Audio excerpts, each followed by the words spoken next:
Oh, we're live. Hello? Where's the audio? Oh, Der Livestream der Nurburgring Nordschleife Serie. But obviously he's doing this race to qualify for the Nurburgring 24 hours, which is going to be big. It's going to be big. Welcome to the Nurburgring for the NLS, the Nurburgring Langstrecken Serie. Vestler, what is up over the stream? Is this a 24-hour? No, it's a 4-hour race. I'll do a full rundown. Once we're gridding on the grid, we've got a formation. It will be like a 15-minute formation lap. I'll give the full rundown of what NLS is, what this series is. I'll give the full explanation, but we'll wait for everyone to find on the stream first. We'll wait for the broadcast to get going. Nurburgring Langstrecken Serie. We've also got Super GT and Jimmy Broadbent racing today. It is a most beautiful, sunny, bright, crisp and cold morning at the Nurburgring.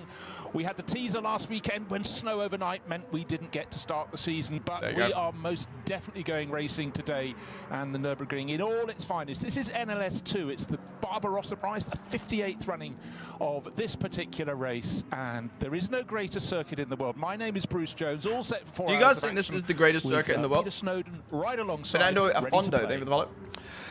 It's good to be back again. This is our formation laps that starts at 10:45, I believe. Just a boy at the time. You were. Yes, you brought me in as the elder statesman, I know. This is the official live stream. But isn't it glorious when you look at this field? We have 136 cars on the entry list. Yeah, I'm not kidding. And that is good. But I just look down the names at the top. Is that him? No. Sorry, I saw a Mercedes. A blue Mercedes got Vic. Yo, look at that! Is it, okay, people who normally watch the Nurburgring NLS races, is it normally this poppin'? Is it normally this poppin', or is this a Max Aura right now? The first time in the top class in September Or last year. is this a Max Aura? But the field of cars is astonishing. I just want to run you down the manufacturers at the top of the grid.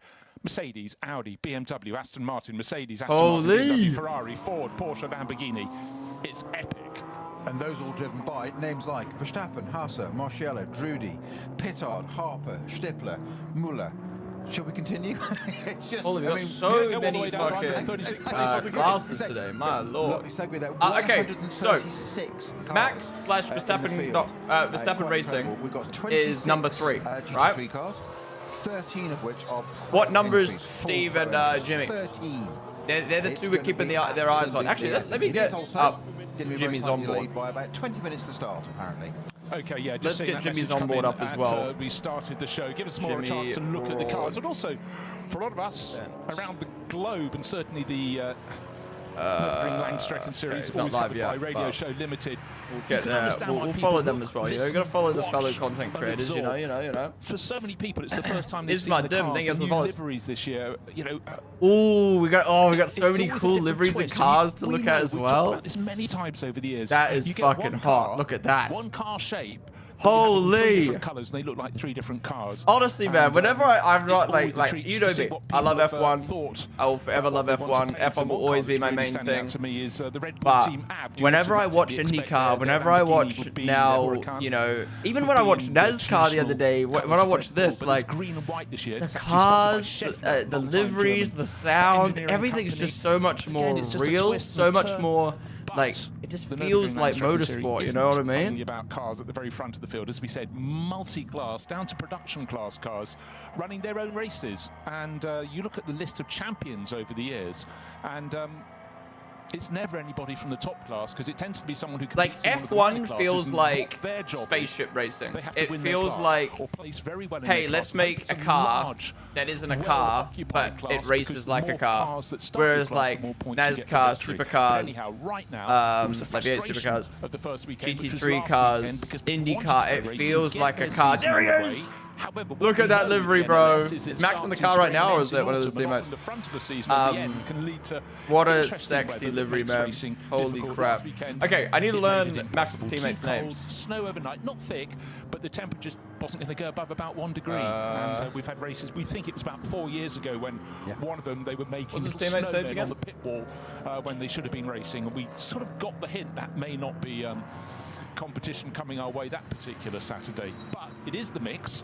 Weather, and even in summer, you know, you can have heavy rain and stuff, but then there is the one core element, the Nurburgring Nordschleife. If someone has never heard of this, describe the circuit.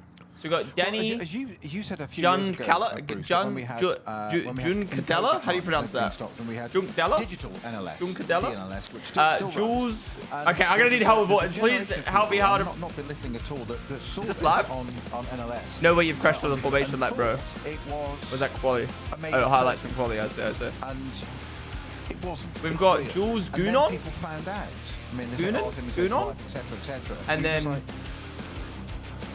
it is real. Lugia. And looking at highlights, I need help with how to pronounce their names. Made people sit up and pay attention. We thought you described it as the April Fool car, BMW Touring, yes, an estate model. But you know, qualifying. Imagine crashing one of these cars, bro. The drivers loved it. Crisp, cold, and who was going to go to the very front of the field? Car number 16, one of the Audis in the field. Oh, that isn't that? Shearer Sport, No, that's not Jimmy's car. Always so strong. Christopher Haase went immensely when that actually ended up being second quickest overall. I love this drone shot was right at the sharp end of the but a car covered with Red Bull the cars that livery follows and a them. Max Verstappen. Dude, you have to love that for years Max Verstappen Racing has been sponsored by Red Bull, but it's just been a little logo, like just a little logo on the side of the car. It just says Verstappen Racing with Red Bull logo. The second he moves to a Mercedes car, boom, Red Bull sticker bomb. Side of the car, top of the car, front of the car, back of the car. You gotta respect it though. You gotta respect it. They were like, if you're gonna race a Mercedes, we're gonna slap our logo on the car everywhere. Off the throttle coming onto the straight. That plus also, actually, how would that work? you know, but anyhow, eventually he put it. Red Bull have probably seen how much marketing they can do with Max. Okay, so this was qualifying earlier today. Max Verstappen is starting on pole. 1.9 seconds. Max hopped in the car, right? Max hopped in the car, did one push lap, and got pole position by 2 seconds. Now, my friend was telling me there was a lot of traffic, so it wasn't like a real pole. But still, pole by 2 seconds of only one push lap is insane. Something very different. It certainly puts a smile on everyone's face. Well, it does. Max better be an F1 driver who went in a Ferrari, a Red Bull, and a Mercedes, honestly. Am I correct in saying Max's onboard hasn't started, but other drivers on onboard have started? Whoa, what is that? What is that? Is that Corvette? The rear wing on the Ferrari. What the hell is that? Yeah, Max's onboard hasn't started yet. And BMW this time last year had this great idea. Wait, it's a KTM? Fool's joke. That is. I didn't even know KTM still like race. Touring. You know, estate How many entries are this year? How many entries in this race? Bit of fun. I think I heard 100 and something, right? 100 and how many? None of us fell for it. Madare JLT, Def Not Smodge, Greg Kiar, I think that's the follows. Oh, is my arch nemesis racing today? Well, it's had such a Is massive response. Kevin Vanderlyn racing today? The best bit of marketing you could ever imagine. They've built it. What does it say down the side? You dreamt it, we built it.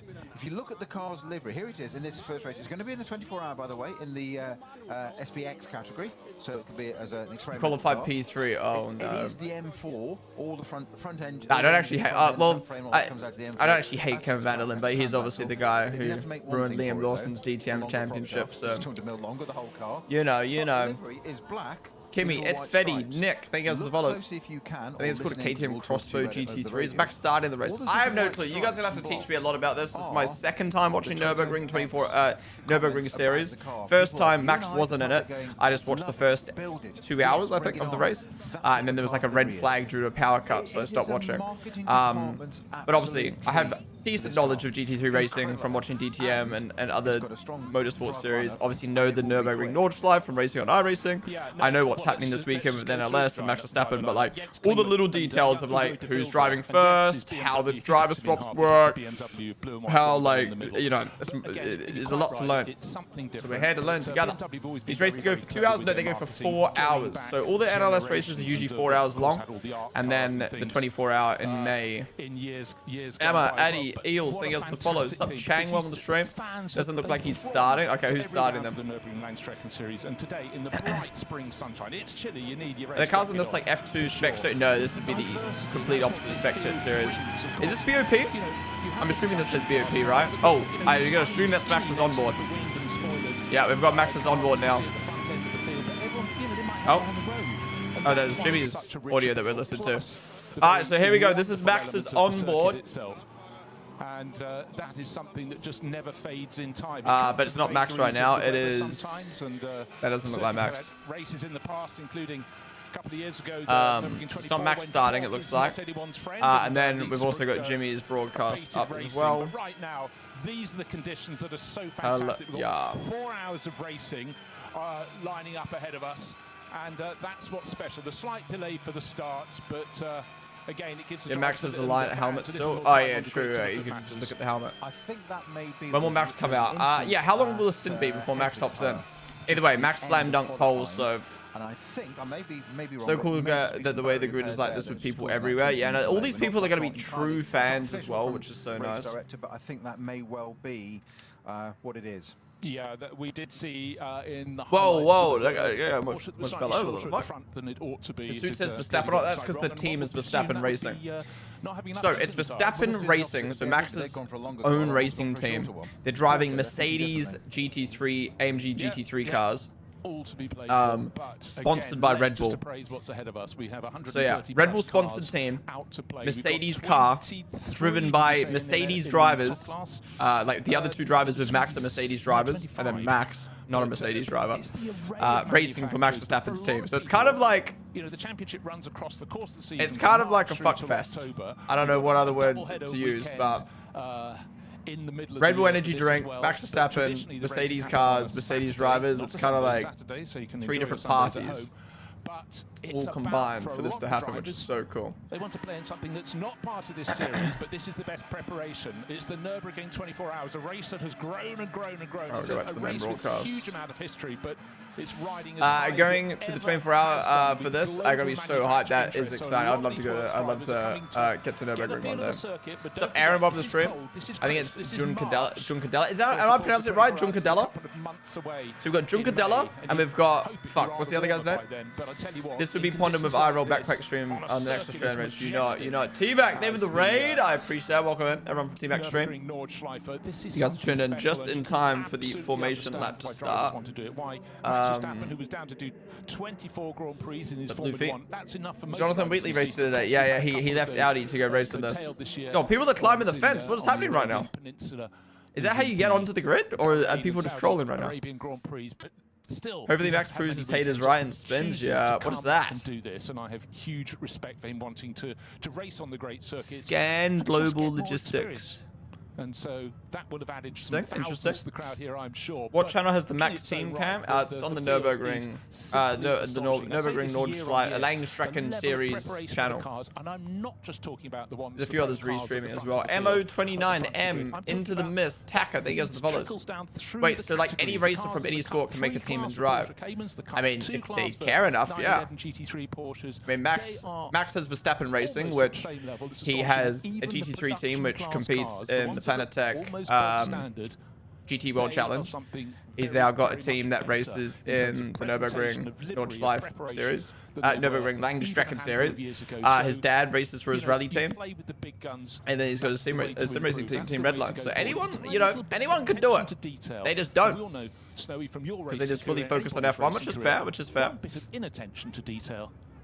But I just always find it funny when someone like Charles Leclerc is like, I would love to drive in WEC one day, and it's like, have you ever driven a car other than an open wheel car, bro? Absolutely key for the number 16 car, I think it is. Maxime, Bajanga, Kiki, Saya, I think goes with the volleys. Already. Which is slightly disturbing, the funniest thing has got to be watching all these people around the car thinking it's Max in there. There might be a few, but things I'm seeing on race control. I mean, you can put 2 and 2 together. Max literally just did qualifying. They probably want to save Max for a different stint in the starting stint. Obviously Max lacks experience. Max is quick, but Max lacks experience racing against other people. You know what I mean? So a little bit of drama before it starts. 4 hours. The race will go for 4 hours. SG, Acery, David Pittard, Max Verstappen, Luke. There goes the followers. There were so many people during quali. I think it was Max during his first stint. BMWs when they were M6s. Even a few years ago, that just seems like almost an historic. Where's 24 hours? 24-hour races in May, so that's why Max is doing this today to try qualify for that. Ponden, sit down, please. I don't want to sit down, bro. With broken rear dampers for most of the race, but they got it through and still won it. Doesn't matter. The win is what counts. And David then did quite a lot with Aston Martin. Where can I watch this with English commentary? Right here. What I'm highlighting there is... Have you seen there's a Max POV as well? Yeah, we've got that up. We've got that up. Part of me is like, do I watch the Max POV? I don't know. I would prefer to watch the main broadcast personally, just because like that covers the whole thing. But then we've got the Max Verstappen. Oh, look at this, bro. Look at that. Look at everyone crowding around trying to get a shot. And Max isn't even in the car. It's fucking through the color, but Alina, thank you so much for the tier 1 6 months in advance. Damn, thank you so much. Really do appreciate you supporting the stream for 2 months and subbing for 6 months in advance. Thank you. Really do appreciate that. Also, Voldulo, IRS Critical, Ramajin. Did he? He hasn't followed. That fan is in a full suit. Wait, I thought this was a team member. You're right. Based in Hong Kong. Red Bull suit. What a legend. For a long time in the Nurburgring I ran out of flavored Red Bulls today, so we're going full Max Verstappen mode. We're drinking the Max Verstappen Red Bull can today. But it even seems to be greater. Drinking an OG Red Bull is so weird. I never drink OG Red Bull anymore. Boy, Japanese driver, Nure Fukuzumi, and Jesse Krohn, long-time BMW driver. So he's unless also it's with some vodka. As well. How are they full kit wankers in motorsport? I mean, I'm basically a full kit wanker. Just finishing an interview. Yo, is that a? We got a Verstappen.com hat. Yeah, we got a Verstappen.com hat. There. Hello, Ponden. Nearly 1 year. Great day at work for Virgin Australia. Thanks again for amazing shows. Can't wait for Nurburgring. And thank you for the 10-month resub. Really do appreciate your support. Thank you. I had a good day at work. Just coming in just in time for the start of this race. But yeah, thank you so much for subbing for 10 months. Oh, hang on a minute. What's that? Oh, he's done it. Is race start? Yes, race is starting in 30 minutes. 30 minutes. Just do something. Just work outside the envelope, do something a little bit different, and you just think, will it, won't it? Oh, yes, he's done it. I'm excited for this though, man. Like, to see some different type of racing and learn all about it is so good. Yeah, we're going to be switching between max cam or the onboard cam.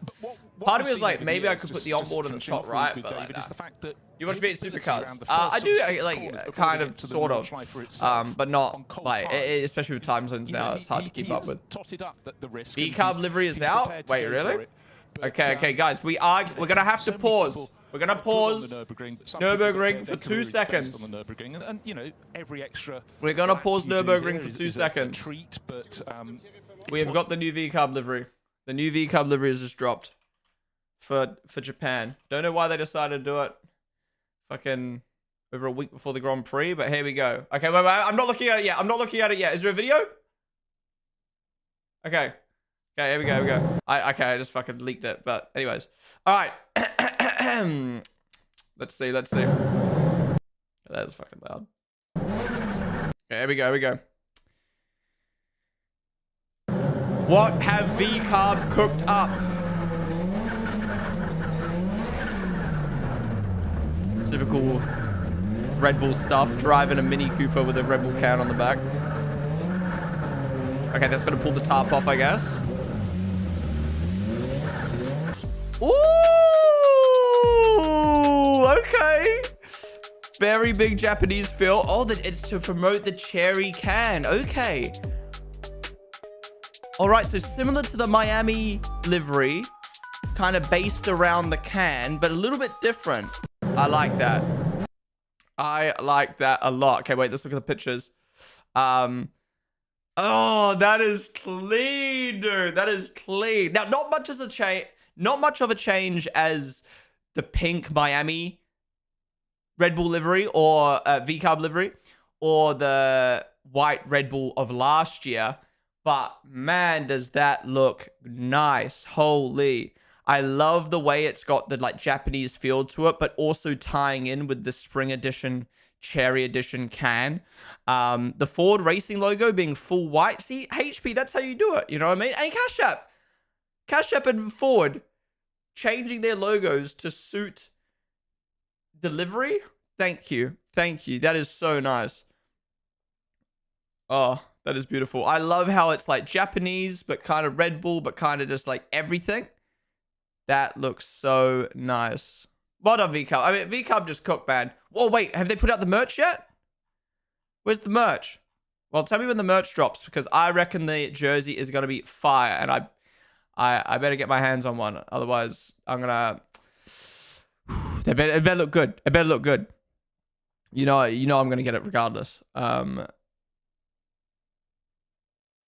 is nice, man. That is nice. I feel like it's nothing too crazy because it's still white, but like having the blue, having the red instead of the blue is so clean. Oh my god, that is nice, man. The rims look like a tuna car. Wait, yeah, true. I love the number as well. Oh, they've just smashed it, man. Like, I love how it's just Japanese Red Bull can, but still keeping the V-carb feel. That is banging. Cherry pick just for you. Introducing the Red Bull Spring Edition, inspired the livery of the Japanese Grand Prix. Okay, I wonder if they're still going to do a Summer Edition livery. Or is this just going to be their one-off special livery, special can livery for the year? But maybe after the success of Miami, they're going to do one for the Summer Edition as well, and maybe the Autumn Edition. At the end of the year as well. But this is banging, man. This is banging. All right. I don't want to spend too much time looking at that. Because this is not what we're doing today. Let's get back to Nurburgring. With the Mercedes in front, GT3 Mercedes, comment which one it's the Ravenel blue and yellow one. And as they're going through one, the left-handers up across. Wait, team kit's out already? About 170 miles an hour. Wait. Oh, this fucks. This is so nice. Oh my god. Holy. That is so cool. I mean, you're not going to see the bottom, but like on stream, but damn. Wait, I need to see a photo. That is so clean. The red, the gray, the Japanese feel to it. Hello, load. That is nice, man. Oh, it looks like it's t-shirt design compared to the material that the jersey's normally made out of. Unless this is just like a mock-up. It does definitely look like different material. Yeah, it's like a t-shirt rather than like a jersey. But still, that is so clean. Then we've got an Automobilist poster. We love that. Oh, I might have to ask Automobilist for another one. I might have to ask Automobilist for another poster. They just keep cooking up. Too many banging posters. I can't even fit anymore behind me anymore. Look, I've got the Miami one here. Like, what are they doing to me, man? What are they doing to me? And then you got the jacket as well. Quarter zip. That is so nice as well. Fuck, that looks good, dude. That looks so good. And then we've got the hat. Not a fan of the cap. It is just a plain V-carb cap. That is grey. But damn, that is clean, dude. Nah, man. V-carb, Simon, Alex, the rest of the gang, they smash it every single time. They're just too good, man. They're just too fucking good. All right, back to Nurburgring. He just classy. So again, performance differential. TikTok, I need to restart the stream.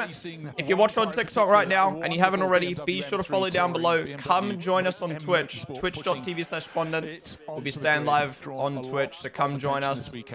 Otherwise, I will see you guys in a sec. Variety. We love variety in motor racing, but also a marketing dream like that. And certainly you can imagine a lot of people going, when I'm ticking the option box, I might just go for Word, Magnus, Connie, Zan, Damo, Shire. I think he has the follows. Broader than a stripe, it's got massive. Wait, so he said Max is in the car, so Max is going to be what? Max is going to be starting the race then? Whatever. Hashtag we built it. Brilliant. Why's my hair look so chopped today? What is happening, bro? You just said a minute ago there about people learning the circuit. Car 112, so, like, frizzy. which is in the BMW 325i. Isn't there a women's team racing today? Like a women's, full women's team?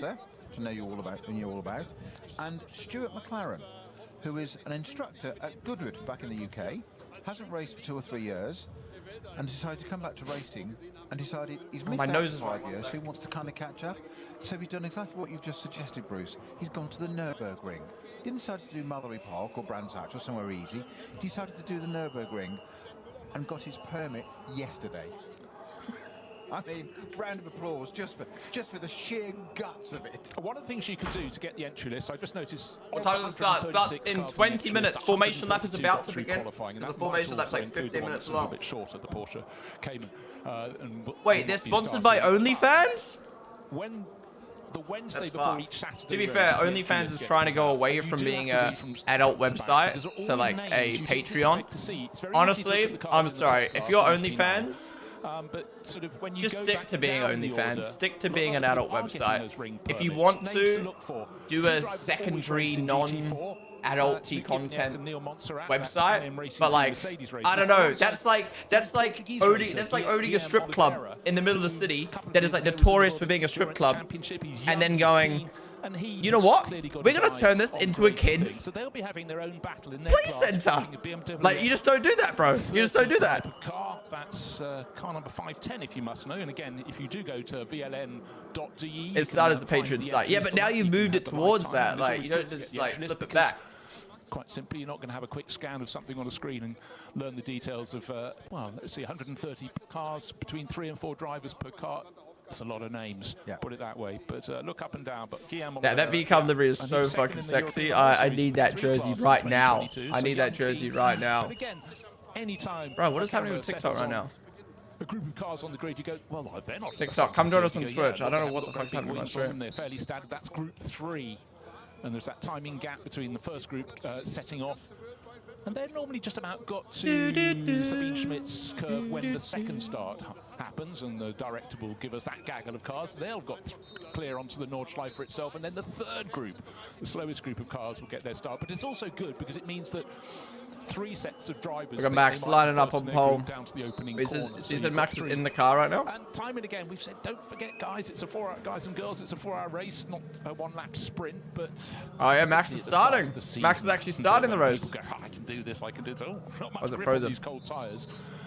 But then, of course, kind of dusting off the cobwebs as well, isn't it? Because you build up to it, you talk about it, you have months and months and months of talking about it, preparation, and all sorts of levels with your team, your crew, what tyres you're going to use, etc., etc. Your car, if you've upgraded it or rebuilt it, whatever. There's so many levels in that. Bro, I low-key kind of want to get like should I get him? Should I try set up a Max mini cam right now? Just go out of the window once they press the right foot all the way to the floor, and something seems to happen, and it's not always good. Holy fuck! 16,000 people watching on Sky Sports, 5,000 people watching on the race. And 3 never goes into 2 easily. No, I mean, one of the good things, but quite expensively. Yeah, but one of the good things about the first corner at the Nurburgring is it's very wide. That's on the way in. Then it narrows and narrows. Then there's quite 12,000 people watching on Team Redline right now. How many on the official broadcast? As cars come back onto NLS. the track between the first and second corners, there we go, they're off. 10k on Max's onboard, 30k on the German stream, 30k on the English stream. Astonishing. Aura, man, aura. And for the organisers, many organisers. We're off. Formation lap is beginning. Rounds of the Nurburgring Langstrecken Series. It's very, very special to see how it continues to grow. Is Max's onboard frozen? I think Max's onboard is frozen right now. As they come around, and this spring sunshine, loads of people in the grandstands, but don't forget, on the Nordschleife, a lot of people have their favourite corners. They're out in the forest somewhere watching these cars because it's such a spectacular circuit. It rises, it falls, it twists. What do you guys think about this?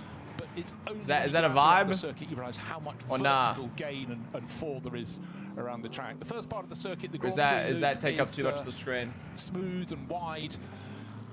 Width is a luxury that is removed once they get onto the Nordschleife. There is grass on either side of the circuit, sometimes almost as wide as a car, but then there are barriers.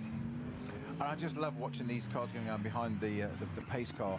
It's the longest lap in the world, full stop. And yet, still, the drivers. What the fuck is happening to my TikTok right now, bro? In the number 3 pole. What the hell? Even he. Wait, one second, I'm trying to fix everything. Moved away. He's immediately jinking left and right to get heat into the tyres.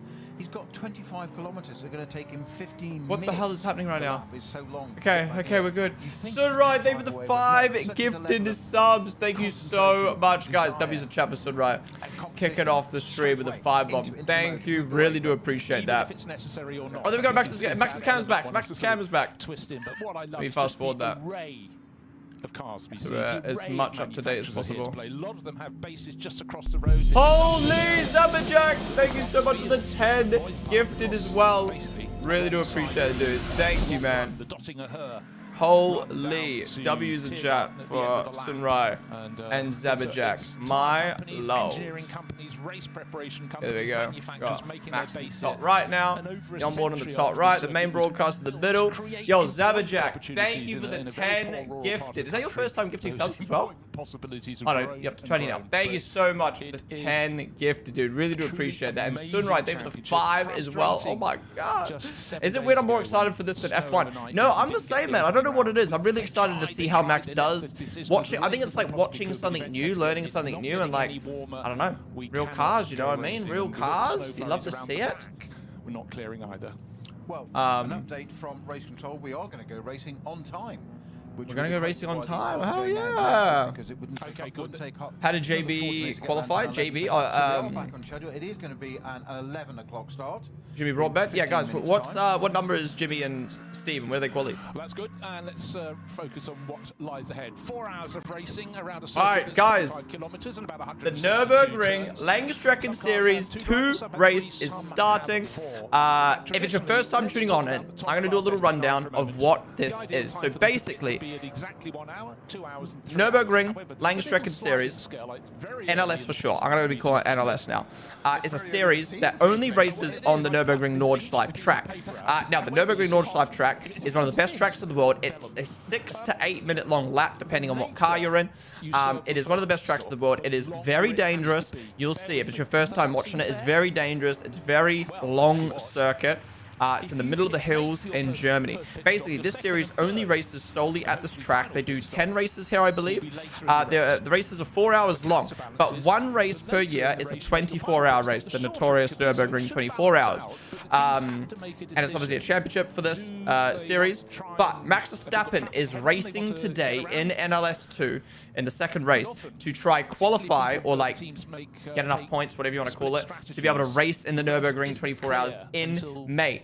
Because it does not clash with F1. So this is a big race for Max today. I mean, it's the way the teams can make this work. Someone tell me, what does he need to do to be able to qualify? I think he just needs to do the race, right, which he's doing. So, and then he's going to do the Nurburgring 24 hours, which will be nuts. Now, keep in mind, a lot of the big name drivers, GT3 drivers, GT drivers aren't racing today. The Sebring 12 hours is on today. So a lot of them are over at Sebring racing in that right now.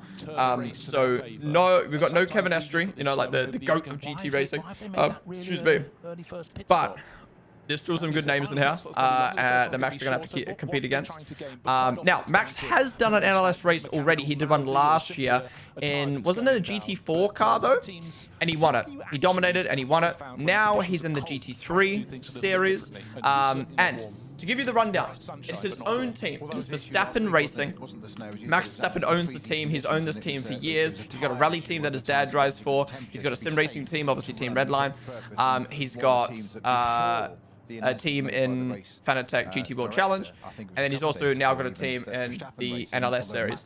Now, the team is owned by him, but it is sponsored by Red Bull. You know, Red Bull obviously always back Max with what he does, but this year he's racing in a Mercedes AMG GT3. They moved from the Ferrari GT3 to the Mercedes. Not sure if there was a reason behind that. Maybe Mercedes are paying them. Maybe it's because of the teammates he's lined up with, because his team, his 3 teammates that he's racing with in this series are all Mercedes drivers. Or maybe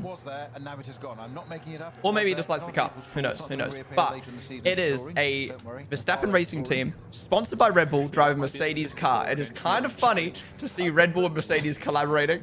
But yeah, I think I've covered everything. There's 100 cars entering in this race, but they're all different series. You know what I mean? There's GT3 cars, GT4 cars, there's touring cars, but Max is in the top class. He is starting the race. Again, he's got other teammates that he'll be swapping out with. The race is 4 hours long. And yeah. Have I missed anything? You're so busy setting the car up for the season, you may just not have noticed your decibel level. But anyhow, the penalties are clear. Have you seen the race rules? Yes, we just looked at that. Oiko, KV Cry, Mo Bades, Ashi, Starlight, Benny, MSN, YRG, Einstein, Riddist, Geppa, and everyone else who followed. Thank you guys all for the follows. I really do appreciate it. That is very special. Guys, should Max's onboard be bigger or smaller? What do we think? Max is starting the race, yeah.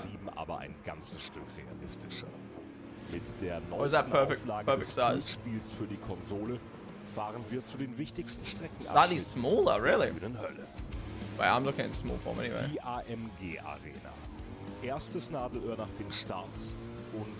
Bigger? Okay, I'm not. Sorry, TikTok. I'm not going to take your guys' advice. You guys are watching on a phone right now. Come join us on Twitch. Yeah, I think that's perfect size. I'll leave it like that.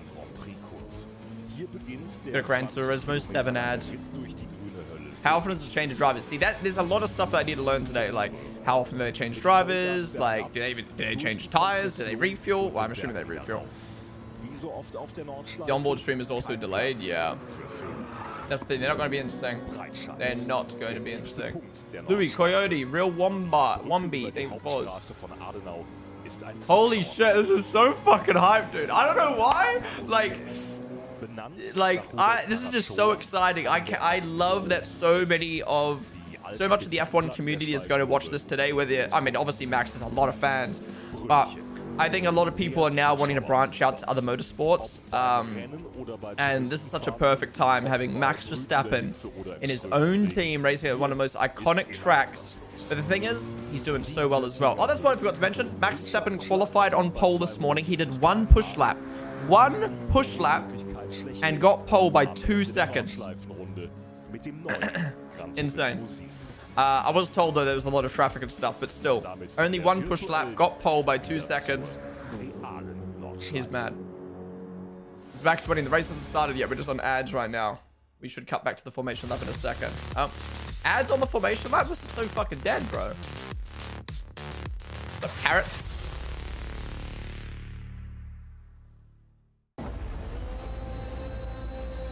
Okay, let's go full screen on the fucking onboard while these ads play. We've also got the Jimmy Broadbent onboard up. Just fuck it, why not? We'll go onboard. Alright, we've got double onboard right now. Double onboard. Why does it keep lagging, bro? Maybe because he's in the hills of Germany right now.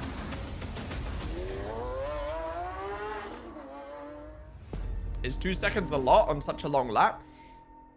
Obviously, the gap's going to be bigger on such a long lap, but... Okay, why is this onboard so laggy? The fuck? Okay. We need to get an antenna on the car for the next race. What the fuck's happening, bro? Okay, we'll go back to the fucking broadcaster.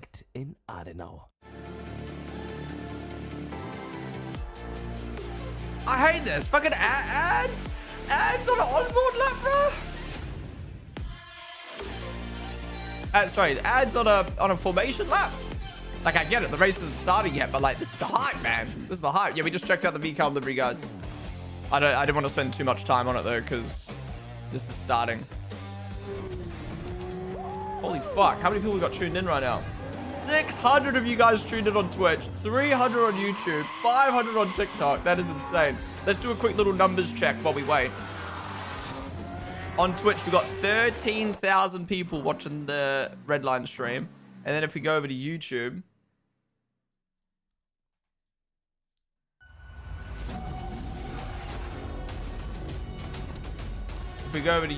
we've got 26,000 watching Sky Sports, 6,000 watching the race. We've got 4K on Racing News, 14K on the onboard, 15K on Nurburgring's channel, 37K on the German commentary, 23K on the English commentary. Crazy, man. 40K watching Auto Addiction. Mad. I think there's at least 200,000 people watching this right now. This is what happens when you make it free to watch, man. Having this many people getting your eyes on your sponsors, on your series, everything like that. So good. If they put the Nurburgring 24 hours behind paywall, I'm going to be pissed. Sport guy, Harry, thank you guys for the follows. Watch from Sky Sports channel, it's in English. This is in English. We're on the English one right now, am I? These ads suck, bro. Besucht uns auf unseren Social Media Kanälen. Follow us auf Facebook, Instagram, YouTube and TikTok. Willkommen bei der NLS. Yeah, oh yeah, can someone give me a rundown of Max's teammates? Obviously, I don't follow GT racing too much, but everyone's obviously talking about Max's teammates.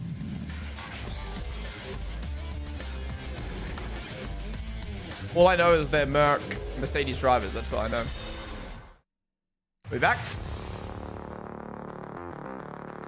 I mean, I know the formation lap is like 50 minutes long, but like, come on, bro. Being on is good. We're back. On board with Max. Okay, every time we cut to Max's onboard on the live broadcast, we're gonna get a double cam, but we're just gonna have to deal with it.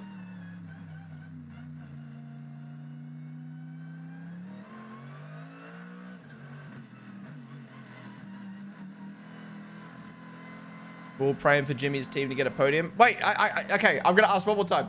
What number is Jimmy and Steve? And where are they starting? They gotta pay them bills. It's not F1. Remember, there he is. Locked in the light blue Verstappen racing kit. I mentioned earlier Stuart McLaren. I'm not sure if Stuart's in that car at all. Happy Nessa and Sam Holman. That car hasn't. Max's onboard is 5 seconds ahead. Did you say? Come off. You can go back around the GP circuit and back into the back. So you're saying I should pause the onboard by 5 seconds? Maybe starting from the pit lane. So we'll 632. All right. And just Daniel Junkadella and Jules Gunon. Hope I'm pronouncing those names right. Having just seen the shot, you don't mistake. 37th overall and first in their class. Yo, first in class? Hell yeah. Fast forward mainstream. Mainstream's already fast forwarded. The second of the Winward Racing. I'll pause this for 5 seconds then. I think that was Fabian Schiller climbing on board. He's sharing with Maxime Martin. I'll tell you what made me think it might be Verstappen, and it wasn't the eyes, which you've just seen. Oh my god, it's way ahead. The fuck? We can lay that to you. But when I was watching the in-car, looking down the bonnet of the car, I was slightly surprised at the Mercedes, how close it was on the formation lap to the safety car. The onboard's way better than the live stream. Just that extra bit of competitor, extra edge. I thought, that's not like Danny Junkadella. Just slightly surprised at that. Guess why? It's not. Okay, we're good now. It's Max Verstappen. Perfectly in sync. Almost perfectly in sync. Do and all that. It's called competitive. Just Biz, thank you so much for the 3-month resub with Prime. Really do appreciate it. Thank you. I've already done that, and I'm already fully sped up on both. Conditions just look fantastic, and one of the problems with the Nurburgring Nordschleife, you can't have a camera on every corner. However, the flip of VCAL special delivery is 5. When does it start? We're on formation lap right now. Super exciting to watch. We know for sure there's one on the number 3 Winward Racing Verstappen.com car. The number 17 Dunlop. Yeah, so for people who don't know what Nordschleife looks like, let me show you the track layout. Nurburgring Nordschleife.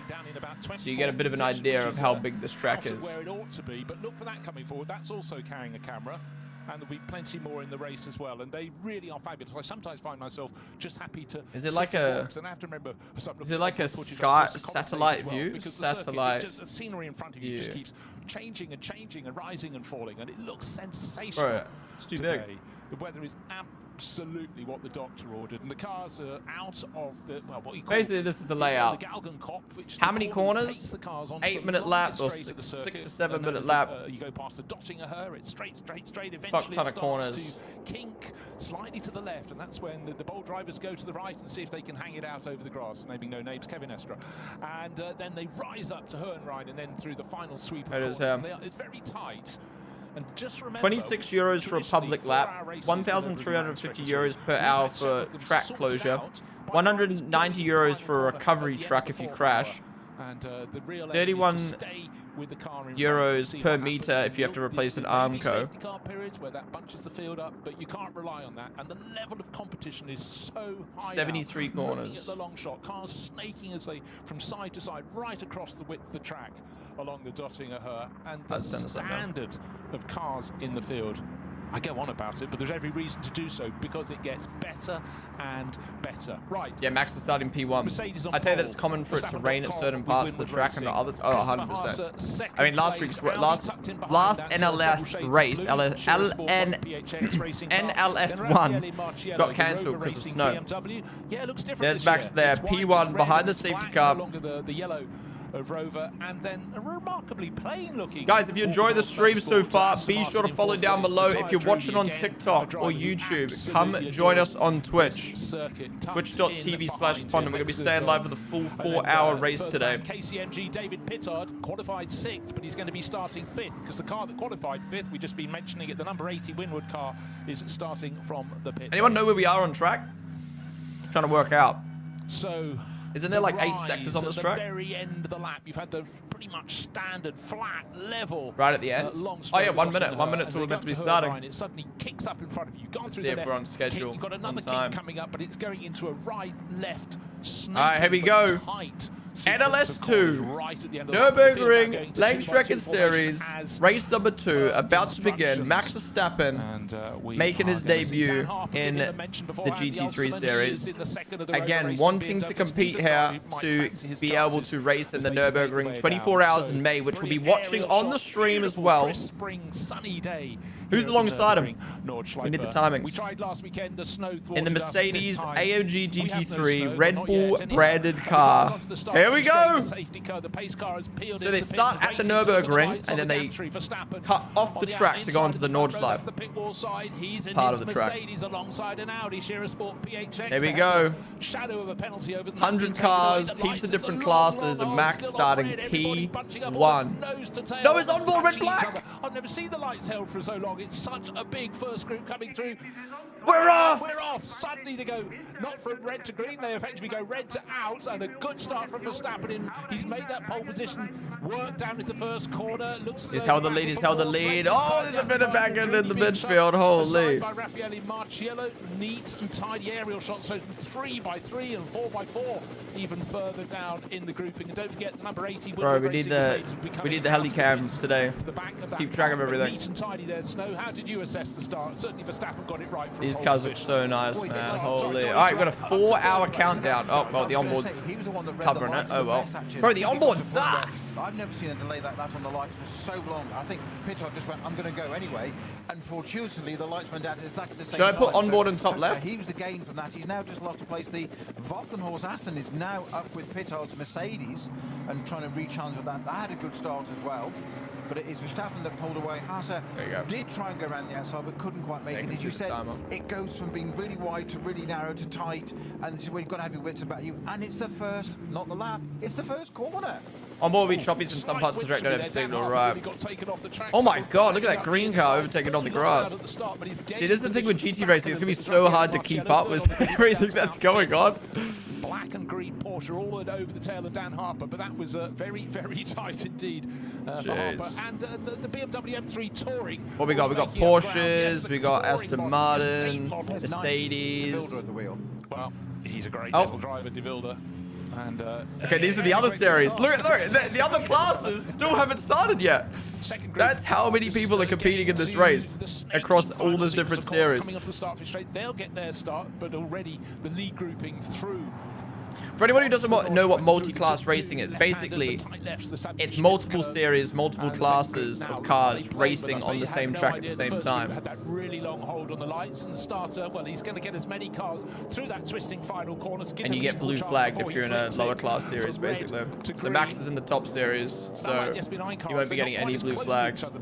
But these guys will be getting a lot of blue flags. And 131 entries apparently. But with Porsche Cayman, 131 cars on track today. Busy. This will be the Cup 2, Cup 3 class cars, and a quick Cup 2, Cup 3 class. Is this what Max drove in last year? Didn't he do one race in this to try to qualify for something? Because it looks similar.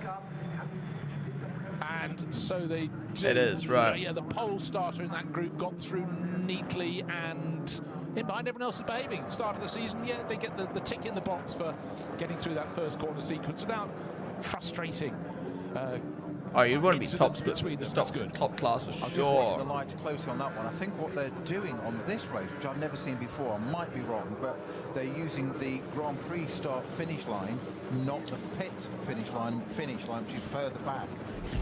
Interesting. Okay, they're using the Grand Prix start line. That's true. And it gives more of the Mr. Darby, there was 100 bits. Since this is at the Nurburgring, I can confidently say that James May is having an aneurysm as we speak. Facts. Save 100 business, Darby. This is why you're a commentator, not a driver.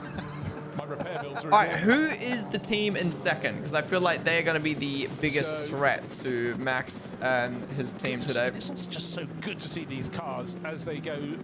This is the second Max up to a good start. into Look at the track. By the way, raise your hand in chat. Say I in chat if it's your first time watching the Nurburgring Nordschleife before. For a race leader, so he's not got to Ever. Not the series, but this track. Into Sabine Schmidt's curves for the first time, and the third group of cars as you get from the SP9 class at the front of the field down to the cars in the third group. Damn. A lot of these look as though they've just been painted. Oh, you guys are in for a treat. Like, I remember my first time watching Nordschleife being like, what the fuck? Like, this track is massive. It looks so dangerous. There's graffiti everywhere. Like, it is insane. Langstrecken Series, or the VLN as it was called a handful of years ago, and the engine note could not like, be just more watching different Max's either. onboard in the But, top left when it's not freezing. Like, look at that. Toyota Supra in the mix, but so many BMWs. Alright, what class is this? Always been something of a feature here, mixed in with the Porsche Caymans down the order, waiting for their start of the 2026 Nurburgring Langstrecken Series. And well, I must say, so far, people have really been taking the sensible pills to suppress the enthusiasm of starting their season with a bang and try and start it with a race finish and as good a result as Has Jimmy and Steve's class gone yet?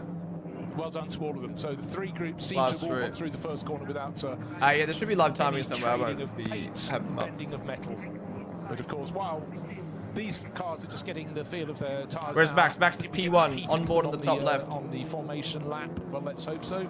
But, I think you've seen and heard stories about this track and how horrific it was. I didn't think they still would be racing on it, which is a bit crazy. Verstappen is still leading. No, it's the track. This track's been open forever. The public can drive on it. As we just found out, you pay 26 euros to just enter. It's like a toll road. You just enter, you pay, and you go on the track, do a lap, come off. We have Max Verstappen leading the race from Christopher Haase. I mean, they're out of the carousel already. The Jimmy and Steve are in Group 1. Oh, so wait. There we are. Oh, so Group 1, and then there's different classes in each group? I see. The field. And again, there's one point if you catch the tail enders when you're on the... Yeah, this guy, the team behind Max at the Audi is quick. This must be so cool. I don't know who's in the second car right now, but like, you know, whether you are like an experienced GT driver or not, I assume he's an experienced GT driver to be qualifying P2 and following Max. This must be so cool to be able to drive the best driver in the world, a Formula 1 driver, and prove yourself, you know what I mean? Don't forget, I mentioned before that the barriers Like, are very close to the side of the track, and if you do have an unnecessary bit of contact... These aren't GT3 cars, so there's different classes. So Max is in the... There we go, we're back to the Max and the Audi. The Audi's really close behind.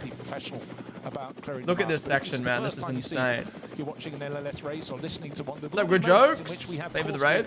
Dude, I expected today's stream to be popping because it's free to watch. I did not expect this to be doing better than a Formula 1 watch-along stream. This is insane. Attention, but then for the drivers in the front, we need Max to do more NLS races, man. How close are they to that instant? So again, they suddenly have to just ramp up. I'm on the home page, am I? You know, fully on factor 10. Why? I don't apply for it. But they're just feeling generous today. That there is a new procedure for the start lights. It is further down by the I'm not on the home page. circuit line. That doesn't mean to say I that's am, the but same like, finish line though. You can have a different start and it's only finish line contributed to to a race. 2% of viewers today. Calling it as it comes across the line, almost just past the pit entrance.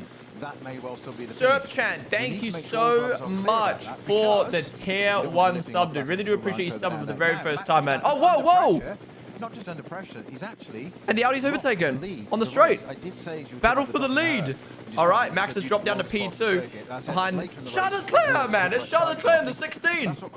Oh, Max has got the slipstream back now. Max has got the slipstream back. Max and a Mercedes versus Charles Leclerc and Audi. It's not Charles Leclerc, guys. It's just a car 16. In manufacturer order at the front. All right, Max wasn't able to get back on this long straight. The last straight is so fucking long. There we go. Can Max go for a dive into turn 1 here? Just use boost, bro. Just use boost. Overtake mode enabled. Incremental his gain, but he knew he had enough. Damn, okay. Audi's passed. We've got a nice battle for the lead. Apparently, Max, after qualifying in an interview, said, at least I can push flat out in these cars without having a lift. Bro was shitting on it. The second he got to shit on F1, he went for it. Oh, the Audi taking a lot of curb there. Okay, can someone with experience please give me a rundown of how the BOP works in this series? For people that don't know what BOP is, BOP means balance of performance. So basically, they try to balance the cars out so they're equal, but it can kind of get fucked. He's been racing GT class cars since 2009. He was the GT3 European. Why were you such a Leclerc hater during the Chinese GP? I was not KTY. I mean, it probably came across like I was hating, but I was more just frustrated at Ferrari because I wanted them to battle Merc. But looking back, I don't think that was ever going to happen, man. Certainly, maybe to make it clear what they but trust me, I was enjoying the racing, dude. If you match up to that, great. But that's a product of the team, quite literally. How do you pronounce his name? Is it Haas or Haasi? In their team, the loyalty works both ways, but they're giving him the tools underneath him to be able to do that kind of stuff, but he's delivering to the team what they need. And this is one of the things I love about endurance racing. It is so much of a team sport. You have to all work together. Yeah, Haasi? Many moving parts. Haasi doesn't sound right. I'm just going to call Christopher at this point. Is, you know, something one looks Haase. Okay. Looking at the entry list, it does say it used Max on board bottom left so we can see the timing. Fuck! Am I going to have to keep moving it? Aquamarine and mid-blue Porsches have been run by maybe bottom left is better. For years. All right, let's try it. Let's give bottom left a go. Because one is running in Dunlop Motorsport livery. That's Nico Menzel starting car number 17. And then you can see that on board as well. 44 long-term number is in the Falcon colours. So that's Tim Heinemann and Sven Muller. Our time is until the end of the race. Yeah, so 10 minutes into a 4-hour race. The leaves are just starting to bud, but not leaf yet. Obviously, yo, we need a fucking massive antenna on this car, bro. Alright, here we go. All the time. Equally, you know, I do bang dude, we need a track map. You know all those guys who come in my stream during F1? Where track map? Where track map? I get it now. We need a track map. I have no clue where the fuck they are on track right now. This track's too big. And so it's a really, to be fair, 47's only 3 seconds behind as well, so... Frankly, if you I mean, obviously the race has just started, but still. Super stunning. But is S3 driving? No, he's over in America racing at Sebring at the moment, so... It will be really cool to see Max versus S3. I would suggest just about edging clear in the 24-hour. I think I'm happy. Lindsay, Alexa, Top Gotcha, Asda. Thank you guys all for the follows. Very long way. One of the weird things. Is this the actual race? Yes, this is live right now. And running parallel with that. It's also a battle of tire manufacturers like early F1. Yeah, so Max's team is running Michelin. And safe to say the speed. Who's the Audi got on? The circuit itself, but. Wait, really? I thought they were all Michelin. The real world, that's on the outside. I thought the series was sponsored by Michelin. Inside the racing world, we know which side of the fence we want to be on. 100%. So go above. So at the end of the opening lap, first two cars covered by a third. The Audi's rocking Pirelli. Max Verstappen. Then there was a gap. Yeah, Max was like, "Fuck F1. I'm going to use a different car, and I'm going to use a different tire." David Pittard in third place in the second of the Mercedes. Yeah, so Max has dropped down to P2 now, number 3 car. Augusto Farfus was the driver who started, not Raffaele Marciello. I beg your pardon. Why S3 didn't race? He's over in Sebring, racing at Sebring right now. Around when they get to the first. Is S3's team still racing though?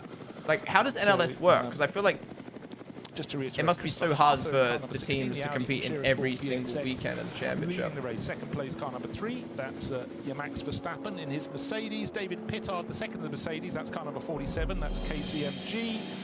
Fourth place. F1 need this, man. Actually, now that I think about it, F1 need a permanent helicam like this. BMW. Permanent helicam on the leaders, and then secondary screen for the midfield battles when there's nothing happening in front.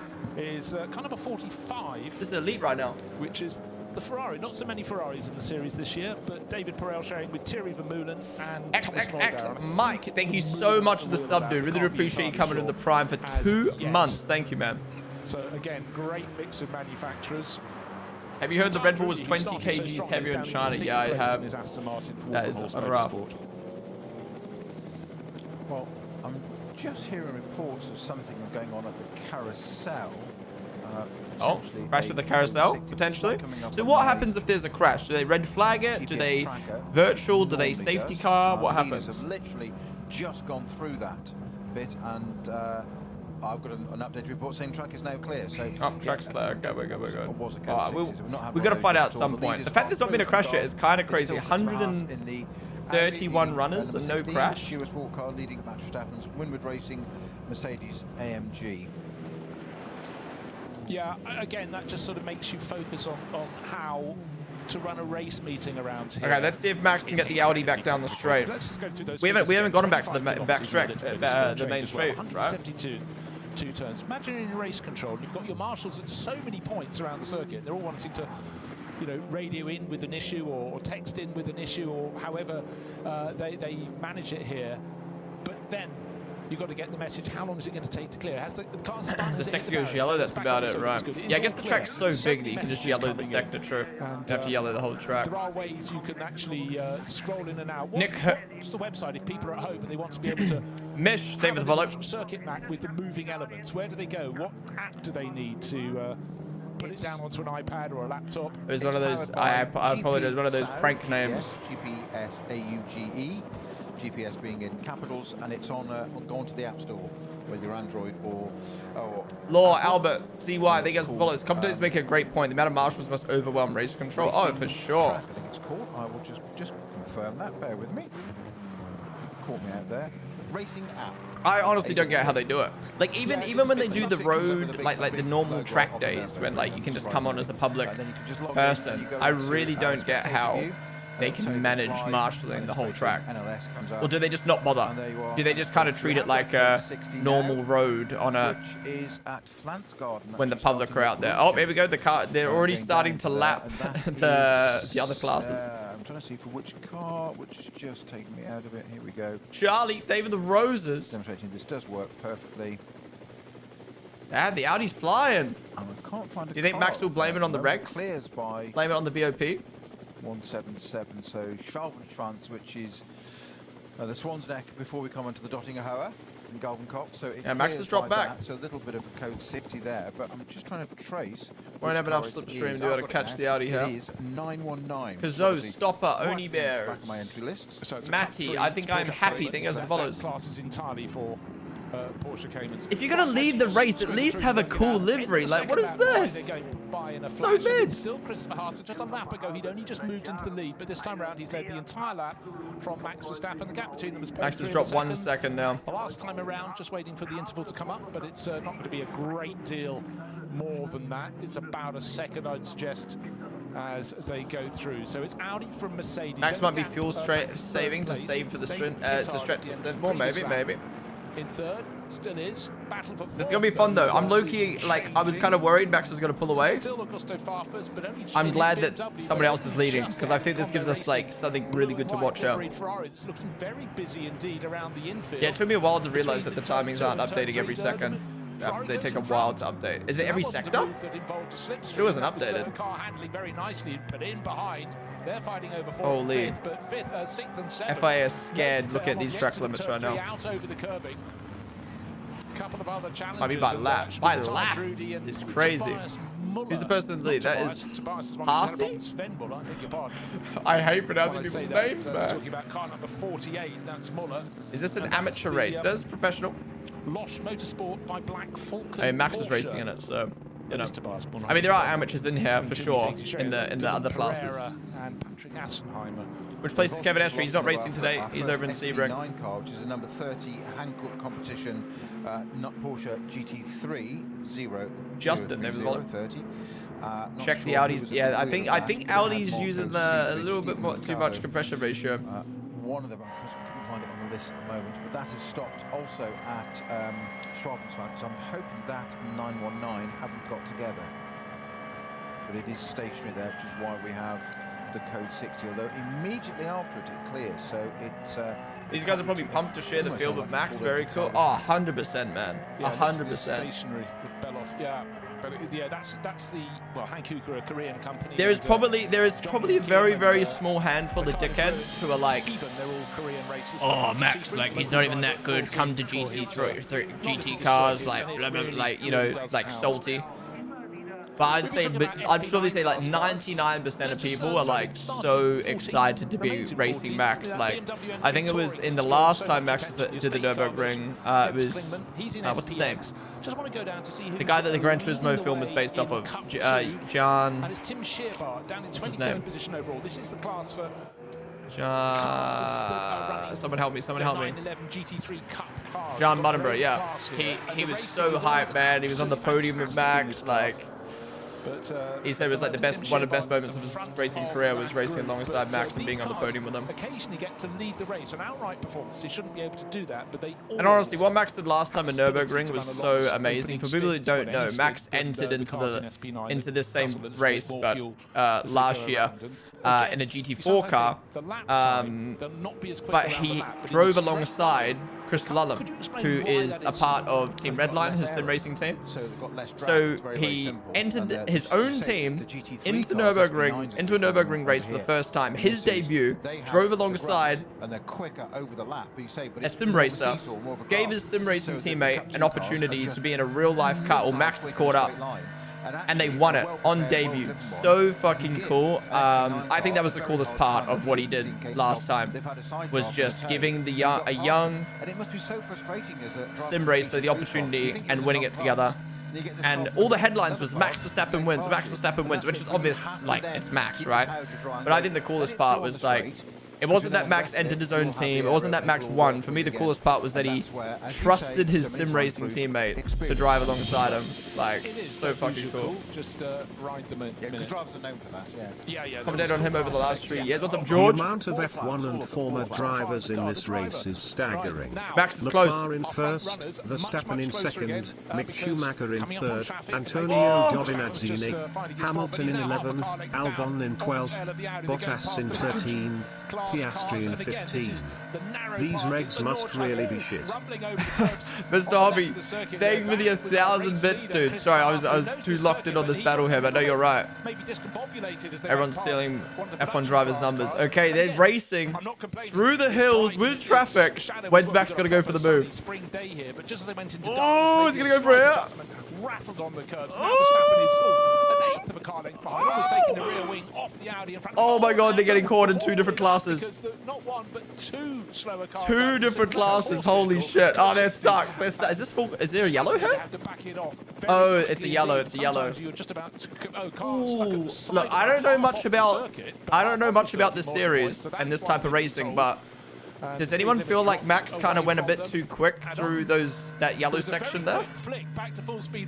How do they decide if he gets a penalty or not? Damn, the Audi's gonna pull away now because of that. That sucks. Oh no, Max is still there. Max is still there. He got himself about 5 car lengths clear, and Verstappen will be offering oaths under his helmet. Through the carousel. Again, this is the sort of thing that you find in NLS races. It's reacting not just to slow down. Bro, this is the worst time for them to battle with all this fucking traffic around. To go at full speed again. And just as they get going, yeah, so the timings update every lap because it's still stuck at 1.1. They have to pass those. They do pass those. You win and you lose a little bit. Why would you cut off the battle, bro? If we because these guys are battling. Believe half of that which you read about the current, not the current world champion. Oh yeah, sorry. Sorry guys, I said I hate battling, yeah. He will be loving this because it's something different. He's a racer through and through. This is what David Mollock. Totally different. These sorts of opportunities coming up. Doesn't get that. Traffic makes it better. True. But also, like, look how much time Max has lost from that now. But maybe the reason Max caught was because of traffic, so. Don't forget, he does an awful lot of sim racing. So yeah, Max lost the lead after lap 1. All these different situations, and that's what he'll use the sim for, as will other drivers, to literally. It is crazy to think that, like, this is Max's only second time racing, third time at Nordschleife. And he's so good purely because, well, not purely, but mainly because he sim races. He knows the track, he's able to drive it on the sim. Is there another yellow? Why are they slowing down so much? There has to be another yellow here, I think. Unfortunately for... Yeah, there must be. Look how slow they are. Max is right on his ass. Max is up his bum. Have a race at all, but hopefully that car can be moved to a. Yeah, there's gonna be another yellow here, surely. And again, I extol their merits every single time I look at a Nurburgring Langstrecken Serie race, but the marshalling. The 10 seconds behind depends what broadcast you're on. Start of the race. I think the English stream is slightly delayed to the German one. And eventually they get this rolling, rumble of thunder. Catch you later. 1, 2, 3, 4. 25 or so. Charles on the Chariot top class, nose to tail, then they get a slight gap, then the others. And then once the race is in its form, in its shape, bro, we need a bigger antenna on Max's car next time. I'm not liking the freezing. The SP9 class cars that lead the field. It's a different game, but when an incident happens, it's how everything, all the communication is made. Verstappen just having to back off a little bit of production class BMW. You're gonna love that. The fucking truck's just on the track, pulling the car. Wait, what just happened? The circuit goes here because it's twisting and turning and rising and falling the whole time. But you've also got to be very alert to all the marshals and what colour flags they might be waving. So Verstappen had to back it off. But sometimes there you go. Now we can see the teams. So we've got P1s and an Audi. Then we've got Merc, we've got BMW, we've got a Ferrari, we've got an Aston, we've got Porsche, we've got Lamborghini, and we've got a Ford. But some races you have to go. It fell into. For you like GT nerds in chat, you can probably answer this question. Do you think there was a fight between Mercedes, I'd probably say Aston and Ford to get Max in their car? Verstappen's coming through afterwards. When they go to the start-finish line, I think the gap. I feel like that'd probably be the 3 car manufacturers that would want to get Max in their car. And the fortune of how the battle broke in front of him. 100%, just read it perfectly, and that's where the experience comes in. Yeah, the second place man, Verstappen, won't be kicking himself on that. He done nothing wrong. It's just a whole different situation, and that 1.1 seconds it was has now gone out. CM Punk, 3.3, so it's tripled. Yeah, in that time, so perfectly. So the estate car is, I have to call it that. It's a touring station wagon, whatever you want to call it. What is Aston Martin used to call them? Shooting brake. Shooting brake. I bet this has better camera angles and TV direction than F1 is today. I'm not gonna lie. As somebody who doesn't normally watch this, like, I'm surprisingly able to follow it a lot better than I thought. Obviously, there's 100 cars. There's gonna be so much stuff getting missed, but damn, Max finished that lap 3 seconds behind. But if that can, I think, to be honest with you, we're saying, you know, we're giving it some favour, saying, can it finish? Should it get in the top 10? Casper, I can't remember if I thanked you. Thank you so much for the 7-month resub, dude. Really do appreciate you coming to the tier 1. Thank you, man. SB Jackson, Alexis, K7, yeah, why not? Wiki, thank you guys for follows. But it's got plenty of the Nurburgring stream is awful to look at. The chat on Nurburgring stream is awful to look at. Yeah, that yellow really fucked them. And it's really, really good scrap. Oh yeah, 3.3 seconds on a track like this is nothing. We're gonna get, you know, it's not like it's over. Like still got 3 hours to go. Yeah, and just to confuse matters, of course. Whoa! Lots of debris on the track. Oh, I tell you what, I think that's 491. That's the replay with the 491 at the side. The Porsche we saw being given a tow along the Dottingher was the number 30. Well, that's one of the crashes. A lot of debris. We mentioned Ugo. Honestly, marshalling at this track must be so fucking scary. Holy shit. In front of him, he's being driven by Ugo de Wilde because they're both two-timing this weekend in the nicest way possible. And they're both also sharing with Charles Weerts, the Schubert Motorsport, the black and red BMW M4 GT3. So look, listen, compare and contrast. Wait, yeah, you're right. You know, Team Redline's on front page, and I'm on the carousel with them. Shout out whoever at Twitch has put me on there. So they can hop from one, be ready nearby, rather than having to go the whole way down the pit lane to find their fall. All right, 3.3 seconds. We said Christopher Haase leading in an Audi. You gotta love that. Twitch made a post about Max racing today, so it's nice that they chuck Redline and myself on the front page. Of course, has been through various Evo stages, Evo 2. Although I'm not on the main front page. I'm not on the main front. We're on the carousel, but still, to be alongside Team Redline on the front page for this is so sick. Races, suddenly the advantage might be with a different manufacturer. Achiever, David Wallet. Right now, certainly nothing wrong with the Mercedes. Yeah, Max is caught back up. Wait, we're not watching Max. Oh, wait, no. Max in the bottom left. I'm not gonna lie, guys. My onboard is covered by my TikTok chat. This lap number 4, as other drivers, including Frank Stipper, already sort of standing in their pit garages waiting to have a go. Limbering up. Yeah, exactly. The gap's come down to about a second.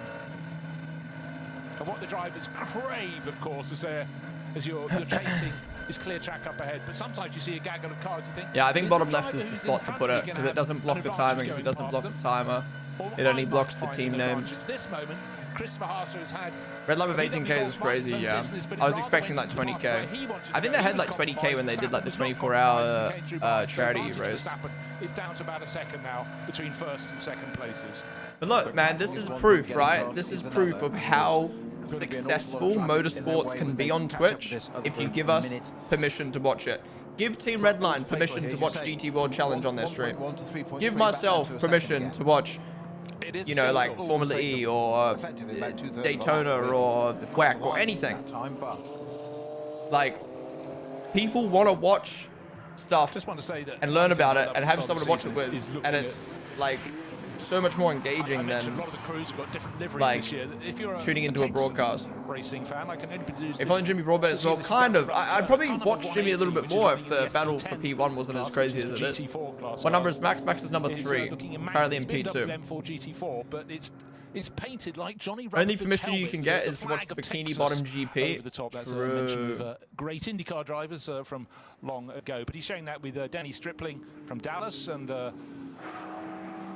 Justin Holt from Houston. Quite a strong Texan theme there. The car looked fantastic, I must say, and I'm not against a national livery or a. So why is the timer updated? It updates at the end of every lap. It's red and they must not have mini sectors or sector timings here. It's got a fantastic battle. Eli, Hollywood car, Hollywood car, Burgers, Victor, I think that's the a couple of other cars as well. I'm trying to remember what I've seen in the mix. Instead of permission for anything, you just get the zone breaking into your room while you sleep. You race against cars in your class. You might all. Wait, are they in another yellow? It looks like they're in a. Yeah, look at the bottom left. They're in another yellow section. They just passed the safety car. There's a fucking truck on track. There's SUVs on track, but Max is right up the Audi's bum, and they're off again. That was a bad launch for Max. That was a bad launch.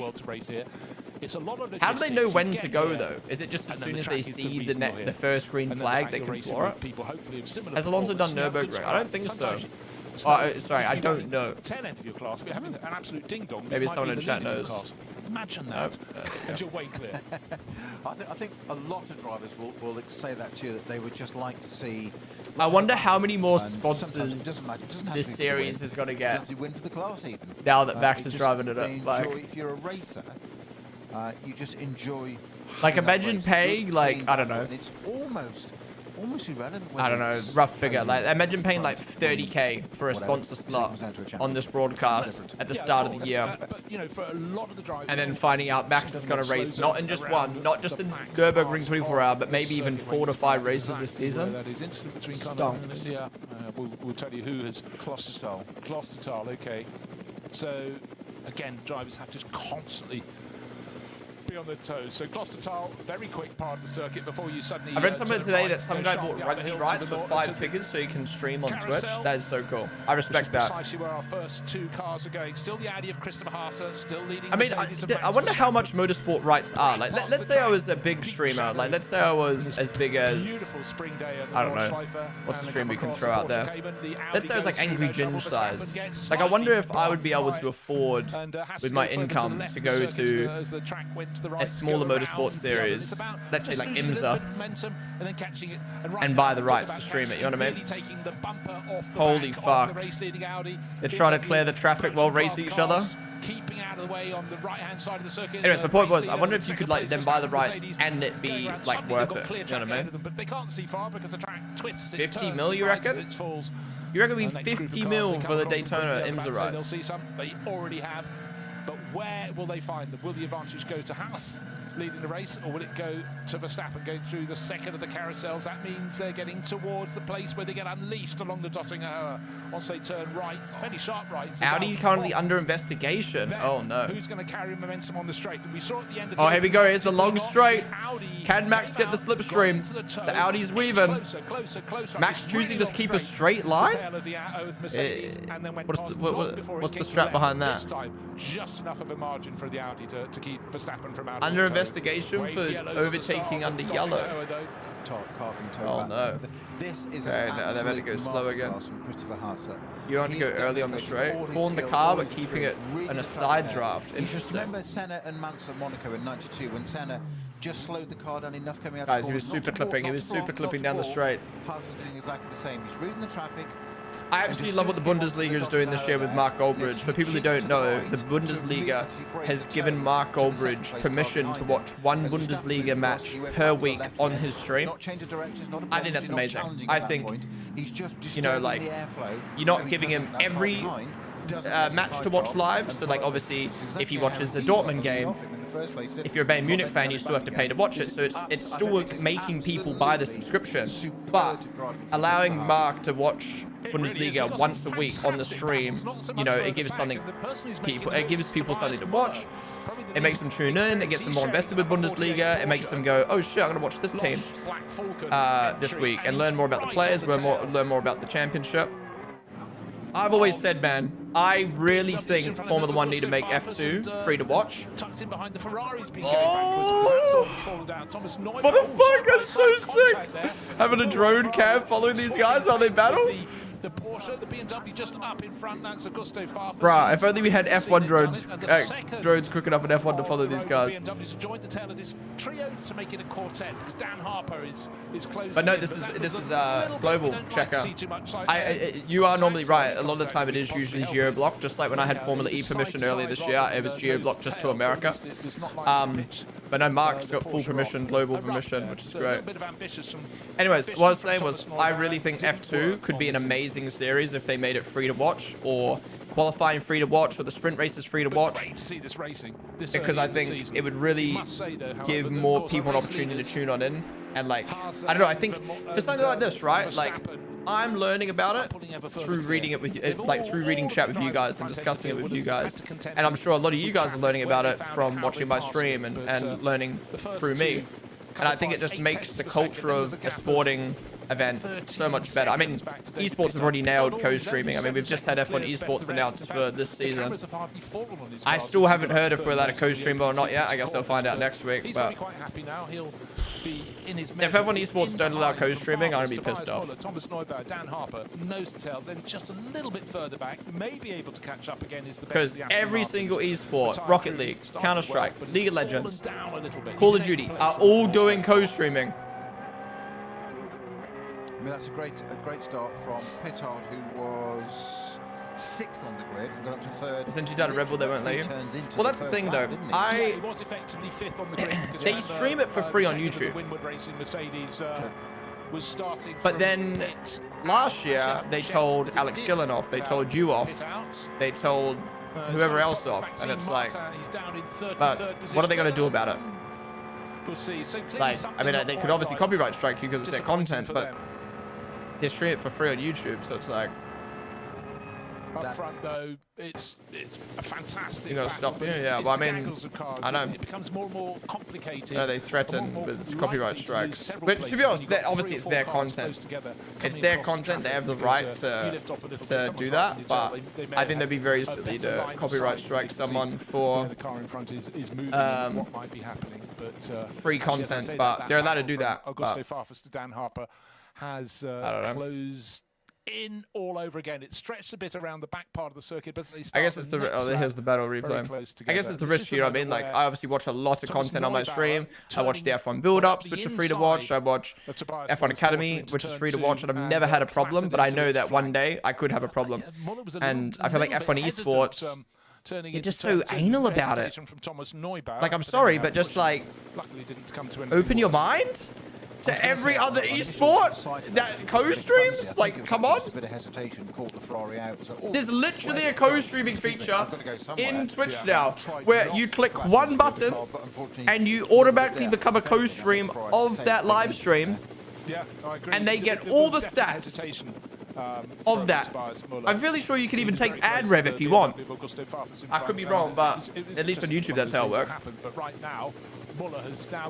If you're getting the stats and you're getting the ad rev, why would you give a fuck if someone else is watching it when it's already free? Anyways, we'll find out next week if we're allowed to co-stream or not. But yeah, if I wasn't connected to Red Bull, I'd definitely stream F1 esports because it's free to watch. But because I'm connected to them, I just get told off. But I hope this year we're allowed to. Alright, update on Max. Where is he right now? His onboard keeps dying, bro. I think they will. I think these things just have a habit. Hello? Oh, he's right on his ass. Another one of his teammates in that. Yeah, the Max cam's going to keep, well, every cam's going to cut out because this track just has shit reception. Like the back of his hand well, it doesn't have shit reception. It actually got good reception for being in the middle of the fucking hills, but you've got 100 cars out on track, broadcast in the middle of a forest. Oh! Max is the new boy here. He is relatively, but he For people just shooting on him, we've got Max's onboard in the bottom left, the main broadcast in the middle. So he's had quite a bit of The main broadcast is spending a lot of time on Max, to be fair. Perspective, yes. Yeah. But again, I mean, you know, to race this in one sort he's of car is one close. thing, but to learn. Yeah, it'll be interesting to see what happens this year, February. But I remember Alex Gillen got told off and he wasn't connected to anyone because he works with EA and stuff like that. How dynamic you know what I mean? They're not nailed down. I think you can say that because Haas's Audi was really shifting around, little bumps around the back part of the circuit. And again, I just have to keep emphasising the narrowness of the circuit. It's because they're proper racing cars. They're a bit loose. They're a bit leery. Just what you want. Yeah. You've got to get the scruff of the neck and drive. Is that the dust? Yeah. Yeah. Is Christopher Haas under pressure here? No, because what his view will be is. Well, the thing is, I said to the team, I was like, any chance we can get Freddie or Yano's onboard? But it's not Verstappen. them to stream their onboard would take up FPS, and obviously they don't want to sacrifice performance at all, even if it's 2 FPS. So Yeah, something like that. we can't really do it unless we get the official onboard from F1, and F1's not going to allow that. Haas have just cut one of the corners, as you do, make it the shortest route around a lap, and basically. Yeah, like if we could have a Red Bull stream with our 2 drivers' POVs, it'd be so cool, but can't even do that. Just over the serrated curbing, but you know, it's all fair and love in war. Oh, what I'd like to see though is a camera. Yeah, true as well. They want to show ERS and setups and brake bias and tra-la-la. As they go, because if it's nailed onto the circuit, it's probably that Audi went way wide there. Oh, little snap there for Max. Alright, does anyone know when is Max probably going to pit and when is someone else going to hop in the car? In Parc Ferme, I had an extremely irate Frenchman wanting to basically kill me in the Parc Ferme. And we need a content creator expedition race. The second stint. I'd go ham, man. Don't think I've done anything. I actually think I'd come last. With his car and whatever. And very notable Max by his still absence was my teammate. In the driving just off to the side. Phil Keane. A bit of a side draft. Until we got out of Parc Ferme, and the whole situation had been diluted and dissolved and whatever. Whoa! Look how close they drive to the fucking safety vehicles, man. What the fuck? Max is currently in P2. You can see him on screen now, either in the bottom left or on the left-hand side. He's right behind.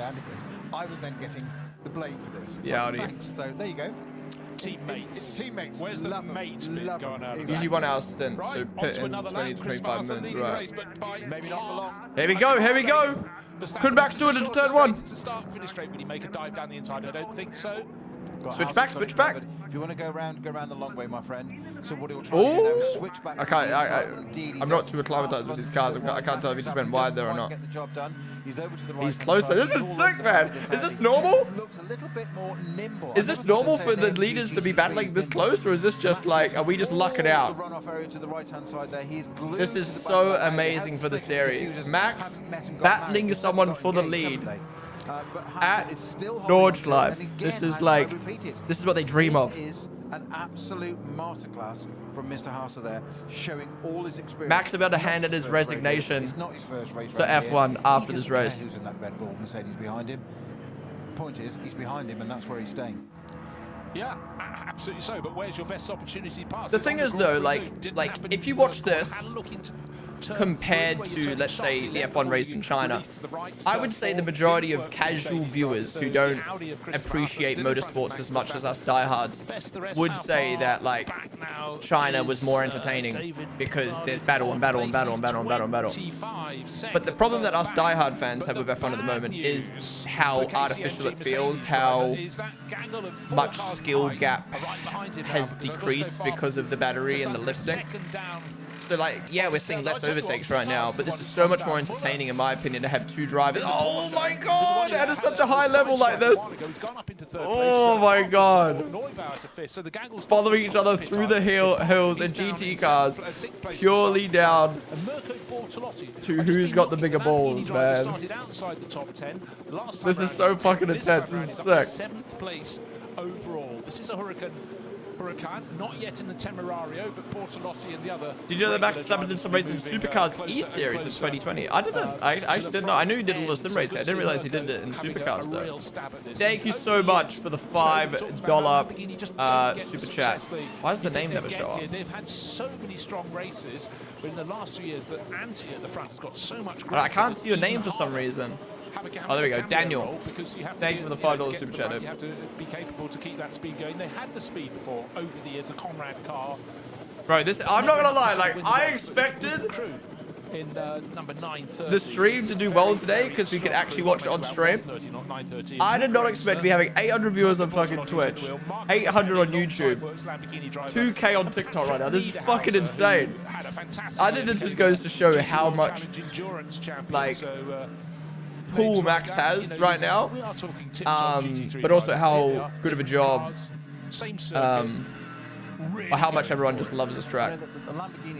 We need more NLS, yeah. I mean, Max said yesterday he's probably going to do more, and there's 2 races which were meant to be during Bahrain and Saudi, so we should get some more NLS Max Verstappen action. But I will be watching the Nurburgring 24 hours for sure. They can sniff them, but they can't. And even, to be honest, at this rate, even when Max doesn't race in NLS, if Verstappen Racing does, I'll probably, maybe I'll still watch it at this point. Sky has 50k viewers now. Damn. How much has the mainstream got? Maybe he's got tire life in it. He can stay in that group.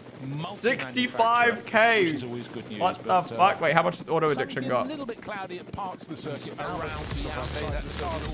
75k. No, we're at like, we're gonna be at over 500k total across everything now, right? Surely. Fans around the outside of the circuit almost every point they can. No way we're about to run to ads. No way we're going to ads right now.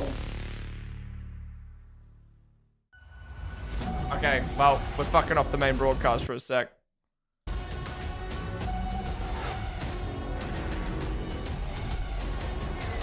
Okay, we're forced to watch the onboard.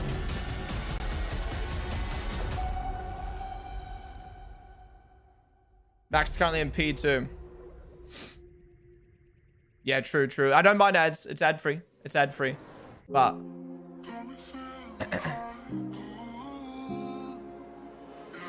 mute the other stream. If I mute it, then we're going to lose... I'll turn it down, but then we're going to lose our place. Like, the YouTube... If you mute it, if you mute a tab, it just pauses. I want to make sure I stay in sync.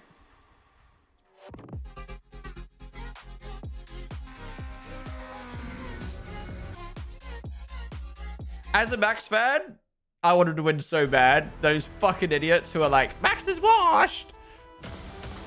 Max is washed! After 2 races in F1, like, please. But then they'll be like, well, Kevin Estrie and the big guys weren't racing.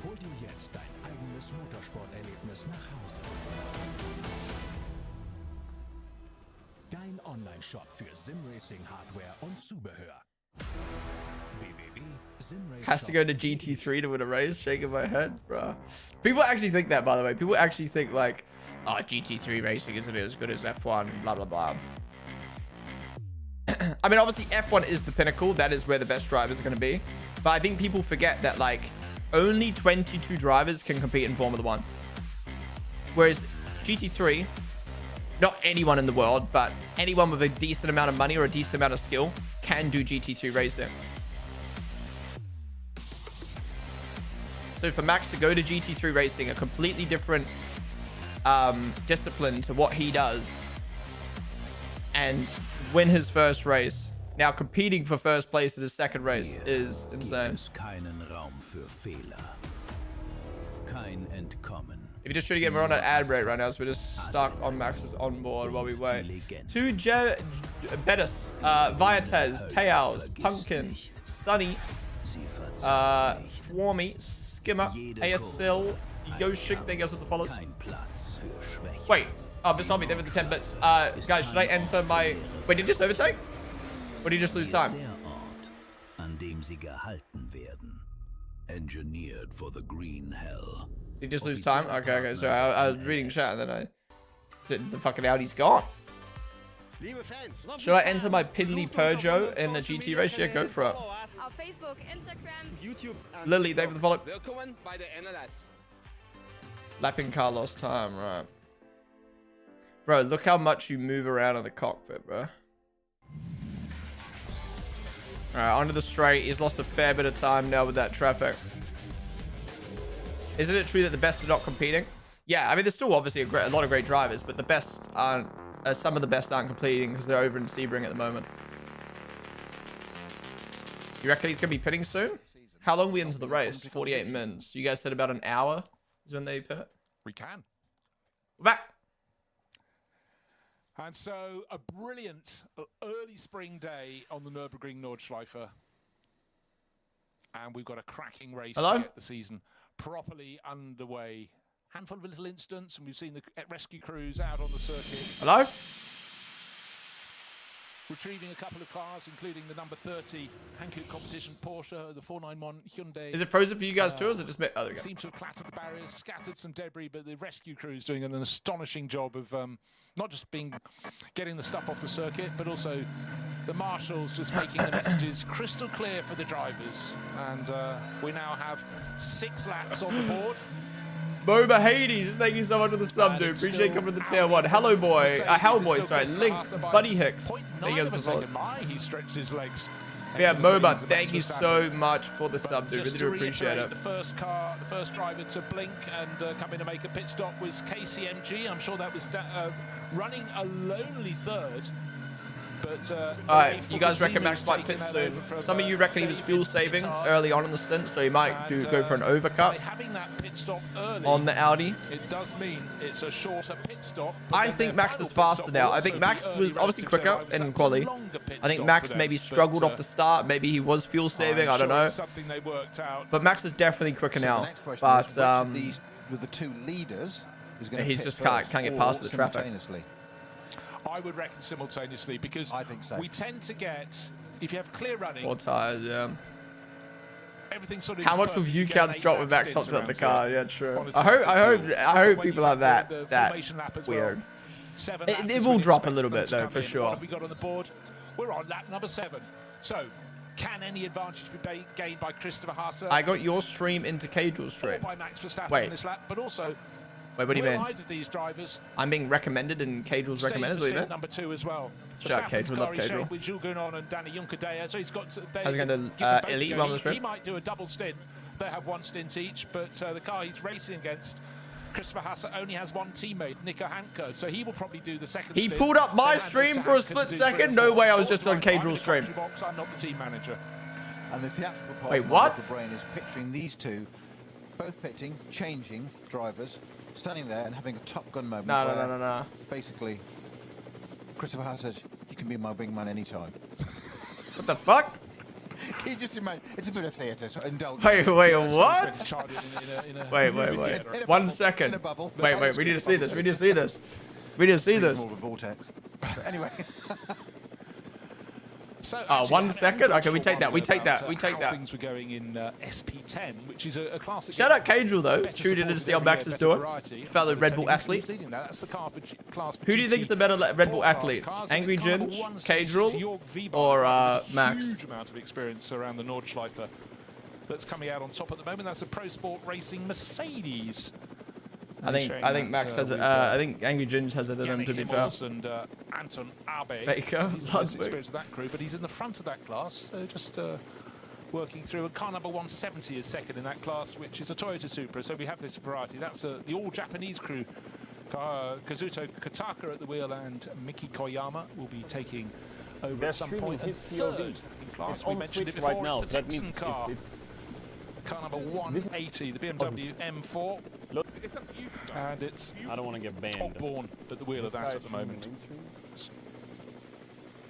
Yo, loads of people are co-streaming it. Yo! Had a few drivers. Oh, 1 second. Car number 177, which is in 4th in class. Anyhow, we'll try and hammer that out. But the good thing about it, it's a fantastic nose-to-tail No, fair. I mean, people do get confused about like can't stream. I don't want to get banned, but like it's literally just free to watch. At the very beginning on the formation lap, Bruce, of the variety of manufacturers, and we talk about the drivers all the time. We focus on this a lot in this first stint, where we're just coming up to our first of our leaders' pit stops very shortly. I suspect possibly even the end of this lap. But currently we have Audi leading from Mercedes. What is the numbers for Porsche, Verstappen? BMW, He's the number 3, Lamborghini. so he's in P2. How cool is that? A bit of a variety. Yeah. No, absolutely. But also just that we said at the start. Oh, of the Max race, is you still can't on the only- back of that it's easy to Audi. focus on what's happening at the front of the field, but you have Bro, cars is that? I actually and we can't have the believe how SP10 close cars. it's been for All so long. 5 cars, the ABNX, top 5, Len, FS. They that get get to followed. the carousel are covered by one shot. They're covered by 2 seconds. So we're very nearly the end of the quarter point in the race. We're nearly up an hour. God forbid a driver does what he wants to, and some dumbass will pull up, start comparing them like their life depends on it. Down in 46, 47, 48, I wonder how 49, Carl 50th Larson's position. feeling right now. Not nose to tail, but the next closest thing. Probably half a second between each of them. Then they run along the Dottinger, and the car that's leading the class just gaining a little bit of a margin. This is what frustrates me. So close to a boost. Maybe they need a bit of boost, you know? Getting a toe, but not enough to draw it up. Or is it? Again, just keep on forgetting how long that run is. F1 conversation for a little bit, right? F1's biggest problem for the last where it tightens up a bit, but yeah, I think class lead still staying there. But however many years is the cars couldn't follow one another, right? To the point where they added DRS, and DRS just added cars that can't follow, and then now they can follow, but the overtakes are too easy. These cars can follow extremely well. So my question is, if the battery didn't exist, if there was no overtake mode, no boost mode, no whatever, okay, yes, we wouldn't have as much back and forth. But we've discussed various possibilities of I still feel like we get banging racing. I feel like these new F1 cars can actually fucking follow, and I feel like not team managers, they will have different. I feel like the boost and overtake maybe adds a little bit too much overtake. I know that's like weird to say, but like it almost adds a bit too much overtake and a little bit too much like lack of skill, whatever. I feel like we don't even need the battery boosting for these cars to follow so well. Because like, for instance, like you watch this racing, right? These cars can follow. Max is right on this guy's ass. They're actually battling. They're actually following one another. Some people might be like, oh, they're not overtaking. This is boring. But like, it's so entertaining to watch cars follow each other, knowing that they can go for a move. I don't feel like you need a battery to force a move. I just want cars that can follow, so when someone makes a mistake or someone is quick enough, they can go for the move. And that's my problem with the batteries, is like, I almost feel like they added the batteries to help following, but they already fixed the following. And about, a tenth of a second behind the race leading Audi. It's the one Max Verstappen is driving, pedaling hard. Now, end of this lap, it is crazy though. This year I've watched IndyCar on stream. I've watched now GT3 racing on the stream. Off stream I watched NASCAR. And all of them, man, I'm just like, wow, this feels like motorsport. F1 just feels like spaceship entertainment. I love F1. Here we go. Max got the run. He should be able to get past here. This is a yellow. Down the straight they go. He's done it. Back in the lead. Because Hassel was held up by the cars where he didn't want to be. Is that them? Oh, that is them.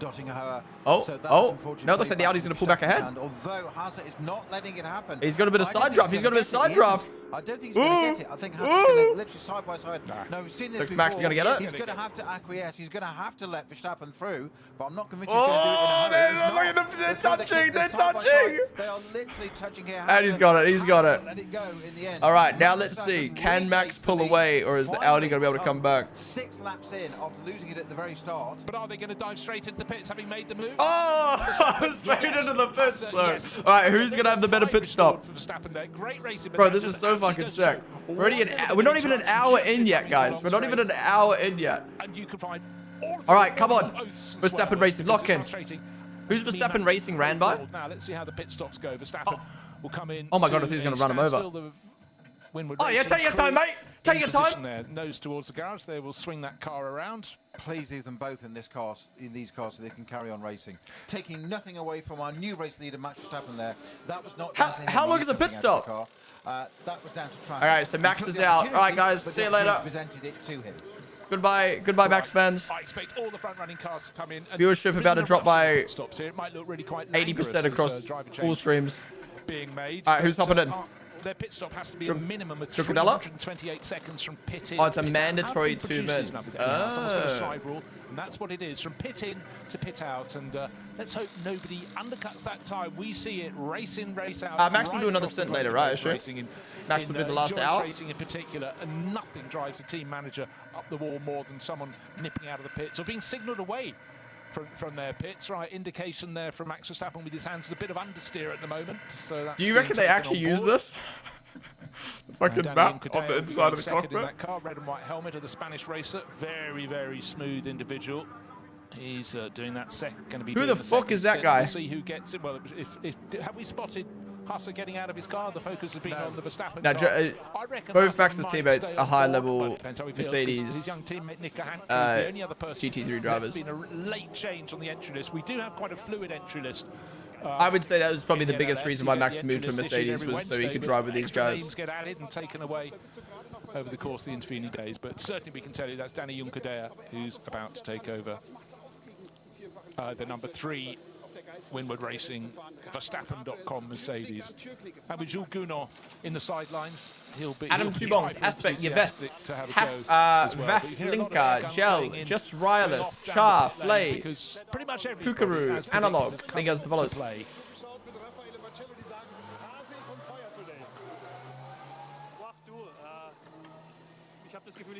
Yeah, everybody had to pit. Yeah, well, that's as you'd expect. We might expect the Cup 2 Porsches to come through. Yeah, it's still exciting. Maybe people would care less if Max wasn't in the car, if they weren't in a battle for the lead, but like now you want to cheer on his teammate Toby does well. Now, of course, didn't pit early. He did. So he pitted on lap 5. So that's going to put him nicely out of sync now, as in to his advantage. I assume Max will come in for the last hour, or maybe Don't forget, early you do the pits, your pit stop will be shorter. So we get the situation, it may well be, when the Audi... Wait, they got overtaken. Mercedes and the Audi as they what? Were. Oh, tell you what, it's back to being Audi ahead of Mercedes. How's that work? I paused because we're waiting for the Audi to be released. Its pit area was further down towards pit exit. Shearer didn't. And bad him right now. In the fast lane of the pits, but the Audi just hauled itself F1 back. fans could not comprehend that. Yet, or if it's still FIA, fuck ADAC. It's Hanker. Yeah. Okay. Fuck ADAC. So that was super tight, just what the doctor ordered. Can't complain. Can't complain, won't complain. But having just ceded the lead by that brilliant, well. No, on a real though, why? How does that happen? Going onto the long. How do they come in first with a mandatory 2-minute pit stop and come up behind? Being towed past by Max Verstappen, who was not taking no for an answer, was he? As he decided when he went to the kink and Ryan. Yeah, guys, where's the battle? Why aren't they showing the battle for P32 right now? Were both under 328 seconds. Otherwise, they'll be getting a time penalty. I'm just so hoping my little sort of theatre moment's happening now that Verstappen's gone into Haas's pit and just gone, you're good, mate. You're good. This kid's good. Yeah, would he be in my team? Because that's what he'd want. That's exactly what he wants. He wants a challenge. Doesn't want to just go and pour away and have 5-second win, 10-second win. He'll want to guys, there's a lack of the Claire's wife. I can't watch this anymore. All right, Drukadella's in the car. I hope I'm pronouncing his name right. Am I pronouncing his name right? Most of it. Got the lead into Tiergarten and finally Christopher Haas did not make it easy for him. They did trade quite a bit of vinyl on the way up. Right, what I need to see on a track map is where Max wasn't first. Max's team wasn't first. Now they're in P2. Drunkadella now in the car. Who is now in the Audi? Please tell me it's an easier name to pronounce. When David Pittard was off the tail of the battling Audi and Mercedes. Get out of the way, fam. Blue flags, blue flags. In the lead of the race in that opening stint. His pit stop would be 22 seconds slower. He's on the other end. He's just finished. Yeah, who's in the 16 car though? 22 seconds shorter for the early pitting KCMG Mercedes, which Junkadella. Junkadaya.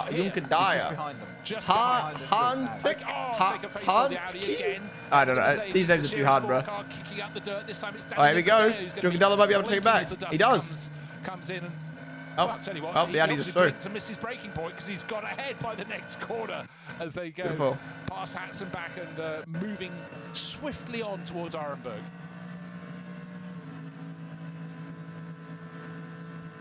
That was a lot of intent. You don't often get clear overtaking manoeuvres with no traffic involved.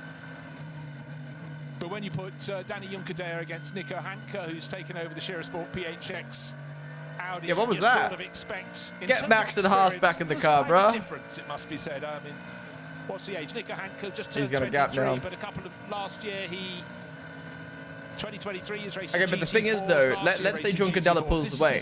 Is the conversation going to be Junkerdella carried? Or is the conversation going to be the guy in the Audi right now? Bottled. Tries to fight it. Droid boy, them the follow. One of the best ways of learning a circuit is to follow a master, and Danny Junkerdare is very much that. But the key is to stay with him. And at the moment, Nico Hanke's falling back. In fact, get the telescope. If he can keep up, exactly. But he'll be learning. He'll see a handful of corners. Go, okay, got it. But also, he's probably just wanting to feel confident in the heat and the tyres and other.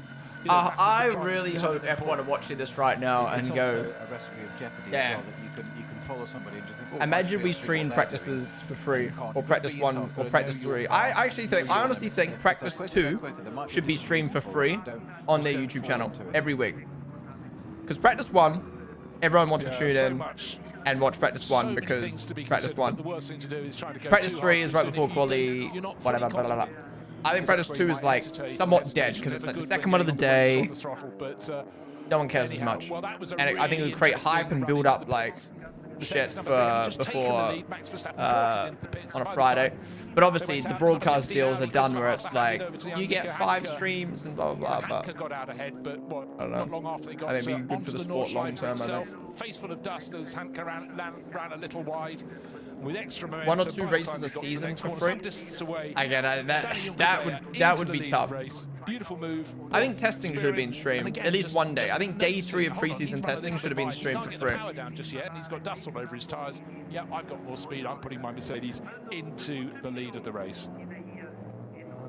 Oh my God, Junkerdella's gone. A very quick update. Remember I said at the very beginning that our guy that just got fun fact, Viaplay streams the practice sessions live for free with advertisements, right? But that's only available in the Netherlands. I said that car didn't quite make it around the formation lap. They should show Porsche Cup on F1 TV for free. Unfortunately, gearbox issue today. Is Porsche on F1 TV? It's kept us from racing, so obviously they tried it on the grid. You have to go to another like website. What a shame that all that work, and then don't even do the first few corners of a 4-hour. Hi guys. Stuart, I'm sure. If you just got in, Max's teammate Junkerdella just took the lead over the Audi.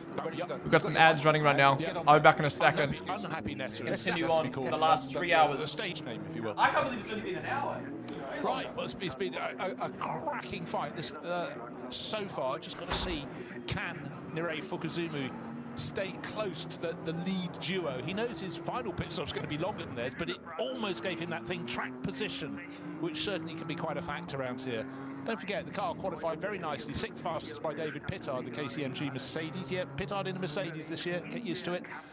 But have to see how the crew can fare. Because if they can fight with the lead 2 cars, well, that will give them a lot of confidence and be great. But clearly, in terms of regular race pace, the number 3 Verstappen.com Mercedes and number 16 Sport PHX Audi are the class of the field. But don't forget, it's not just one driver doing all 4 hours, so we will have a rotation through drivers, and some cars will gain as another driver takes over, some will lose out a little bit. But one that definitely was worth watching, seeing how it fares after the pit stops, is that the best of the Lamborghinis, which was Mirko Bortolotti's car that had risen from outside the top 10 to 7th place overall. We'll let them all settle down. Oh dear, a Toyota Supra has left the pit lane, just gone over the dotted white line into the line where you feed out, and has come to a halt with half of the car on the grass. So that's someone's having a very, very short stint indeed. Oh gosh, it was the car that was right at the sharp end, second in the GT4 class. I think Kataka in the Toyota just handed over to teammate or vice versa, but that is not going anywhere at all. See from our camera footage at the end there, looking in through the sort of foreshortening across the track there, there's a bit of driver work going on to try and do an alt control reset. I'm sure obviously that car can't stay there. It's no real problem where it is, but you don't want anybody battling down the pit straight, trying to go down the inside and suddenly finding a Supra on the pit exit. So that car will need to be removed by the authorities and officials at some point fairly shortly, if it can't do so under its own steam. So, meanwhile at the front, it's Danny Juncadella in the Winward Mercedes, currently leading from Hanke in the Shearer Sport Audi. That's swapped around. I'm looking for fastest times of the race so far. Fastest lap by Max Verstappen in that Mercedes was a 7:53.5. Christopher Haase, I said he was on fire, 7:52.7. That's proper. It is, isn't it? I think you covered that there. That was about lap 3, I think. Yeah. That was the lap that he gained about a 3-second margin, and then the traffic worked against him. Right. Cracking battle now. Unfortunately, Nico Hanke falling back a little bit, but Nurei Fukuzumi had taken the KCMG Mercedes pass, and just as they complete another lap, the better place of the two BMWs from Rover Racing goes through as well. So order chopping and changing. By the end of lap 8, Danny Juncadella leading. This is after all the front runners made their first pit stop. He's got a margin of 6 seconds over the KCMG Mercedes. So that was the one. Just remember, the KCMG car, Nurei Fukuzumi, that pitted 2 laps earlier. That means at the end of the race, its final pit stop will probably be 2 laps earlier than rivals. And they gained about 22 seconds, because their first pit stop could be shorter, but they'll have commensurate pain at the end of the race. But right now, KCMG running in 2nd place overall. The change came behind them with Jordan Pepper gaining a position, car number 99 Rover Racing car. Nico Hanke falling back to 4th in the Shearer Sport PHX Audi that led the race in the hands of his teammate Christopher Haase in the first stint, and Matthias Drudy, best placed Aston Martin, in 6th. Now we've got a code 120 currently just on the exit of Exmüller, going up to Bergwerk, and it's 2 cars currently. One is number 500, which is the VT2 rear-wheel drive class, which is the Adrenaline Motorsport 330i BMW. And a bit further behind that, I am seeing, although my screen GPS keeps dropping it off and putting it back on again, but it's intermittently telling me it's car number 8. If that is the case, that's the Utah Racing Audi R8 from SP9. That's the AM car with Alexei Vedemenko or Selv at the wheel of that. It keeps logging on, logging off my screen here. The only constant is, though, Bruce, and everybody listening, that it's car number 500 is completely stationary, Adrenaline Motorsport car. So whether the 8 is there or not, I don't know. I will keep you posted on that. Take by Elo. Thank you so much for the sub with Prime, dude. Really do appreciate that, man. Thank you for subbing for the first time. Also, Task Rock, Haltix, Santi Musa, Shivam, Fallen Back, and Isaac. Thank you for the follows. Shall we say?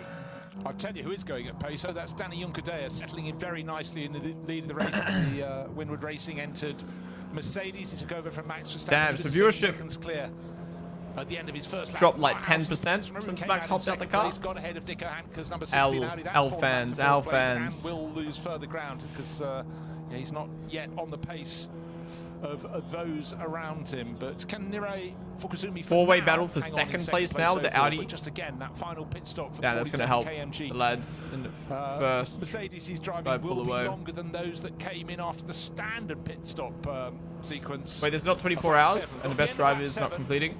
Yeah, only 24 hours. 24 hours is 1 race a year, and that's in May. And yeah, some of the best drivers are over in America racing at Sebring right now. You thought people want to see the race, yeah? Nah, I expected it to drop. To be honest, I actually thought it'd be more than 10%. Is he gaining or losing? I would suggest he's further into the stint, so should be gaining a bit. A car being towed along the Dottinger Hoa. Again, course vehicle, orange flashing lights on the roof, and also doesn't help that the bro just gaps 6 seconds as well. They can see it from a long distance off, and the tow vehicles. Red line drop from 22k to 90k, drop from 850 to 750. Yeah, same with TikTok, where they can sooner turn into YouTube. The pits, or if you've got a damaged car, drag it to the side of the circuit by some of the circuit openings, and then. This is so much more boring than F1. F1 has way more overtakes this season. You're spitting facts, bro. You're spitting facts. Just want to touch on Cup 2 class. It obviously depends on what you like watching, right? Like, I don't deny that F1's been great this season with the overtaking. Well, we just had the pit stop, so there's a bit of a churn there, but I think... Yeah. And they're both good.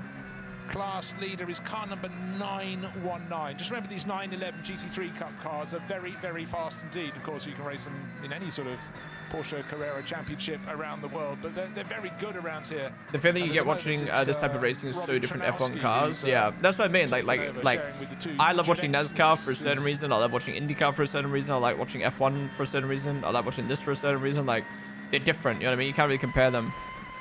It's kind of like, so weather conditions still set it's kind of like comparing like rugby union to rugby league, or like T20 cricket to Ashes cricket. Like, early days of spring.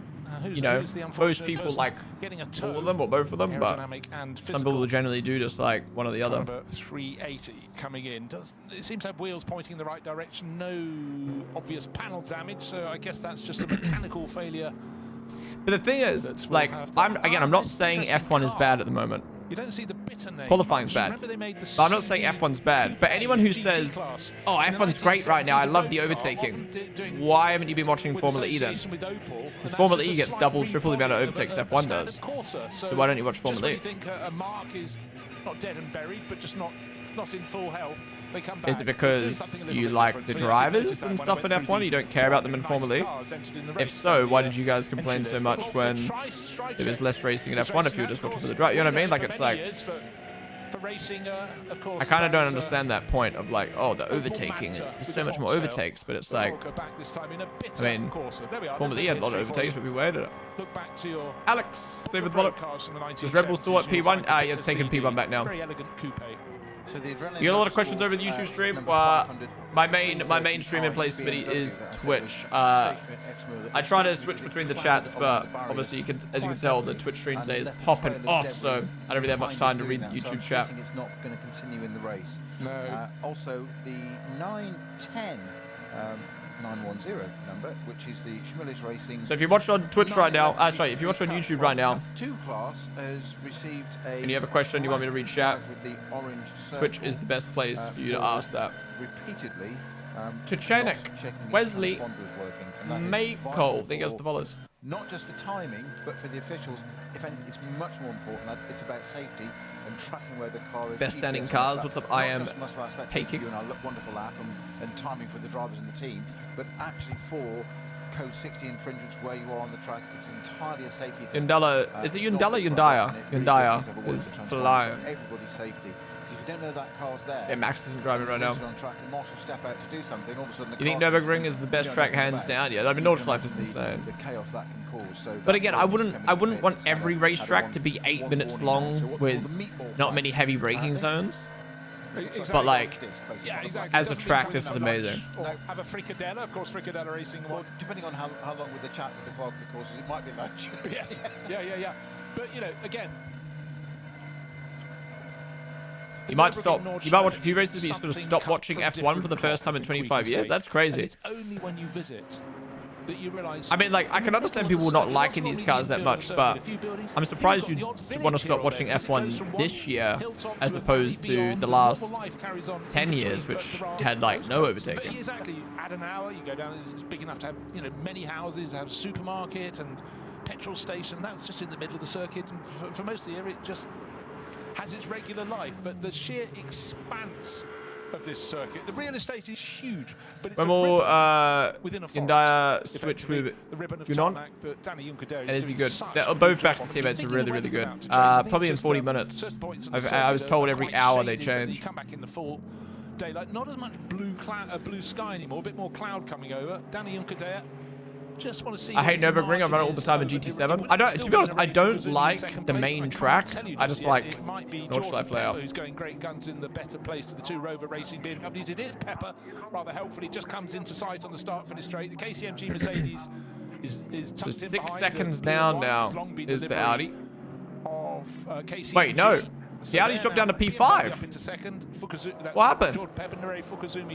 Down to 3rd and 4th. How's it lost 20 seconds? Does his teammate suck? More ground in the Shearer Sport PHX Audi. It's Matthias Drew. The Audi fell off. Who's doing a double stint in that Aston Martin for Walk on Horse Motorsport, and he comes across behind them. Young kid hopped in. Damn. 4th place overall. Hank has lost another 10 seconds in comparison, but still has 14 seconds or so over the 6th. Well, I hope 99 can catch up. Who's 99? Is that the Merc? It's a Merc 1-2 right now. Power problems. Oh shit. That's a shame. Caroline, Enrique, the beach. Talking about you. Zena, thank you guys for follows. Stuff moving around, drivers experiencing different cars. But is there rain incoming? It's got a little bit grey at the track now, hasn't it? VLN as it was, and then it became NLS a handful of years ago. But you know, he's a great driver to have on board. But right now, second place in the hands. 99 is the BMW. Oh, okay. Well, the two Rover cars. Is that it there? That one there? But the number 98 that was put third on the grid by Raffaele. Yeah, I assume this is. Yeah, I assume this is 47 and 99 now. Down the order a little bit, but 99, 47 now. That is now.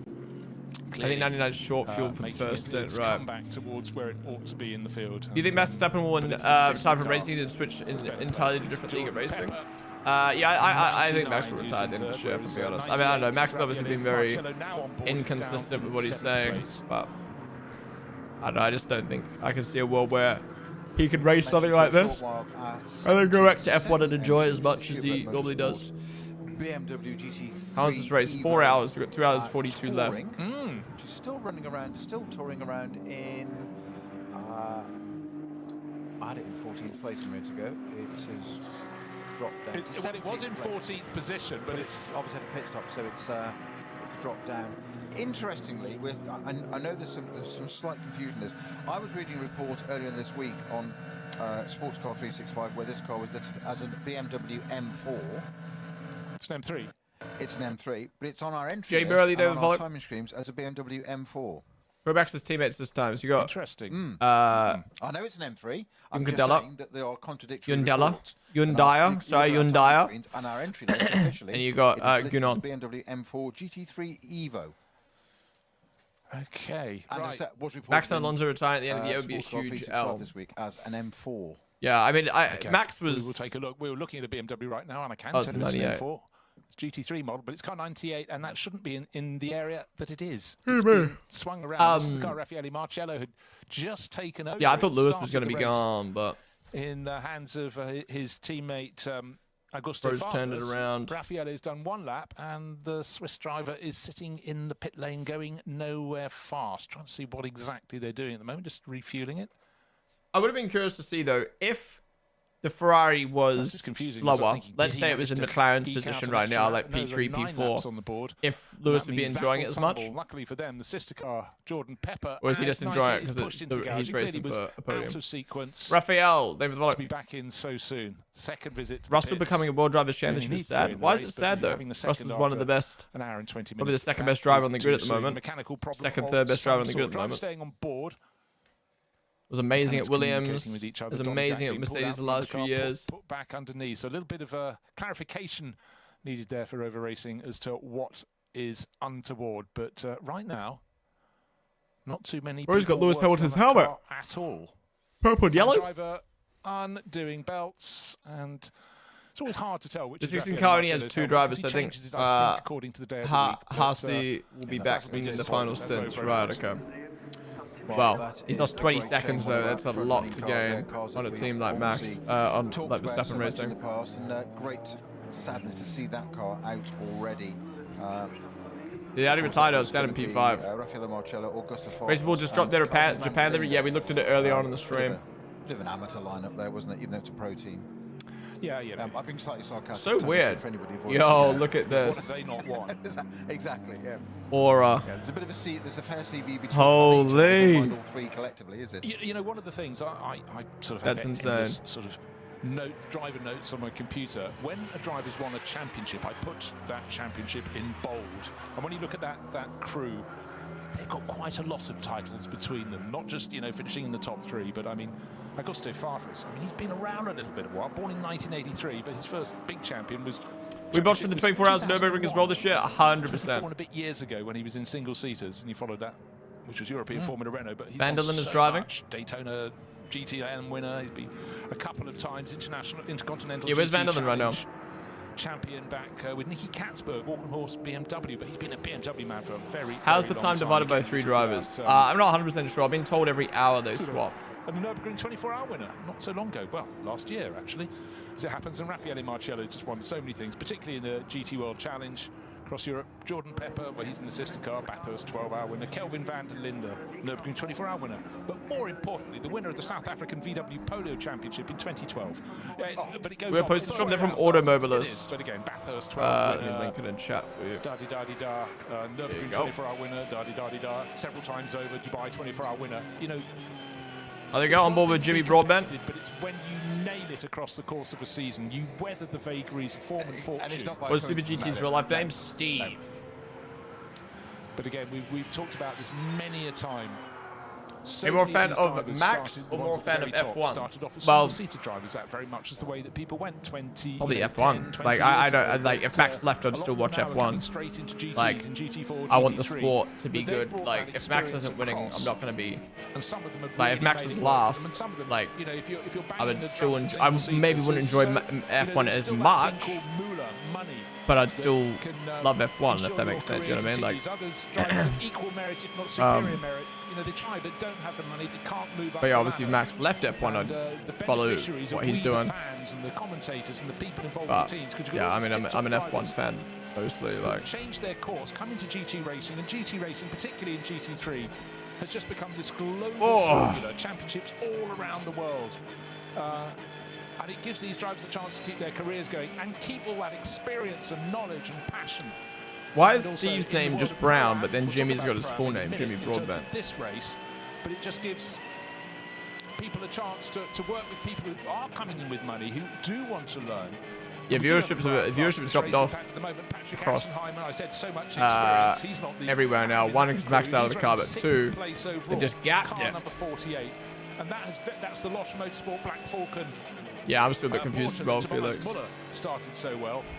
I'd kill for an F1 race in Bathurst. Bathurst is a great track. The other pro is Dylan Pereira. Oh no, viewership is still very solid, but like. But you know, there is this element, and it's. I think it's just like. It's a shame that the battle fizzled. Racing, you know, back across the years, they can pay to change the display name on the broadcast, right? Super GT was like, no, I'll keep Steve. In the championship, you had gentlemen drivers who came in, and they wanted a quick driver with them, and some gentlemen. Wait, why is SpongeBob in the car? What the fuck? Not so much, but it's such an important role. If you're the pro, Snowy, with... I think the highlight today was being on Cagel's stream for 1 second. Yeah. It's not a given it's going to work. There has to be incredible work on building up the relationship and having the technical passover of knowledge and the ability to receive it from the other end. Entirely so. That is one of the most difficult things to navigate in pro-am racing, because on paper, on the most simplistic form, your am is reliant on your pro is reliant on the am's money quite often to build the team and have that motivation and keep that guy motivated.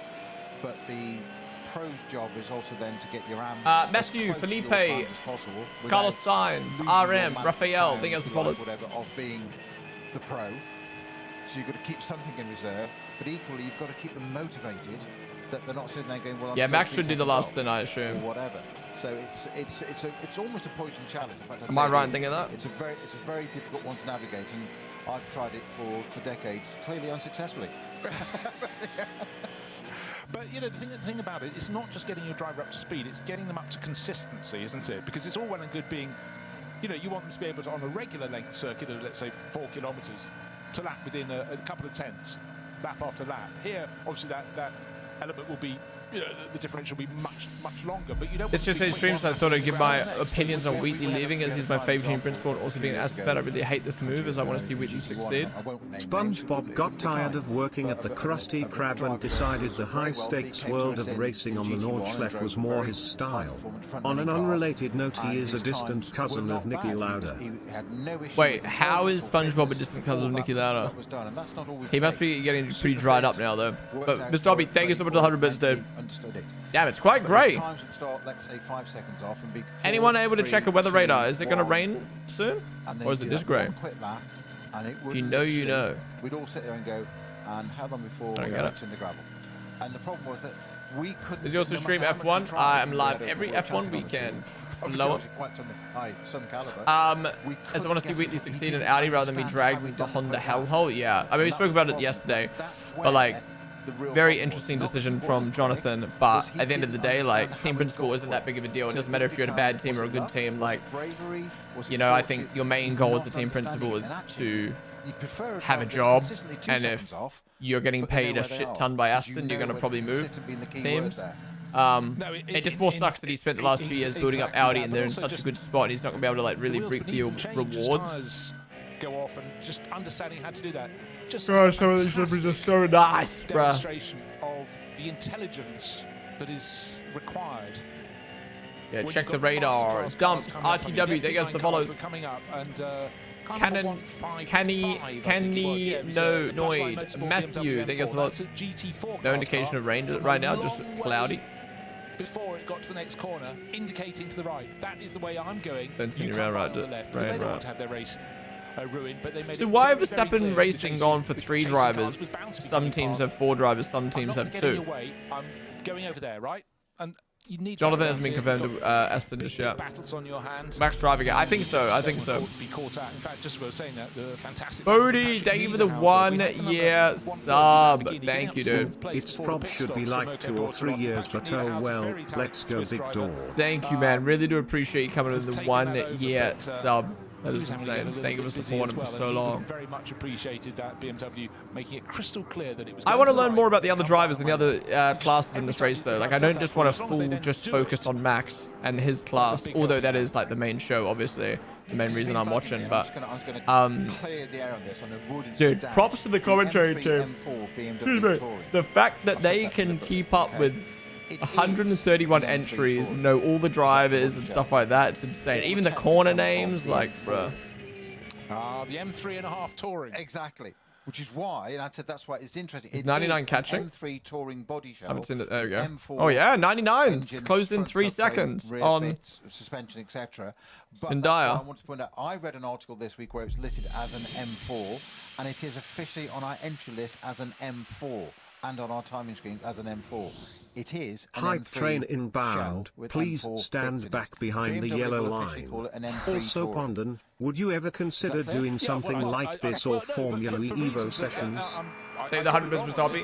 Dude, I would absolutely love the driver car IRL, but I don't have my license. I don't have my license. That's what we need to get that license first. That's it for now, children. But yeah, if Formula E or a GT3 team came to me and said, hey, do you want to drive one of our cars? Fuck yeah. Now you are bringing back memories. If a MotoGP team came to me and said, do you want to do a passenger lap on the back of a MotoGP bike? I would probably shit my pants, but I would love to do that. No, but it's good, but you know. I would say yes. It must be said it was a bit easier to car sport. I hate roller coasters, but the hot laps I've done, I never felt scared. I think, like, I'd probably shit myself on the back of a MotoGP bike because you have to hold on. But, like, yeah. The only thing that'd be scary, it depends, okay? If Formula E came to me and said, hey, you want to drive a Formula E car? And I signed that if I crash, I don't pay for it, I'll do it. But if I have to pay for it, hell no. I can't afford that. Nah, I don't think the creators would pay for it. Races though are staying at 4 hours, which is good. So we're nearly an hour. And Kiwi. I grew up in New Zealand, yeah. And at the moment it's looking. Where's Max? Max's team is in P1 right now. Max just hopped out of the car of his stint. Taken that over. He'll be back in probably like an hour. You just mentioned Verstappen. Of course, he's not in the car currently. There's no reason why we can't. You don't need your license. You don't get caught. Comparison that. Well, who was I talking to? Oh, I was talking to Sky, and one of my creative friends, Sky. She's 20, and she was at Goodwood the other day doing like a Goodwood experience, and she wasn't allowed to drive any of the cars because even though she has no license, she's not old enough, which is so dumb. So if you're 25 but you've only had your license for 1 year, you'd be allowed to drive the cars. But she's 20 and had her license for 4 years or 3 years. Not allowed to drive them. There we go. Such a shame. I'm sure it'll all be sorted out in Formula 1. Same thing. Even when we were doing when we were at the BYD event, same thing. She wasn't allowed to drive them because she's not 25. Very, very good. Actually, even Bella as well. Bella wasn't allowed to drive, so we had to hop in Tomo's car. Tomo had to drive us around because he's like 40 years old or whatever. You know what I mean? South African has taken 3 seconds off him. It was 6 and a bit seconds last time around after 10 laps on the board. 3 seconds. Yeah, only that unks to drive, man. Just came out into the lead. He took it over from Christopher Haas, who'd just been passed by Verstappen before the first pit stops. Oh, okay, so there's the Audi after dropping all the way back. Now he's racing a Porsche, 37 seconds down. What the fuck? On his tail, about a second behind. 5th place. How have you gone from battling for the lead to 37 seconds off? And he's going to use his MotoGP's on this weekend. I was actually going to watch MotoGP this weekend and do like a MotoGP season review stream. But then Max started racing NLS, so I'm going to save the MotoGP stuff for another weekend when there's nothing happening. Yeah, it's nonsense. I drove a Formula 4 car around 6 months after getting my license. Granted, I was 24, but still. Also, it's pronounced Junkadea for future reference. Junkadea, okay, Junkadea. Well, the commentators I suppose said Junkadea. No, Junkadea. Junkadea, yeah. Junkadea. Alright, Junkadea. No, it's not Max driving right now. It's his team. If I ever say Verstappen's in P1, I'm referring to the team, right? The team is called Verstappen Racing. Just keep that in mind. Nico Hanke, where's his car? Right in the middle of the track. He goes slightly to the right. It's like, oh wait, this isn't the Audi. Oh, it's a different Audi, my bad. And Asselheimer goes, I shouldn't have done that. Thank you very much. It's like back in 2009, if you said, oh, Braun's in P1. Actually, Ross Braun doesn't drive the car, guys. Jenson Button does. For the lead earlier on, he had no choice but to let it happen.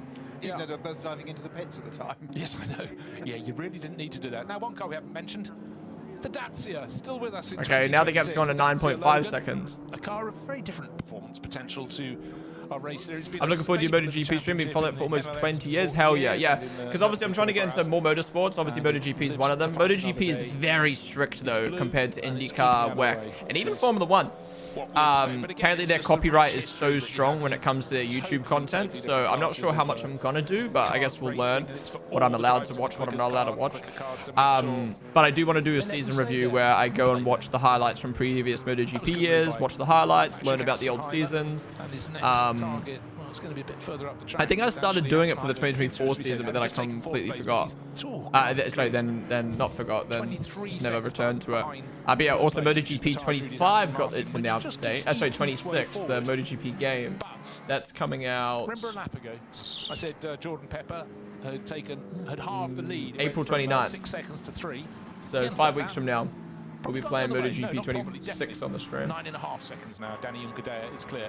Traffic would have been an element within that, for sure. And it may swing back the other way. But yeah, in terms of their lap time, the difference between them, you hit 6.5 seconds. That is not... Why does Nurburgring 24 hours and Forza Horizon 6 need to be on the same weekend, bro? 6.5 seconds, even around a long lap to another. So traffic has had... Bro, that's a big month. And certainly Jordan Pepper. We've got Miami Grand Prix. BMW would have been frustrated there, but it may come. Then we've got WEC 6 hours of Spa and IndyCar at Indianapolis. Then the week after Forza Horizon 6 release and Nurburgring 24 hours and Formula E Monaco. Then the week after we got Canadian Grand Prix and Indy 500. Again, we come to the sliding scale of pit stops. The real aim in this race. And then the week after that we've got F1 in Monaco. The week after that, we got F1 in Spain, and then that same weekend, WEC 24-hour Le Mans. It's just fantastic. If you've been with us on radio RSL, honestly, man, like I swear my calendar's like really filled out this year, and I'm honestly like I love how many of you guys have been tuning in for the other motorsport stuff. Like I was so surprised how well the IndyCar St. Petersburg stream did. And this stream today has been fucking insane. I expected it to be popping off, but I didn't expect it to be this popping off. And I'm still planning to try to get to LA for IndyCar at Long Beach, so expect IRL streams that week. This is one of those cars. If I do go, that will be very fun. People will make their replicas of it, won't they? If you happen to have a BMW, you've been showing some love to us Americans. Maybe it's paid off. Wait, what do you mean? Showing love? Do you mean like streaming at a different time? It gives you a bit of ownership of something that's out there on the track. Yeah, basically, I'll call on Monday with my management about getting to IndyCar. We're gonna see if we've got access and what we're gonna be able to do. But I think it'll be good. But also, they paint cars. They put liveries on cars. Straight mode in Monaco. Remember the BMW 635s with a F1 FIA can't fathom this right now. Can you do front face live stream from the Grand Sanchez paddock at Indy? But that's the thing. That's what we need to work out. I think IndyCar is much more loose with stuff like that. F1's very like you can't stream at the track, blah blah blah blah. But I think IndyCar it will be a matter of like I can stream at this track. I just can't show the track. But I'll be able to like stream the paddock, I think, and like stream around the race and stuff like that with no problems. Obviously it's in a city, it's in LA, so like the internet's fine. But yeah. That's why I want to get to IndyCar so bad. Like I think obviously it's going to cost a bit of money for me to go to LA, hotel, pay for the IRL backpack service, stuff like that. But I think it will be worth. It will be one of those like a decent investment, but I think it will be worth it to showcase what I want to do and what I think can be done at other motorsport events. And then hopefully IndyCar can see how cool it is and the content it can make. And then yeah, I feel like obviously LA being in a city and like Long Beach being a cool track. And leave the pit lane and just quietly talk about the car a little bit, and then just sort of describe it. So should we add a bit of speed in? And often they overturn blue. Ponden, do an iRacing video. I was doing iRacing yesterday on the Red Bull stream. We're doing some Nordschleife racing. It was not fun. Check flight prices. They're about the same as when I checked a little bit ago. They're at £400 right now. Is this the real race? Why is the 98 not racing? I don't know about the 98, but this is the real race, yeah. We talked about it in the pits. Raffaele Marcello and the Rover BMW, the second of their cars. Viewers dropped. Yeah, I mean the viewership went from 2K down to 300 on TikTok, but that's just the way short form live stream platforms work. It's the same with YouTube Vertical right now. Is YouTube Vertical live streams, if people leave the stream, the algorithm goes, oh, people are leaving the stream's dead. We're going to stop recommending the stream.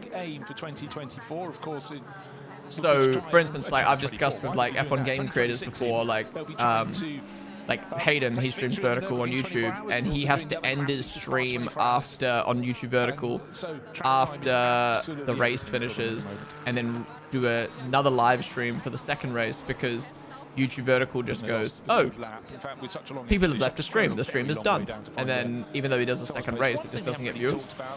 So yeah, just the way short form platform live streaming is. They just think people are leaving, so they think the stream's done, and then it stops recommending it.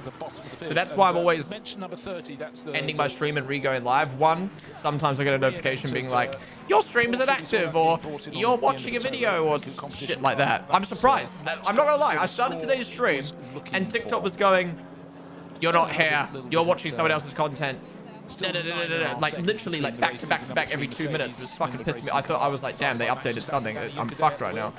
But I haven't had a notification in 2 hours. So I don't know what the fuck's happening right now. Mercedes, but that is out of sync because it will have to do its best pit stop. Is Max first? Yeah, Max's team is first right now. Its final pit stop 2 laps probably before its rivals. If you do a MotoGP lap with Marquez, we buy it all donate like $1,000. Oh, I can't do a lap with Marquez anymore. He's a monster, bro. Who's the best Red Bull MotoGP driver? But it's nice to have someone doing something a little bit different. Jack Miller.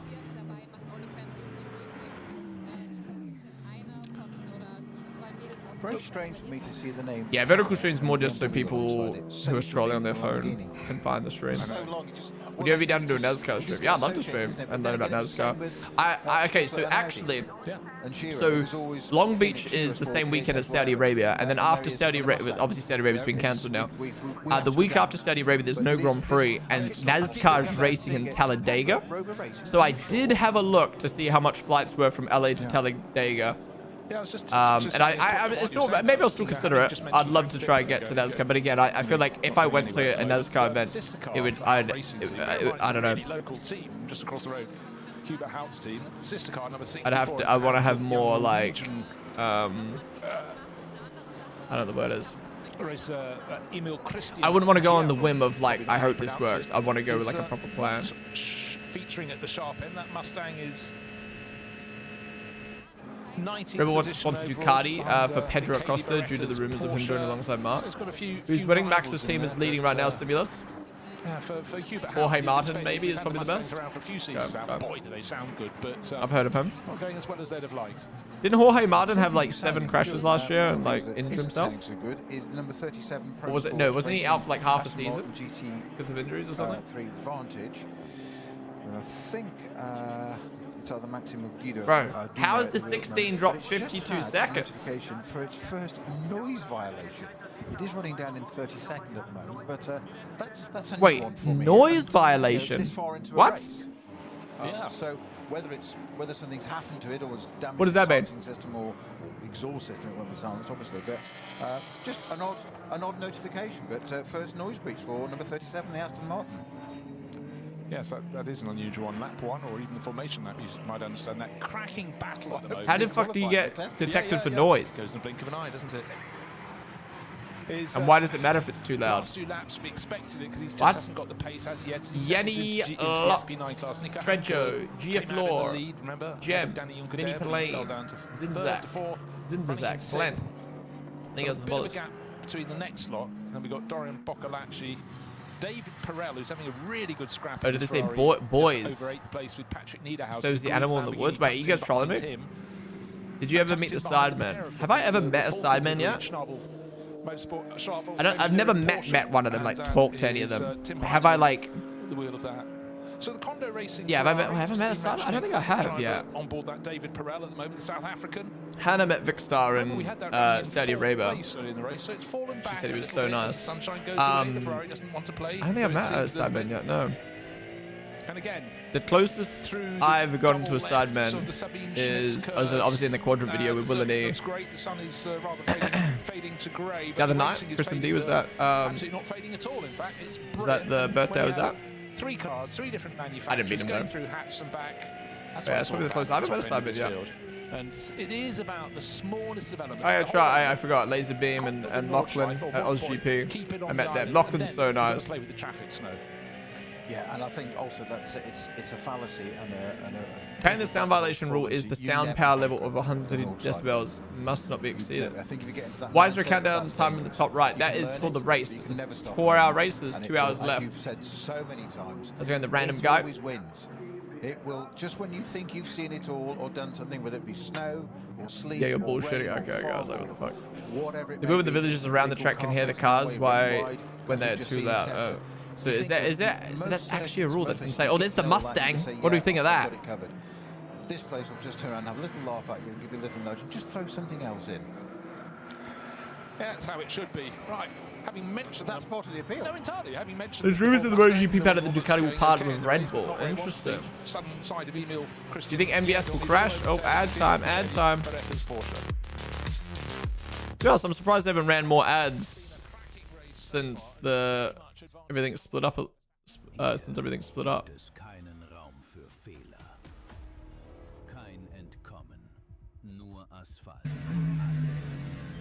We'll ride on board with Verstappen car while we wait. Nkandaya in the car right now. And then Gunon will hop in next, and then Max should end. Is Verstappen in the fastest car? Does anyone know what is probably the quickest car? Is it the Mercedes?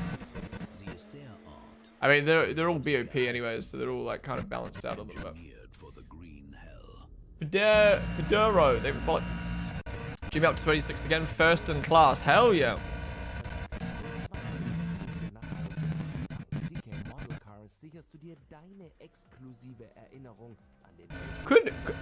Oh, voice crack. Could a driver do the full race?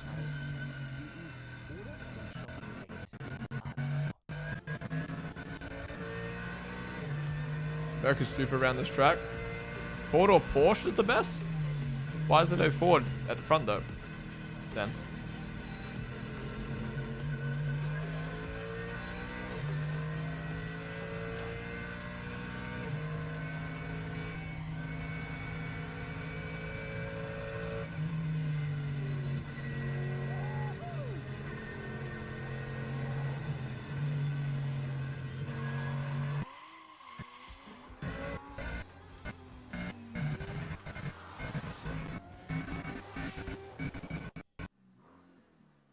Let's get a bigger antenna, lads.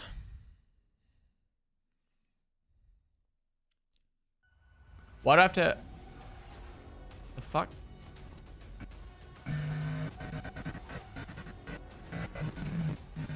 Guys, this is the pains of OCD. Why is this logo not centered? Why is there more blue space here than there is on this side, huh? The Merc is a super robust car, great for endurance racing. Last year, I almost did, but he decided to retire with hours or so left. Wait, in the 24 hour? The fuck? I'm on man, these 4 hours. Can you do it solo? You also sound limit for if you take your personal car to drive on the Nurburgring at most cars on track days. Interesting. Is that because of the noise for the people in the area?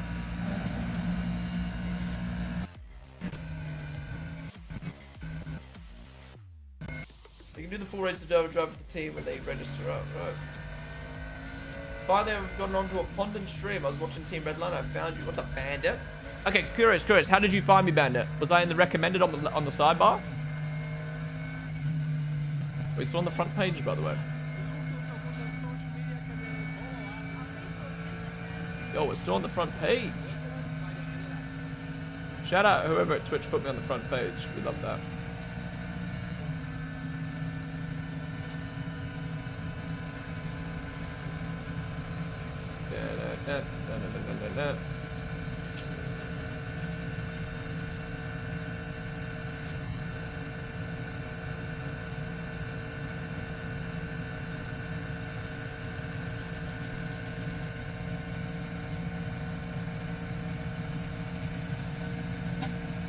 Is you? Oh, thank you.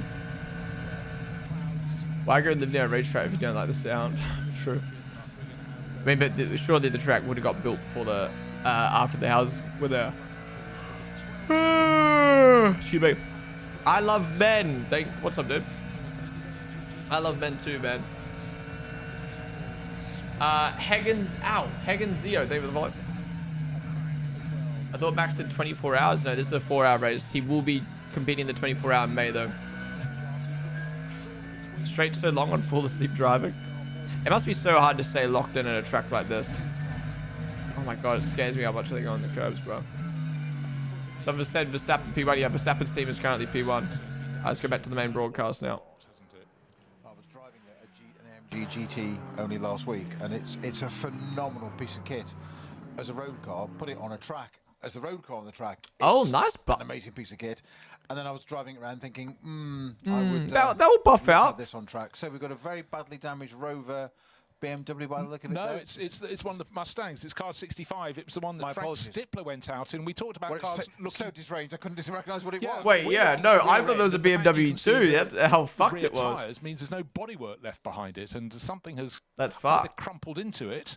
And again, underneath you can see the structure of the racing car. That all seems fairly square, but the bodywork. Why are they inspecting it like they can repair it? So that's going Pack it up, go home. Around. But this is a car that I don't know if it was eventually towed back, but when you scroll down the scoreboard, it is pretty much. That car's been in the pits for a while. Oh, here we go. Battles for this green Ferrari. I don't even know what this. Not Ferrari, sorry, Lamborghini. I don't know what it is, but that green Lamborghini keeps catching my eye. There's a lot of damage to the rear of that car. But it doesn't look like it's actually impacted anything. I've gone off. Is Mick racing in this? I don't think Mick is racing in this. Rear wheels pointed the wrong way, cambers and all sorts. So it does suggest, and the rear wings intact. It does suggest. Oh yeah, Max TV is solid. So I wonder whether there's a yellow flag or something, or it's just slowed down for a back marker as we saw. POV at the moment. It's just been caught out. I'm speculating, but I think just looking at the damage, it doesn't look like it's been off. No, it's a very good hit. Kevin Estrie sponsored by Red Bull, right? 3 laps scored against it, which puts it right down very much at the tail of the field. But it took an awful long time, and I would think if that did happen. Wait, he's not. Who's the GT3 driver sponsored by Red Bull? It's taken a long while. Who's the Red Bull driver who won Nurburgring 24 hours last year? You say leaders. We've got second, third, and fourth, which is Pepper, Fukuzumi, and Drudy in the pits, and indeed number 7. Sorry, Yugunon will be in next. From 17. Steve just got in the car. Apologies. I'll make that clear again. Start again. I'll put my teeth back in. Car number 17. Kevin Vanderlyn. 7th place. Wait, is Kevin Vanderlyn sponsored by Red Bull? All into the pits. So Yunkadea, it is in the number 3 racing Mercedes GT3 out at the front still. Wait, is Pepper, it? Fukuzami, Drudy in the pits. Assenheimer, Handke still out. Wait, what? Actually in the pits. Okay, well, this is I don't know he's sponsored by Red Bull. Surely that was after the whole Liam Lawson stuff, So right? they did a 7-lap opening stint, followed by a 6. I would have thought you do 7-7-7 is the normal way, or sometimes 7-8. And whatever you choose for your No, final who pit was stop. the But Nurburgring? No. Daniel Cadere has continued, so Who he's was not it? coming after the more traditional length. It wasn't stint, I Kevin would suggest, Vanderlyn, because I know who Kevin the end of this Vanderlyn lap, is. but his lead now is enormous because it Who's like the was listed really as good 22 seconds GT3 on the start driver? finish line. I know it's Kevin Estrie, but 10 there's someone seconds more than else. the previous time, but that was, of course, Yeah, with, Max's Jordan team is Pepper currently P1. slowing down as he went through. Red Bull sponsored went into the pit lane. So I GT3 thought drivers. those chasing cars would have stayed out a little bit longer, another lap on the board. For 47, that was always going to be coming in because it pitted earlier, 2 laps earlier than its rivals at the end of the opening stint. That's come out now. We showed Suboy at the wheel. Well, it might be the reason because we've got a code 60 at Brunchen, which is for the number 33 Kramer Racing Audi R8 Evo 2 version. Surely someone That knows what I'm car talking is about. Stationary at the left-hand side of Brunchen, so it's navigated. It's a left and a right and a left. It's navigated the final left. Ring and parked itself 24 there. Whether it's hour just stopped 2025 or we'll grid. have something more serious. I can't say I haven't got eyes on it yet, but I'll have a look. But it is at the side of the track. So that could have been a very, very quick call, couldn't it? Exactly. From Rover Racing, using all their experience. Jordan Pepper probably expecting another lap under his belt, but he's jumped out and saying Dan Harper's now taken over the number 99 from Jordan Pepper, and so he should. He's other driver listed in that car, of course. Okay, there's did the first stint. Ian Khan Guven. He's Yeah, sponsored I by think Red they Bull, were but there's expecting to do who am another I lap. Very thinking quick of? call because anytime there's a code 60, you have to drop that pace through the corner. It will cost you a lot of time. And if anybody is in the pits, they will be having a laugh. Well, hoping it's cleared up before they get to that corner after their pit stop. But that's shuffled the order. Yeah, a they little were bit driving for the Lambo. the KCMG Mercedes. Well, they were likely to come in anyhow because they did their first pit stop after 5 laps and It was a Red Bull sponsored Lambo. to that. So they had actually as long as they could have gone before they had to come in. But that has helped them a little bit, I'd suggest. Some of their rivals have blinked to avoid the code 60, but it does mean that their final pit stop, the third and final pit stop, will be maybe a lap earlier than planned, and therefore that makes their final pit stop longer than some of their rivals. Oh, so many variations, but let's just paraphrase. If you come in early for your pit stop, your first pit stop can be shorter than that of your rivals, but if you pit later than your rivals for your final pit stop, their pit stop will be shorter. So, you know, it's yin and yang. You take the pain at one point at the one end of the race and gain it back at the end. And it's really where it puts you in traffic a lot of the time. And that's where the boffins, and I mean that in an endearing way, come into their own, because drivers have one view, and we always focus on the drivers, but it's team sport. And it's the Maybe I'm getting mixed up. That's Maybe there was just a Red Bull it's the clever people with the Lamborghini, and then I'm spreadsheets thinking and of the Kevin history and the Estrie. knowledge and the experience that in actual fact they sort out what's going on. And I learned this years ago with an engineer who Bortoletti? knew exactly how the I don't know car what was I'm thinking driving of. should be driven. Sita or Kaita, thank you so much for the sub, dude. Really do appreciate you coming in with the Prime. Thank you for something for the very first time. Thank you, thank you, thank you. Also, Zappa, I love men. BLV, Hagen. For wanting Thank to you guys do for it. the follows. However, I know what it should do, and I'll build you the best car. How that is can Hamilton do it. only 10th? Then Yeah, it's over to 44k you. is And washed right now. look at data and So I just could go, get to stream "You're not yesterday. doing Thoughts this, on the you're not weekly doing that." news. And it was- My it opinion was is really a bad for him. huge learning curve I don't think it's because bad you for him. set Like, the at the end of the frame. day, your job as a team But principal is to get paid You to, can't you know what I do it. mean? Like, No, I know. It's a- it doesn't matter if you're last on the grid or first on the grid. Like, obviously, you want to be a team that's at the front, but, Okay, yeah. you know, I think at the end of the day, if We you have an can get a answer payday about and the go to a Frank bit, Stippler team, Mustang. maybe not as good right now, but maybe good in the future, like, I think it This really is from matters, Stank. in my From opinion, as a team Stank. principal. I've never said that before. But I think it more just sucks that Just jumble them he's up. going But let's go from for this. That's a new nickname now. all the progress he did at Kramer Audi Racing, is kind of number just like 33, he's not going to spun reap in the front rewards him. I of. tried to avoid him, so not to Ryle, T-bone there with the him follow. and touch the barrier due to this. So Is Max back in, or is he finished for the day? He should be back in for the last 50 minutes, I avoiding a reckon. spinning car. And just to reiterate, that would have been on the Nordschleife section. And as I said at the start of the race, it's very, very narrow. The track is relatively narrow, but it's the fact the area beyond is a blink. A blink of grass, that's all.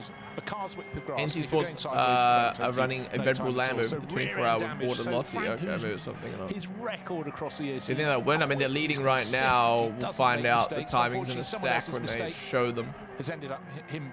Terry Vuelman is in the Red Bull Lambo. That's what I'm probably thinking. No, wait, Terry Vuelman was Vermeulen is the DTM driver. Picking up points, hopefully. Ignore me, man. More dramatic in appearance than shaking the car from being 4 square underneath, but that would be really, really. Oh yeah, we're coming down to the next pit stop about praising or now. eulogizing somebody's particular skills, because by definition you imply that others can't. But I would suspect it would need somebody of Frank Stippler's experience every hour to we should see a pit. possibly avoided less damage than that than perhaps mere mortals would have done. Yeah. Well, he will have, in his view, he will have grazed it. Looking at the back of that Mustang, it's a bit more than a graze.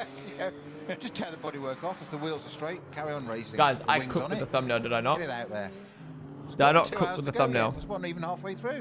Exactly. Does that not look banging? I mean, Red Bull cars is banging.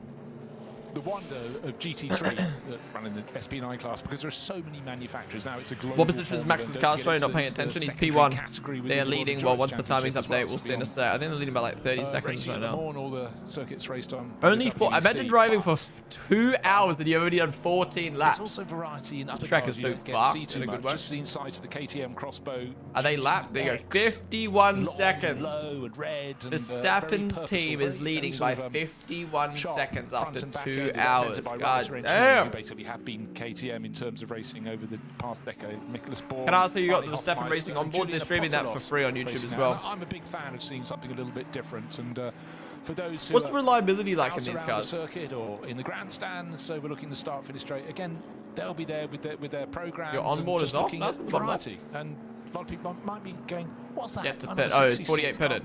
Make it out. You think is it an SP9 class car? Skyali. That's not homologated for GT3. What's your opinion on Max's haters? Ham, Norris, Russell fans calling this win doesn't matter because Max is driving with plumbers. Well, they're dumb, aren't they? Good to see that. Like, yes, this might not have the best GT3 drivers in the world, but we talked about the spinning K. Kramer racing number 33. That I mean, to hop in a GT3 race against professional GT3 drivers, even if they're not the best, and to win. And Brunchen, to my eye, is one of the trickiest parts on the circuit. It's just you just have to go win the 24-hour then. Flow, but things can fall away. Interesting, this year we've got some new teams. Gomoto Racing running a BMW M4 GT3. That's car number 23. They've led most of the race, basically. They led before the pit stop. And then the guy who swapped teams for the team in seconds completely fell off. From Slovakia will be the 3rd driver on board that, but new name. Actually looking very, very crisp. It's white with black and red. Everyone fans really have a high superiority complex, thinking anyone in F1 is the best in the world. I mean, Lance Stroll's driver, yeah. You just mentioned I think people also just don't comprehend that these are different disciplines and that, like, you know, Max going to GT driving is insane. Holy jump scare, bro. Here we go. This is a little highlight recap. Beginning of it, we've now got the 966. What is this? Why is there commentary over the top of this right now? Porsche. Okay, this is a little highlights reel, guys. Highlights reel. The NLS, it's all about variety. 4 hours of racing as I recap what happens in the first half. And a packed field of cars, around 130 coming in.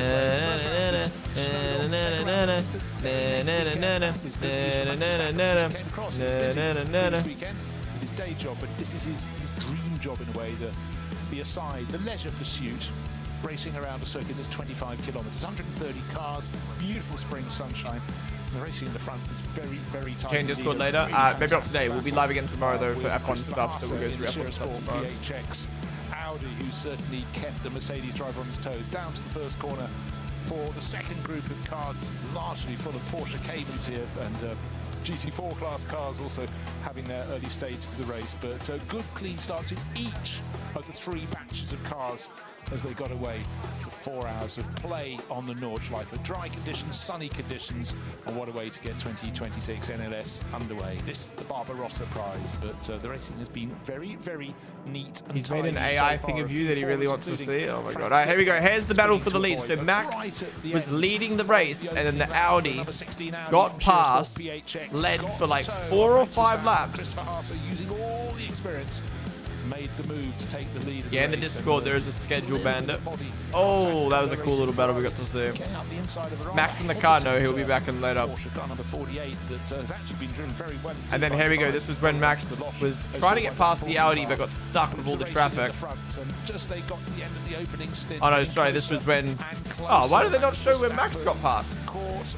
That was when the Audi jumped them in the pits, and then Hyundai had to get past straight away. Unfortunately, his motion was largely falling down the order as he gains experience, but he's racing against the. Are you going live in the Sebring race tomorrow? Is that streamed for free? So, what series is that? Is that himself? In the race, but at the moment it's looking very good indeed for Danny Juncadella driving at number 3. Woodward Racing Mercedes, having taken over from Max Verstappen. And he should be in next Formula E today. Yeah, we don't have permission to watch Formula E anymore, unfortunately. That was short-lived. Has gone 1 lap longer than all his rivals. Will be 14 I love the laps on the 2 board streams that I got to do for it. 7-lap opening stint. We have had an 8-lap stint from one of the crews, but I would expect to keep things even. Maybe again in the future, who knows? Will bring that number 3 Mercedes in I've not heard this time around. That. Don't forget though, with a lap of 25 kilometers, you've got to be quite sure you know when your pit stop is going to be. And we've had times in the past, very seldom luckily these days, but you try and do 1 extra lap and you might have got your fuel calculations a little bit wrong. But I'd say a really, really good start to the 2026 Nurburgring Langstrecken Series, because the track's in brilliant condition. The racing has been tipped up very tidy. One little spin of the K. Kramer Racing number 33 Audi got it a little bit wrong, and Frank Stippler's Ford Mustang took to the barriers on the exit of Brunchen in avoidance. But other than that, we've had a few little fallers, but the race officials, the marshals, the rescue crews have done an exemplary job. I believe. Good to say the battles will sure give rise to new fans who really love racing cars and more popularity. Oh no, for sure. And that's the thing, when I got into Formula 1, I fell, no, I'm saying fell in love, but I really fell in love with motorsports in general. From iRacing and like being able to race proper race cars and stuff like that. Oh, is Nurburgring Nordschleife. Juncadella got an issue, or is he just in it? I think he's just in the yellow sector. You can find the most mesmerizing. Is Max racing? Not right now. He was in the first stint. He'll be back in an hour, I reckon. Alright, when do you think he's going to pit? You reckon he'll pit this lap? Over a hilltop, down the slopes. Get Gunon in the car? Of course, you've got the mixture of traffic as well. When you have I'm so confused why the Audi didn't get a pen when they overtook on their code 60. Maybe that's why they lost so much time, but they served the pen maybe. Globally, as the GT3 class are very, very quick. I wanted to pit because I want to go and they come across other cars that feel quick, perfectly quick enough for the drivers on board, but they just don't have the performance. They don't have the grip, the aerodynamic balance and sleek approach that the drivers, the top class cars have, the ones that are made first and foremost to be racing cars. The others, of course, some of them are production class cars with roll cages and racing. Max already drove, but he will be back in, I assume. Am I dumb to assume that? Max will do the last stint, right? Surely. Done, and a very good job by all involved, but just waiting for. I mean, he's the least experienced at this track, so he'll want to get as much experience in the car as possible. It's not as yet. But we will have the swap. It's his team as well, and he's like the main man. Like, surely, not that Max cares about, you know, any marketing things, but like, surely Max ends the stint. If there's going to be a driver to do a double stint, it's got to be Max, right? Yeah. So who's leading? Max's team is leading right now. We saw Pittard earlier on. But he's not in the car right now. Lily, sorry, they follow. There you go. There is his team right now. Juncadella driving the car right now. The table and how it works, that you can then get a shorter pit stop later in the race. So they're putting something in the bank early in the race to pay dividends in the last half hour, which seems quite. All right, let's see if it comes in the pits. It's can't stop yawning right now. I can't imagine this car doing please another pit, lap, please pit, please pit. We'll find out any second now. It's yeah, so you guys are right. It's about an hour. The pits, the lead car, which is number 3, Danny Juncadella in the Woodward Racing Mercedes.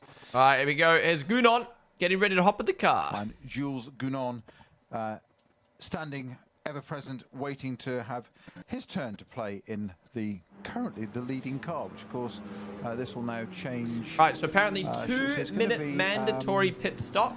Patrick Assenheimer, is it not that's going to take the lead, or was that too far down to do that? No, Patrick will be. So every team needs to spend at least 2 minutes in the pits. In the Ferrari and Tim Heinemann, they will all be diving in, as will Christian Engelhardt, who's driving.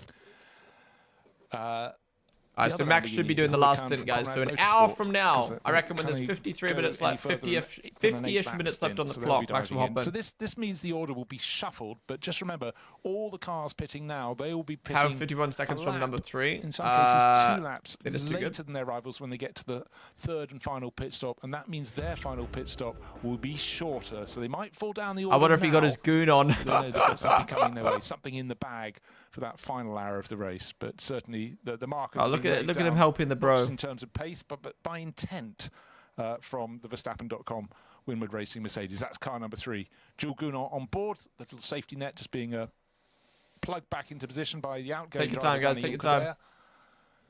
Fresh set. I don't like how they can take their time because it's a mandatory 2-minute because stop. There is a minimum pit stop. But then again, I guess it isn't meant to be like a team sport. It's meant to be like a driver sport. Am I wrong in thinking that? Like, it kind of makes sense. Like, as many corners, we think it's it shouldn't be about how good or quick the mechanics are. It should be about the car, the setup, and most importantly, the drivers. Like, if you lost a race because your mechanics were slow, that would just be for a lot of the drivers here, they safety, yeah, I guess that makes sense. If you're doing long racing like this, it makes sense to have better pit stops.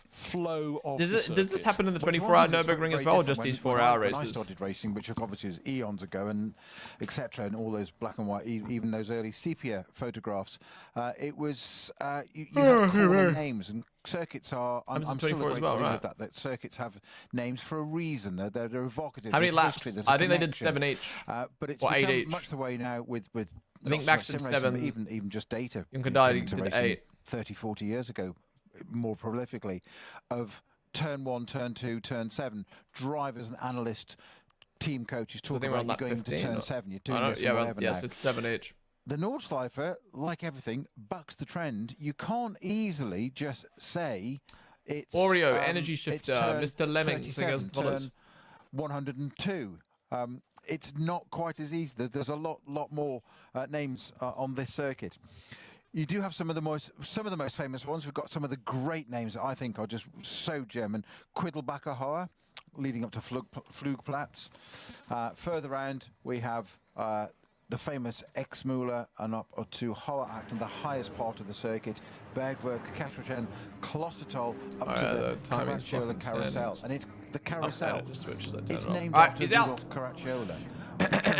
Where's the P2 car? Dip at the side of the track. Sure, the P2 car went through, right? Because that's a pit, yeah. In his pre-war Mercedes, is it Max's turn now? No, Gounod is in the car now. Max will do the last stint in about an hour. The corner quicker. So.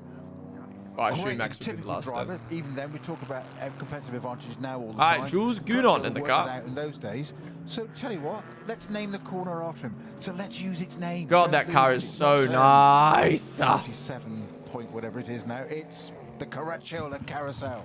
Yeah, great description. It's almost rally driving style. Yeah. Hooking on a corner, but also carousel, roundabout. Let's get behind. I think it's 50 seconds. We'll have to see when the timing updates, but it's 53 seconds right now. Astonishing place, and you look at it on a track map.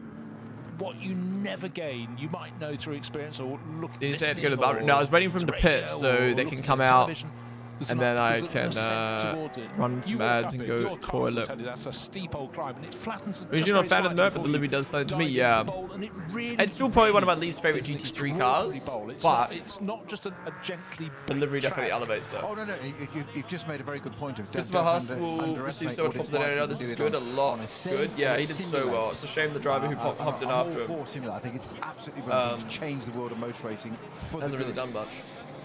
But there's nothing like doing it for real life in a car, stiff. All right, guys, I'm gonna go quickly take a quick 2-minute break or a few minute break. If you're watching on YouTube or TikTok right now, come join us on Twitch, guys. Twitch.tv/Ponden. I'm always live on Twitch doing different things. So if you haven't already, come join us. And if you're enjoying the stream, wherever you're watching, whether it's on TikTok, YouTube, or Twitch, be sure to follow, be sure to subscribe down below. Yeah, I'm definitely going to be watching more Nurburgring races on stream this year when Max's team competes in it. and we will be watching the Nurburgring 24 hours. And if you're new here, you don't know who I am. My name is Ponden. I'm a Formula 1 content creator, so I do all things Formula 1. But I've also started to branch out into other motorsports this year. IndyCar is one of them. We'll be doing some WEC stuff as well this year. So, yeah. Sure, follow if you haven't already. Christy, unnamed gamer, Blobg. Thank you guys for followers. Still the best. I love that. I just came back. We just changed drivers. So, Max's team is still leading by 50 seconds. Just to touch briefly, the Nurburgring 24 Hours is not part of the series, but a lot of people racing here, particularly in the first part of the season, are just gaining experience of the circuit with the latest car for taking in there. Is the fans. That is supposed to be a mohawk on the Porsche. Oh, fuck, I missed that. 8500 was lit last year, yeah. Honestly, these streams have been going so much better than I thought. Like, testing streams went probably like if I had to say, like, okay, car launch period was probably double what I expected. Like, specifically the Audi car launch was fucking insane. I think we had like 2,500 people chilling on the stream for the Audi car launch, which was nuts. Testing streams were, especially the shakedown week, was insane. The first week of IndyCar, the first race week at IndyCar was nuts. I did not expect that amount of viewership for IndyCar. Same with Formula E. Same with the Formula E creator race. Did not expect that much viewership for a Formula E creator race. And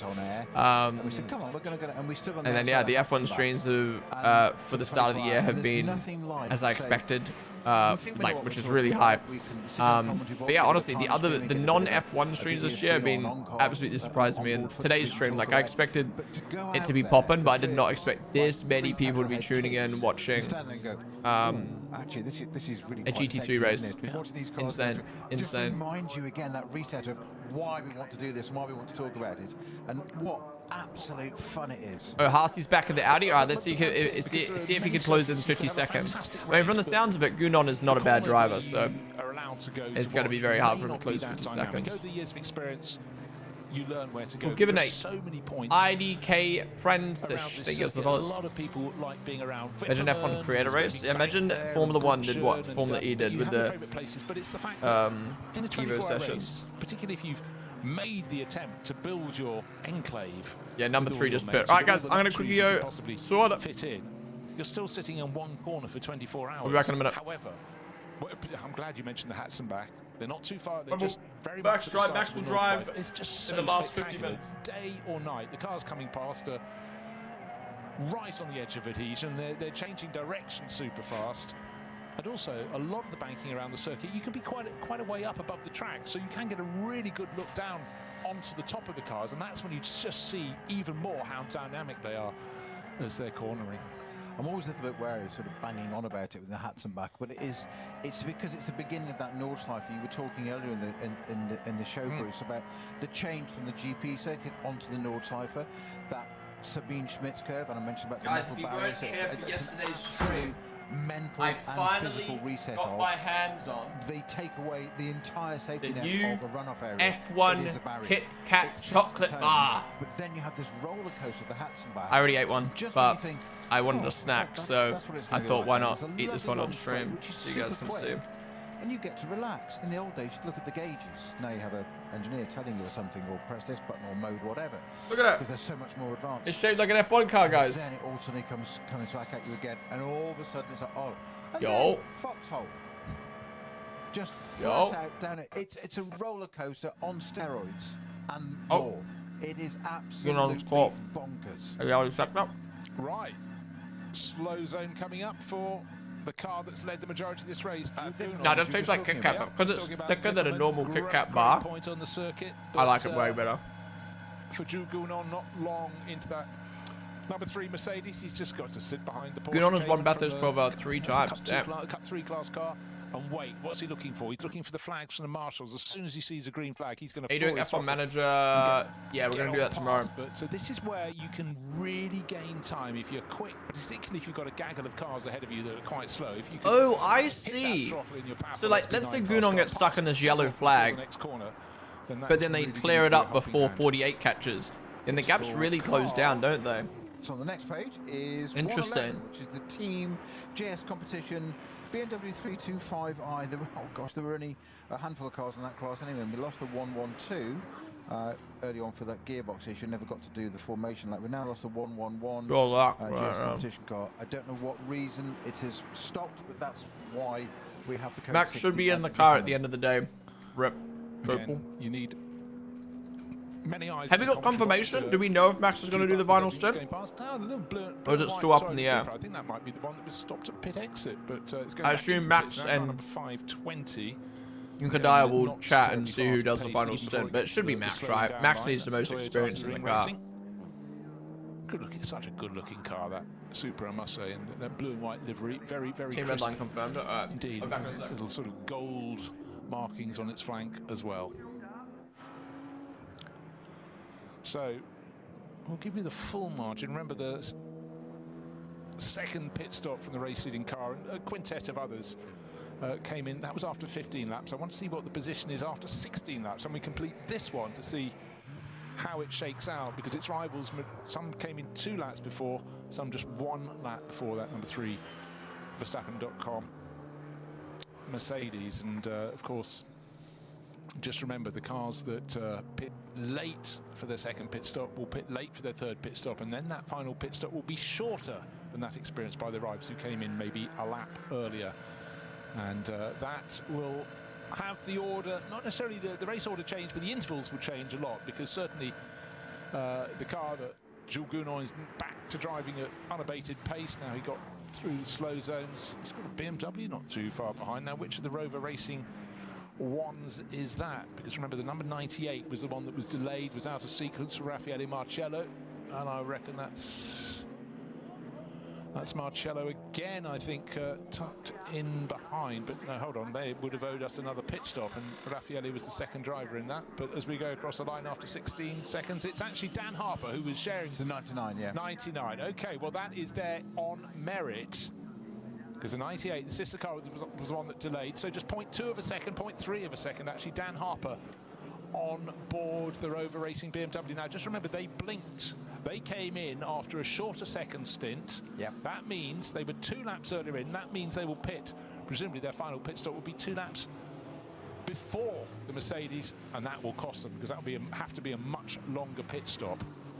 I know it seems extraordinary to talk so much about potential pit stop length, but it really has always been a factor in the NLS. So for Jules Gounon, he really doesn't have to worry about Dan Harper. He can let him go past, frankly, but that's not the nature of Jules. And he will try and keep the Mercedes there. But interesting thing right now, Snowy, is can that BMW live with the pace of the Mercedes in front?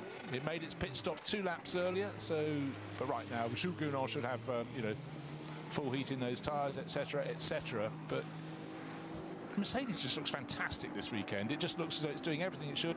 BMW not looking so bad, maybe a little less cumbersome through the corner. But just remember, when Yunkadea got out, his body language in the pits, he said to Gounon, is pushing, indicating understeer. Doesn't seem to be pushing too badly. I thought it looked very tidy through that part of the Grand Prix circuit. It just looks very balanced, doesn't it, that Mercedes? Just looks, no matter who's driving it, that car just looks extremely well balanced. But Winward Racing, yes, very experienced at sorting those cars out and running them. That's why they are effectively factory supported. That's what they are. So good for them. You mentioned about Dan Harper there. Can he live with it? Personally, I don't think he can. But what he needs to do, if he can, really, allowing for that pit stop strategy and how that time's going to change, he needs to actually get ahead of it and pull out a bit of a gap to be able to have any chance of winning this race. So at the moment, Gounon doesn't need to fall for that, not let it. Doesn't matter. If Dan Harper gets past him, that's fine. More to the point, don't make any mistakes while defending, because you lose the whole lead. If he goes by, let him go by. It's fine. He's not going to. Doesn't matter if he pulls away. To be honest, what sort of margin are we looking at? It's going to be what? He can pull away 5 seconds. And the rest. And it won't matter. Okay, sake of example, right? They're doing laps of, on a decent lap, 8 minutes. 8 minutes flat was sort of a good time. So pitting 2 laps later, you'll be coming in, what, 16, call it 17 minutes later, okay? Difference, 17 minutes. I'm just going to do some very quick maths here, or maybe quite slow maths, actually. 45 seconds. So it's not going to happen. Go on by. You know, for Dan Harper, if he goes on by and they're coming through the field, you tend to have an advantage if you're the first of the fast cars coming through. They don't always spot the second one because, you know, drivers are doing things like turning corners and always look in their mirrors and see, particularly if one car is really tight behind another, they see there are two. And certainly if you're the second car coming through, you can be slightly compromised. So that is Dan Harper's hope, but I think he's going to have to put all his hopes for an entire season to swing back what will be a second pit stop, would be 45 seconds longer. It's huge. Well, there's absolutely, you know, one of the really interesting cars coming into this race was wait for us to go up. Wait for us to go up. M3/M4 Touring, the estate body. It's an I have to M3 say, body, this is a but it's prime an M4 example GT3 of how important it is GT3 should exactly have the pace of its rivals, and right now the have someone to support in a race. Very, like, very hard indeed by whoa, wait, why is 99 only a 10, 3 tenths down? They haven't pit yet, right? And that is being pushed on. This is a great example to show why Drive to Survive was so great for Formula 1. Regular M4 GT3. You know, it was Drive to Survive was able to put personalities and faces to these cars out on track. It gave people a reason to want to cheer on those drivers, and you know, it takes one driver in Max Verstappen to move to another series, and look at how many people care. Look how many people are watching it and cheering them on. You know what I mean? Yes. It's an M4 GT3. The Touring is 81. You know, like, as much as, you know, there's obviously so many motorsport heads out there who just like watching cars go down around a track. But I love that stuff, but I also like having someone to cheer on. And, you know, like, quite frankly, I wouldn't enjoy this as much if Max wasn't in the race. And that's not me being you don't care about that. No, I love motorsport, but, like, I also want someone to cheer on. You know, and if there's a personality, like for instance, when Liam and Albon raced in DTM, you know, like at the time I was a little bit of a Liam fan. I didn't really care too much about Albon, but I still watched it because those guys were in it, and like, it's yeah. And they're going to lose all that time right now. Christian Cronjes, you need both. Daniel, thank you so much for the $20 super chat on YouTube. Thank you, dude. You say, Daniel says, Gunon is really good, Ponden. He's won the Bathurst 12 hour 3 times, the Rolex 24 hours before, and Nurburgring 24 hours, and 24 hours of Spa twice. He's a really good teammate for Max. Watch how good he'll be. Who's better, Gunon or Junkadaya? When we get to the final roll of the dice, but we've still got. But they're both. Have they been teammates for years? I assume they're both Mercedes drivers, right? Good. Thank you so much for the $20 super chat, Dan. I really do appreciate that. Break even body. Freshy Pug. Darren, your local art girl. Thank you for the follows. What's up, Blicky? What position is Max? Max's team is P1. Welcome to Chris Lullum. Chris Lullum, I actually don't know what's happened with Chris Lullum, but he races in the GT World Challenge for Max's team, not in this series. Gunon is better. It wasn't safe for tyres to run in all the time, and in fact I said no, and quite rightly so. You just wouldn't get any heat into them. 40 minutes until Sebring starts? Hell yeah. When does Formula E start today? I wish I could watch that as well. What are the chances for next week then? Because it's not like we've got 3-4 week gap. We've got What's up, Matt? We're going to switch to IMSA Sebring soon. I try to watch IMSA the Daytona 24 hour, but I couldn't really, I struggle to get into it. But is IMSA streamed for free? Let me have a look. I don't think it is, right? So I don't think I can watch it on the stream. The weather will make it very, very different indeed. Plus, the challenge of the fantastic flow of the tarmac here. But don't think you can find a good setup for the opening race and use it for all the other races through the year. Of course not. In the summer we can get plenty of heat, but then again you go towards the end of the season. And I think it's geo-blocked, so you can't watch it in America. October, November, but it is streamed for free on their YouTube channel for everyone else. Keep a free weekend if there is a race. Yeah, I can't watch it on stream. I probably would. That's the thing. I would have watched the 24-hour Daytona on stream if I could, but I can't. What is IMSA? IMSA is another racing GT. It's American GT series. Yeah, in the summer months you forget about where it was like sushi boot. Spring and autumn when you're here and it's blue skies and track conditions as they are, but very, very different. And again, people have had it's still not warm. American version of whack. People just get their tires. Tiago, I said it was balmy. You did. I thought you were mad. It's 10 degrees. It's going to be 12 degrees. It is balmy compared to last week when it was freezing. I'm keen for Max to get back in the car and this stint. About 40 degrees then. Nice maths. Yeah. Well, ready for the 24 hour. Yeah. So 16 laps on the board. Dan Harper still under the tail of Zhu Gunon and BMW chasing Winward Racing Mercedes. But remember that Winward car pitted 2 laps later. Its final pit stop will be 1 or 2 laps later, and that will give it a huge margin. So chase all you can, Dan Harper, lapping very nicely at the moment, but that's going to be a mountain to climb. So certainly we started with Max Verstappen. Is it safe to say Max's team has us in the bag? Neat and tidy. And the good news is the sister car for Winward Racing, car number 80, had its problems early on, but remember it started from the pit lane, so it started stone last. Still going nicely, but it's not going to be their day. The field's too competitive to lose second that now, much. yeah, but the first team has a pit, right? Much time early on. Another BMW that lost time, of course, was car number 98. Wait, they actually fighting for first right now? Took it over. That came and got pushed back into the pit garage. That's lapping very nicely in the Swiss driver's hands, but it's down in 42nd position. What the fuck? The quality's too strong at the top to have a problem. And they're overtaking. Here we go. That is an off track. As Dan Harper tries around the outside to get past Zhu Gunon, but that's 99 have pit. Okay. Offering him, they go down. Oh, so they just undercut? I assume. Through. You don't use all of the Grand Prix. Gunon just cleared them pretty quick. Oh, they're splitting the. Oh no! Oh my god! Oh my god! The outside, as they were about to turn left, was the Mercedes. I was certain he was about to brake late into the Verstappen car there. Side on side with the Porsche Cayman. It's black and orange and possibly a little bit blue there. That was a little unfortunate. They split the back marker, and then he 99 car hit the back marker when going for the overtake and almost lost it into Verstappen. Verstappen car into Gunon. The worst or best damaged track rod ends, all sorts of things. Holy, alright, there you go. Verstappen back in the lead. Wait, I'm confused. So, air vents, all sorts of crazy okay, has 34 pit, has 47 pit. Why are the gaps closed so much? Is it just because they're on different strategy, or? It looks a little bit clumsy from Dan Harper, which then in turn surprised me. Code 60. What does code 60 mean? I'm just wondering from a second shot of it there whether the Porsche saw one coming one way and just tried. Wait, so you're saying they got a pen? Keep slightly out of his way and just move a little bit when Dan, not expecting Dan Harper, the pair to. Explain to me what a code 60 is. I mean, it's unusual. Yeah. Normally, if one goes the VSC bunch they run back up, or it basically essentially a VSC. Unconscious movement. All cars go 6 kilometers. Is that the race leader? Oh. And without thinking, it's a bit like. But if everyone's going 60, how does P2 catch them?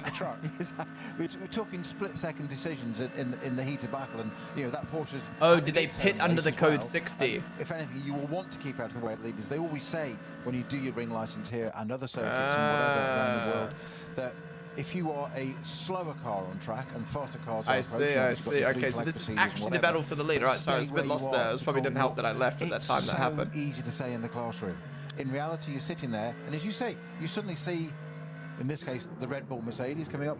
Oh, I'll keep out of his way.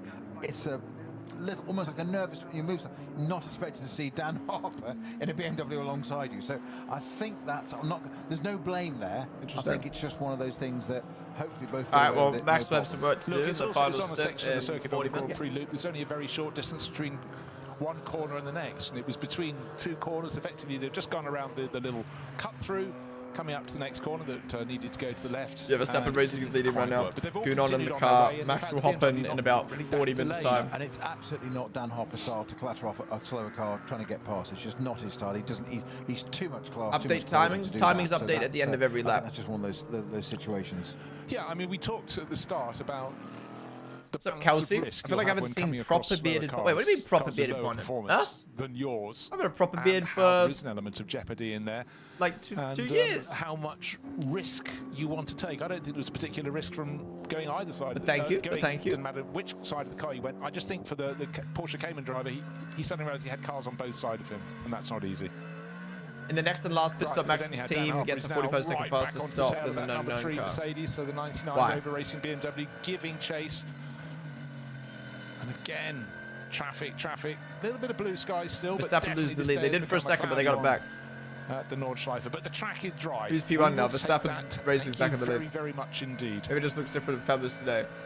Thank you, compliment. Thank you. Because with the rain, well, depending on when you last watched my stream, I've lost a lot of weight we have in the last few months. Where it's wet, and you have fewer incidents than when it's dry. Because I think in the dry, everyone is just absolutely going. Normally endurance race, like face weight. Normally endurance races are on horrible times for me because I'm in Dubai, but this was good. What time is it in Dubai right now? Tip-top racing in the front. Jules Gounod. Actually, I must say, isn't it only just like night time? Track, he does seem to be able to stretch away from. Yeah, 4 GTs in this race. 4 GT3 for Rover Racing. And he's watching the race. Wait, what? Did he post on Insta or something? But just a recent sample there showed it all looked pretty good indeed for that Mercedes when there was nobody interrupting their pace at all. Well, how do you know Antonelli's watching? And you learn with the Nurburgring Langstrecken Serie, and it's been an interesting one, but you certainly have to say the Windward Racing crew, one of their Mercedes going very well. That's the car leading the race, the Verstappen.com livery bond with the Red Bull logos on its flank, and the sister car right down towards the tail of the field, still going, but car number 80 had its problems early on. It started from the pit lane, which isn't really where you want to be because your entire group of cars blasts off and you're going nowhere. But it's many laps down. Maxime Martin. Can we go on the big screens?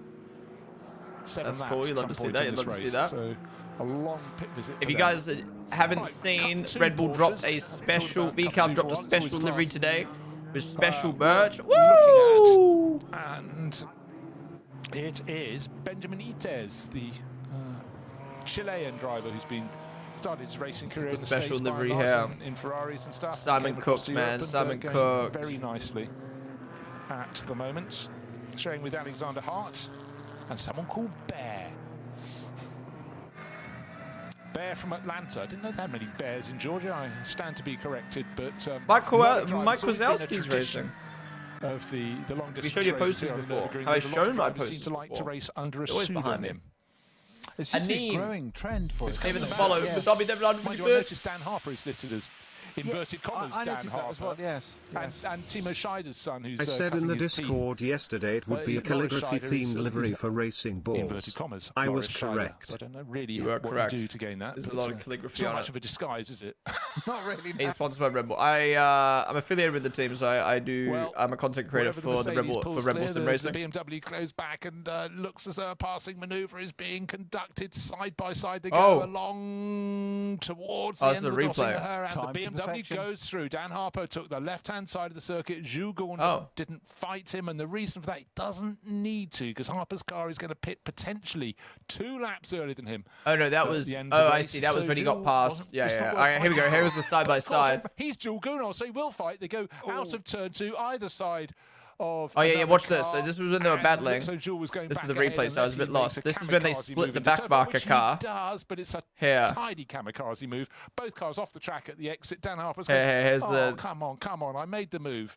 Let me through, but that's Yeah, I didn't realize this was what was happening when this was happening. I know. Brilliant. And then ready? Dull, isn't it? Boom! Slams the back marker, almost loses it into Gounod. Holy shit! That was perfect timing. Unfortunately, that replay was exactly the right part of track they were on. It was. Yes. Yeah, it was like an overlay. Yeah, exactly. Anyhow. Wait. Oh, okay. The commentators were casting that like it was like it was live. I was so confused. They were confusing me because I knew it was a replay, but then they were casting it like it was live, so I thought it was live. Here in the BMW Junior team in the different classes of cars. He got down the inside on the kink on the left-hand side, timed it to perfection. And the 8 tenths behind is number 99.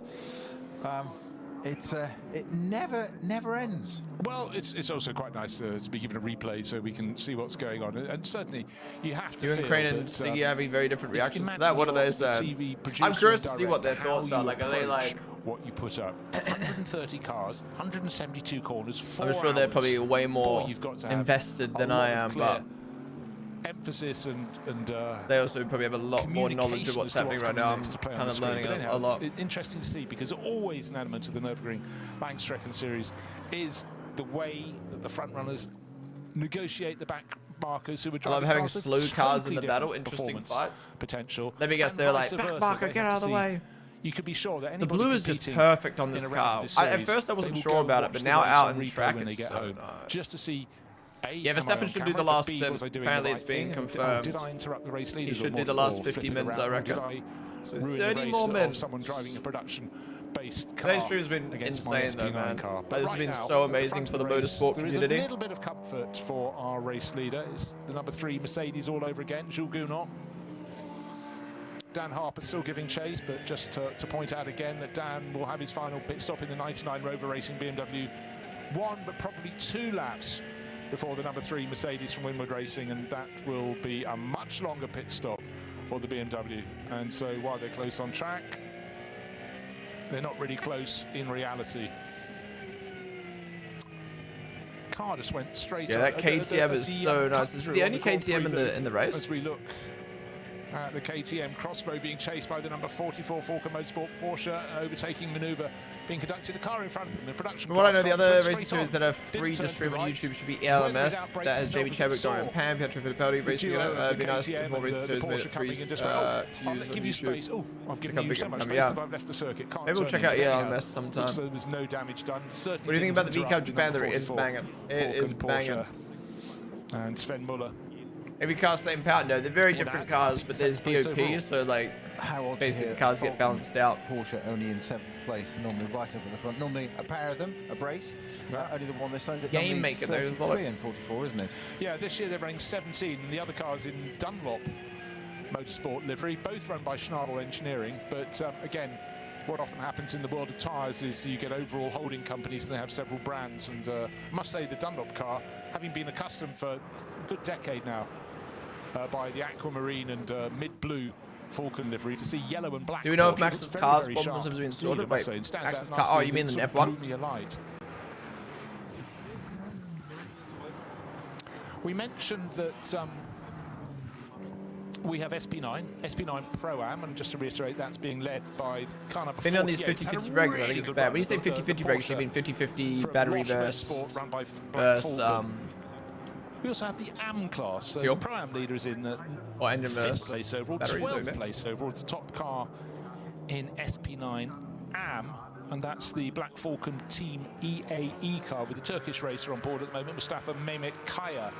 So they're well clear of others in their class. But next in class is Selv driving the Audi from Juta Racing, and for Juta they went off the circuit earlier, didn't they? There was a problem with number 8. I seem to remember you called one up, but I think it was a fleeting one. My opinion is, I think the racing has been a lot better, but like obviously we've lost a little bit of the skill gap. I think in F1 and the cars aren't pushing around the track as much. Porsche's the 911 GT3 Cup class, so still with it's kind of like Benjamin we Ites, gained something, lost something. Leading that. Who's in the car right now? Gounon is in the car. 16 seconds or so from Rafael. 10 laps to go until we hit 0, you reckon? 9:02. 100% based opinion. Is that a good thing or a bad thing? 55 seconds. Number 99. Don't you get some insider info about the performance of the cars, which you cannot share? No. Not at all. Deem that as avoidable. Avoidable, as in with that Cayman, wasn't it? I feel like I'm scared to comment about anything about the new regs of cars because I'll get hated on after last week.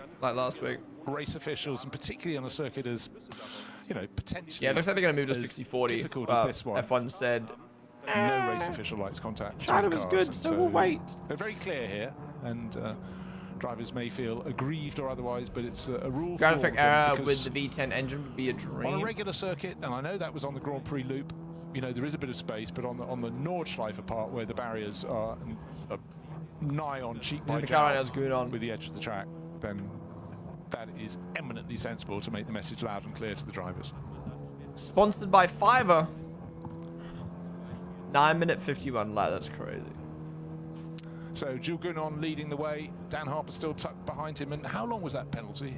I'm just trying to find out what it is. I'm just looking for it hasn't got a timing. When I say that penalty, I'm talking about the one that Snowy just mentioned. To I'm looking forward to Max getting back in the car now. 99 Rover Racing BMW. Second place overall. A good 13 seconds clear of Christian Cronjes in the walk-on Martin. Last year is the new chassis regulation. Any penalty, but also the main penalty they're going to get is the fact they will be pitting before the bulk of their rivals for that. Yeah, so I mean, these cars actually seem like they're good to follow and stuff.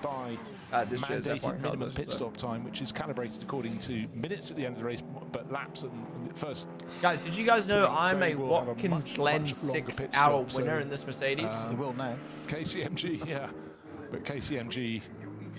Likewise, they'll have a longer pit stop. So suddenly, actually, 99 just got a penalty. Porsche, I think, Wait, might why? be one that gains a little bit. That's the leading Pram car at 5th place overall. Suddenly, Dylan Pereira, who's on board, the driver from You Luxembourg, did 1%. No, could be going. Hold we on, were that's split all evenly. right, Actually, thank you very much.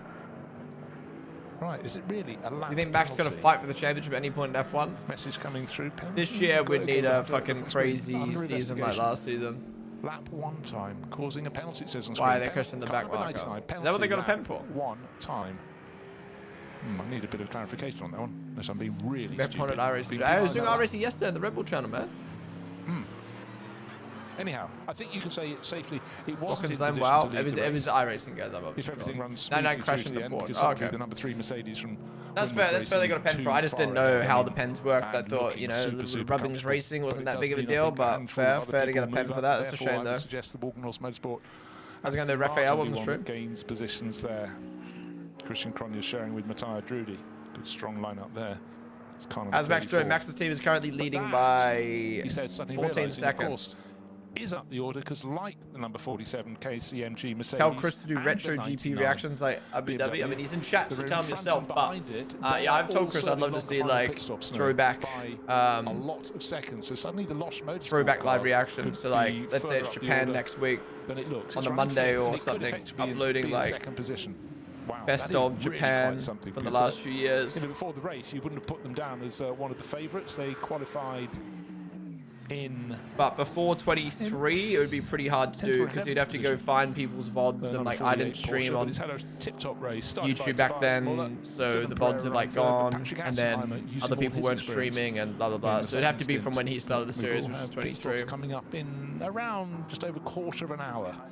Yeah, we're definitely just outside the top 10 because it was. I think it was 11. But then again, for Saudi 21 and Abu Dhabi 2021, if I sent Chris's my VOD, he could also get exactly that. He was 11th, yeah. Oh, 10th place was that them serving the pen? Lamborghini of Maximilian Paul. Oh, now hold on. Or they breaking down. That's what it's just. That's the penalty lap. The penalty. Okay. Okay. Gotcha. That's what that's there for. So the extreme, that box on the extreme right of turn 1, you slow down into that. Yeah. So this is what the pen was for touching this Porsche. Because I was worried for a second, the message was suggesting you get a penalty of an entire lap. Yeah, to be fair, we just seen the replay. To be honest, I'm surprised that's a pen. I thought GT Racing was a bit more like loose and stuff like that, like unless it got damaged. But then again, it was a bit weird. Love and Rose Sierra, they got exactly the right thing as per his ring permit. Wasn't like a big pen, exactly where he was, and it was Dan that went on the left-hand side. All right, TikTok. I'm gonna restart the stream, so if you're watching right now on TikTok, come and join us on Twitch, twitch.tv/Ponden. We're gonna stay live. Review that and seen it. Perfect head-on shot. Max will be hopping in the car in the next 20 minutes. And the Porsche come join us. Exactly, not stationary. Holding position on track. Yeah, nothing wrong. No movement side to side whatsoever. So I'm afraid that one is on Dan Harper. Yeah, but one of the things that's always quite tricky, you know, when you're commentating, of course, you're looking at the moving images. You're looking at a timing screen that's got all the positions. You've got maybe the track map. You're looking at that. You've got another screen with all the penalties coming through. And if you look up and something's happening, but you haven't seen the second or so before, he's driving the Verstappen right now. It's going on. Miss a lot of the reason why push came to shove or whatever. But anyhow, so that's out the way. But come what may, the outcome is that the penalty was issued, the penalty's been served. Ravenclaw, Vince against the followers. Carry on. Perfect example. Bruh, I still can't believe I was on Cagel's stream for a second. Back end of the Mustang, trying to avoid somebody else by not team-boating them, so somebody else is spun in front of him, and by trying to save them and not hit them on the side of the car, he's avoiding cause his own accident. Still, no, I'm going to lose a lot of time because they will have to take a long pit stop, but Max will take a faster pit stop. No, wait, so why is Verstappen Racing going to take a faster pit stop? Of course you want to avoid an accident, but sometimes, and it was on the exit of Brunchen, you know, the car's got in, having enough. I kind of related, but I'm very surprised that Madrid has a sold-out crowd for the FE race there. There's a few Spanish drivers in Formula E, isn't there? Mercedes being that's great. That's great very for them. Hard at the moment. 99 short fueled the first stint, right? Giving chase. Dylan driving the leading car in the SP9 Prime class. It's Porsche from Pedrosa. Really is making quite a splash. Lixon, name of the The Lost what place is Max? Max's team is in P1 right now, leading by 15-ish seconds. Muller the first, but Dylan Pereira's in the third stint, and he is all over the tail. Leading by 1 second, but they're going to pit soon. In that number 47 KCMG car, and Wilma, name of the volley. The good news for the 48 crew is their final pit stop should be 1, if not 2 laps later than the car it's chasing. So why did the other team have SpongeBob and this guy's got Luigi in his car? Let's do the move anyhow. Huh? Yep. So the Porsche goes through up into 4th. Is this on TV? Is on YouTube? Overall, this is definitely looking like a car that could be in the top 3 at the end of the race. How you doing? Very good, man. Dylan Pereira, insane seeing Max race. He get in the car in the Porsche Super Cup and either come first, second, or third in the every championship he did for years. Sorry, not for the first time. And it's good to see him. Stretching his everyone has the boost move from Formula E, maybe it's too nice, strong. Clean, tidy maneuver. SpongeBob team is Jimmy Broadbent, the YouTuber. Yeah. Where are they sitting right now? And I've never met Jimmy in real life, but I have met Steve a few times. I went karting with Steve last year. He's got quite a career. And then I met him at someone's birthday. 30-year-old Japanese driver. He won the Japanese F3 late last year. Long ago, 2018. Super nice guy. Super GT Championship, hyper competitive. Although he had me on Instagram, man. 2021 got that title. If you see his stories at the moment, he's doing like a like a house rebuild. And there was like a huge stain on his wall. And I like me and Steve aren't like close or anything, but like we've met each other a couple times. And there was like a huge stain on his wall. So I just replied to it being like, mate, you're meant to shit in the toilet, not on the wall. Scene. I was like, oh, maybe I should have made a joke about his poo-stained wall. The Japanese absolutely love everything to do with the Nordschleife. We take the other one. Have the KCMG crew for the whole season. He seems like a chill. He seemed like a chill group. 24 hours, but yeah, shows the boy. P3 ain't far back either. Could be interesting with Max Johnson. Yeah, I hope, like, obviously want Max to win, but I hope they kind of close up, so it's close. Basically, every team will get a faster pit stop, because one stint will be shorter for everyone's Max's team. Next stop will be shorter this time. Right, okay. How's Max doing so far? Max's team is in P1. Right, I should have restarted the TikTok stream earlier. The second I restart it, instantly viewership goes up. Are we gonna get ads? Wurbang. Alright, I'm gonna assume this is probably the final lot of ads before we get to the end of the race. Alright, we'll ride on board Verstappen car while we wait. Max Verstappen, the dirty driver who got gifted a championship? No way. Yep, that's him.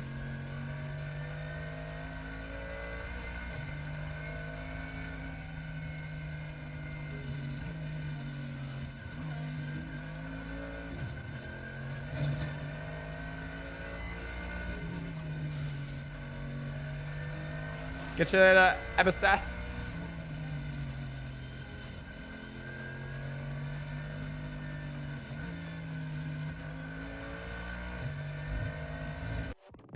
Tony, David the bullet.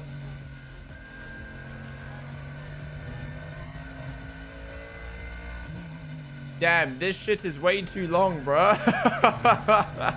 Average TikTok user.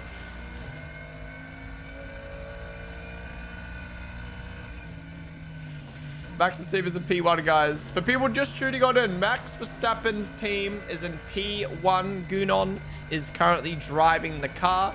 Max will be hopping back in the car in 15 minutes time to fight for the final hour stint.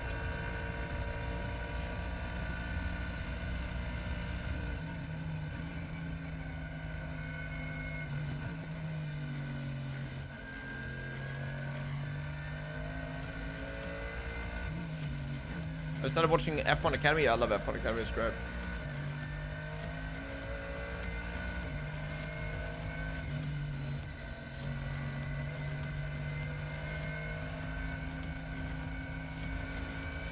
We're currently on an ad break, guys. We're just sitting on Verstappen's onboard. Nope. I don't know why I've got the double onboard going. Sorry. How far ahead is he? I think they're about 15 seconds ahead right now. Can someone tell me what happened to 16? They were battling so hard. Apparently they got a penalty, but also the driver was just slow. The second driver.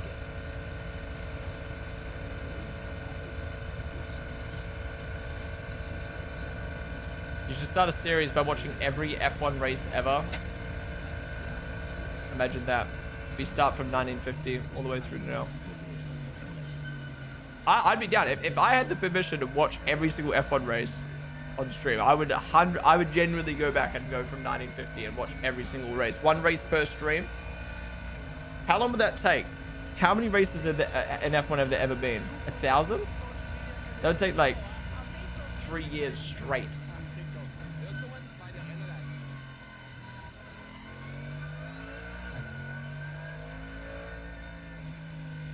Yeah, I think it's like 1,100.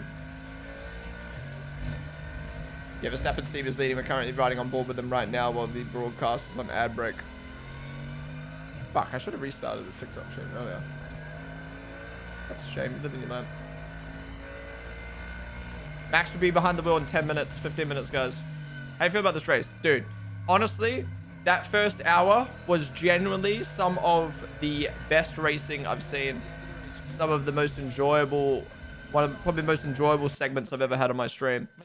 I'm definitely going to edit that into a short form clip later on today. The whole way, the opening stint, it was passed by Christopher Haase, the number 16 Audi from Shira Sport PHX. He's back on board that car, but it's down in 5th place overall, but may actually go back up into 2nd. Nico Hanke has done his stint in the car, so it lost a bit of ground as he was gaining experience, but it does look all set for this record if it goes on. Max Verstappen does. PK90, I think that's and Jules Gounon is driving that Mercedes at the moment. I love the drone cam, dude. It's so sick. Look at that. At the moment, that will be 3 performances. All right, probably one more lap, 2 more laps for Gounon before Max takes over. He had a storming race last September to win in a Ferrari. Now he's back for a 2nd time in the top class and in the Mercedes. And if he goes and wins standing this as well, I got a standing desk. We're standing right now. This is something he's doing for fun. The leg, his weekends off. The step counted. But he absolutely seems to 1.2k steps today on today's stream.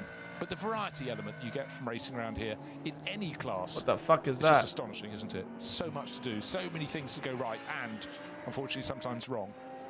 So did you hear Montoya's statement on Max? Yeah. Racing Mercedes to start. I mean, I kind of agree with that a little bit. 7? It did. Yes, it came in after 7. Well, then 7, then 8. I'm in that middle ground of like, if you really don't hate it, potential, if you really hate the new regs, don't drive, 20 laps done, should be on don't watch. But at the same time, like you gotta voice your opinion because at the end of the day, it is bad. It doesn't need to. Just remember, every extra lap it can do, it will gain time. So I think it could actually come in at the end of, well, if it so chooses. That KTM driving next to that BMW is so funny. It could come in after 23. What Montoya say? He basically just said Max and Lando, I think, should just leave the sport if they don't like the regs. Yeah. You are paid not to talk bad about the regs. But obviously, if they could, round of applause for that guy. An extra. Literally got flamed by the entirety of the fucking F1 community last week because I was talking shit about the regs. 11 seconds in their pit stop. And now you've got someone in my chat saying, you're just paid to talk good about the regs. Shorter. But is it worth the risk when they're sitting on a nice lead? As of the 2026 Chinese Grand Prix, 1,151 World Championship events have been held over 77 seasons in 34 countries. Assuming a race length of roughly an hour and a half, and assuming you watched each race back to back, with no breaks, it would take you 2.5 months. Straight though, right? Straight. And it would be longer than an hour and a half because you got podium, you got red flag races. They told me though, they were the 100 bits. The consequences of it running out of fuel as it comes along the dotting. That's such a petulant way of thinking. Well, if you don't like it, leave. That's why I agree. That's why I feel like Montoya didn't word it correctly, but I think what he more meant was just like, I don't know. Again, I'm in the middle ground about it. It's like I do agree, but at the same time, like you gotta get feedback. Looking at cars in other classes, kind of a 5-2-4. You didn't get flamed because you hated the regs. You got flamed because I ordered it. Oh, no. You ordered it? What? Angelo, F1 fan. Aaron Weber, Illusion, thank you as followed. It's very interesting. Tom Spend time because I'm old and I work in the AM. I've got your stream. Like, catch you like Kelsey. Appreciate the compliment earlier. Last year in GT World. Have a good night. Oh, that car's hot. What the fuck is that? A Supra. What? experience and also a ring. Usually I'm not a super guy, but that metal grey is, I like it. You know, they are Wesley, they have the 60 bits. Zachary, Ismail, they're traditionally running BMWs, but it's a very good home because you come to them because they've got all the data, all the experience around Anyone here. seen the V-Cub? Yeah, we looked at it early on stream. Wheel wrong when you're out What site can you watch the series for free? Two Bros. Right, this is free to watch, man. On YouTube. SB9 class. Porsche coming through. When Max should be hopping in probably at the end of this lap. Ooh, I like that goldy looking fucking Porsche livery. Porsche, I think it's that Supra's leading by a minute in its class. Slides on through, but that was neat and tidy, and that's exactly what you're there for when you're learning, getting your ring permit. So Tom Fleming, young British driver, did that very nicely indeed. Yeah, it is. Mehmet Kaya at the wheel. Yeah, Max should be hopping in the next lap, guys. The Porsche that went through, it's running in just outside the top 10. Leading car. I hope we get some more battling because that first hour it's been there actually for quite some while now. Yeah, if I'm watching on my stream, it means it's free to watch. Well, I mentioned a little bit earlier about Otherwise, the I would not be allowed to watch. GPS Auga app, which is absolutely brilliant. And I've just Verstappen's team's P1, guys. Little glitch at the moment where we leading by 5 seconds right now, but second place has a penalty. So leading by 15 seconds for the Aston Martin. Where did the Aston Martin come from? 16's recovered some time. Well done, Harsey, or what his name is. Off the track at Wipperman. According to the GPS, which is, I don't think it's there at all. I'm sure. I just need to find out. Honestly, that first hour went by so slow, in a good way, because it was such good racing. And then the last 2 hours have flown by. Winwood Racing. Why do you show the F1 races too? Because it's paid, and I can't show anything that's paid, because that is illegal. But this is free to watch on the Nurburgring Langstrecken Serie YouTube channel. M4. Christian Krones in the Valkenhorst Motorsport Aston Martin Vantage is in 3rd place. 4th is Chris Hassett in the Shearer Sport Audi. Yeah, obviously Max is not the only one driving this car, but also it is Verstappen's team. So if anyone ever says, where's Verstappen, they are probably referring to the team, not the laps each driver's going to Max necessarily do in this leading cars. Gunon, we've done 7 laps is optimal normal. We can do 8. Shiki, we're on the leading Merc completed. Max will be in the car at the end of this lap. I actually think he's about to come in right now. That or one more lap. Is it not indeed? Yes, either coming right now or at the end of the lap. We're just debating whether it's going to do this lap or another one. We think it might well pit at the end of 22 because it did a 7-lap first stint and then an 8-lap second blinking. So that look at that sexy car by Max Verstappen. Jules Gunon in this car now. And we will see whether he actually referring to Max driving the Verstappen car is like saying, why isn't Frank driving the Williams? Exactly. Maybe the 100 bits Mr. Derby. Alright, here we go. Is he going to come in? Oh, I can't need a poo, guys. Is it going to? Do I go poo before Max gets in the car? He's not pitting. Do I go poo now, real quick? Another lap. So I'll hold it. I'll suck it up. That's 21 laps completed for our race leader. Dan Harper, the gap was 5.5 odd seconds. So Dan Harper, second place man in the Rover racing car. That is now. If I leave now to poo, I have to restart the TikTok BMW. stream. So that's going to pop. I don't want to do that again. Christian Krones in the Valkenhorst Aston Martin into second place. It isn't. Can you poop before he completes the lap? I could. But again, I don't want to because continues. I don't want to restart the TikTok stream. Entry, sorry. That continues on its way. How am I? Why do you guys keep complaining about me standing, bro? Have you guys ever stood in your life? You guys are the type of people to go to a concert. Like, fuck. Feel sorry for your partners when they have to go to a concert with you or stand in line at the theme park. Oh, my legs! My legs! I have to stand! I have to use my legs to use. I have to stand. 21 laps on the board for all 3 of these. But Gunon continuing. Love standing, bro. To the end of this for 22. Maybe it's because I just find sitting down worse. Yeah, but well, they had all the right elements on board by having that long first pit stop. Generally, like, no hate to my friends. But when I've had to hang out with friends who are like, really put them in this can we go sit down? Can we go have a break at like a concert or something because they're from standing? It's like, get a grip, mate. And it's certainly looking to pay dividends right now. It is for the moment. So I'll be intrigued to see whether they do run that. Oh, extra no, I lap. feel the poo coming, guys. I might have to think go. like you, 23s. 1 hour it's on the possible, clock. But why would you do it? Well, Why on game, risk but it? they with the So bollock. you just don't want it running out of fuel on vapors, do you? No, sort of embarrassment can come in many forms.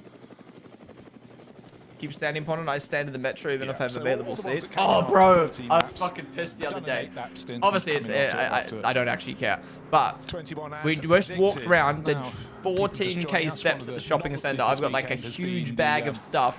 I sit down. On the entry, BMW. We get like 2 stops, and then a pregnant lady walks on and goes, "Can I have your seat?" Obviously, I stand up. Like obviously, I don't care. But Oh, indeed, fuck. yes, 4H, yes. Okay, so they should be able to pack sleeping bags in the back for the, but that's coming into. So Of all the now, people, but you it's an picked me. M4, but with an M3 body, but in racing trim, effectively, to paraphrase and abbreviate it to the sort of lowest common denominator. But it's freeze great, the there's face been a cam and then history go. of, Wait, have you guys seen Odie estate Pixel's car-bodied poo cars, cam? and obviously for BMW, the touring name has been What do I even evocative search to since find the it? very early 1970s in terms of, oh dear, a mechanic nearly ran out to take a look at it. It's actually the smartest thing ever. Yeah, exactly. Yeah. 2002. Yeah.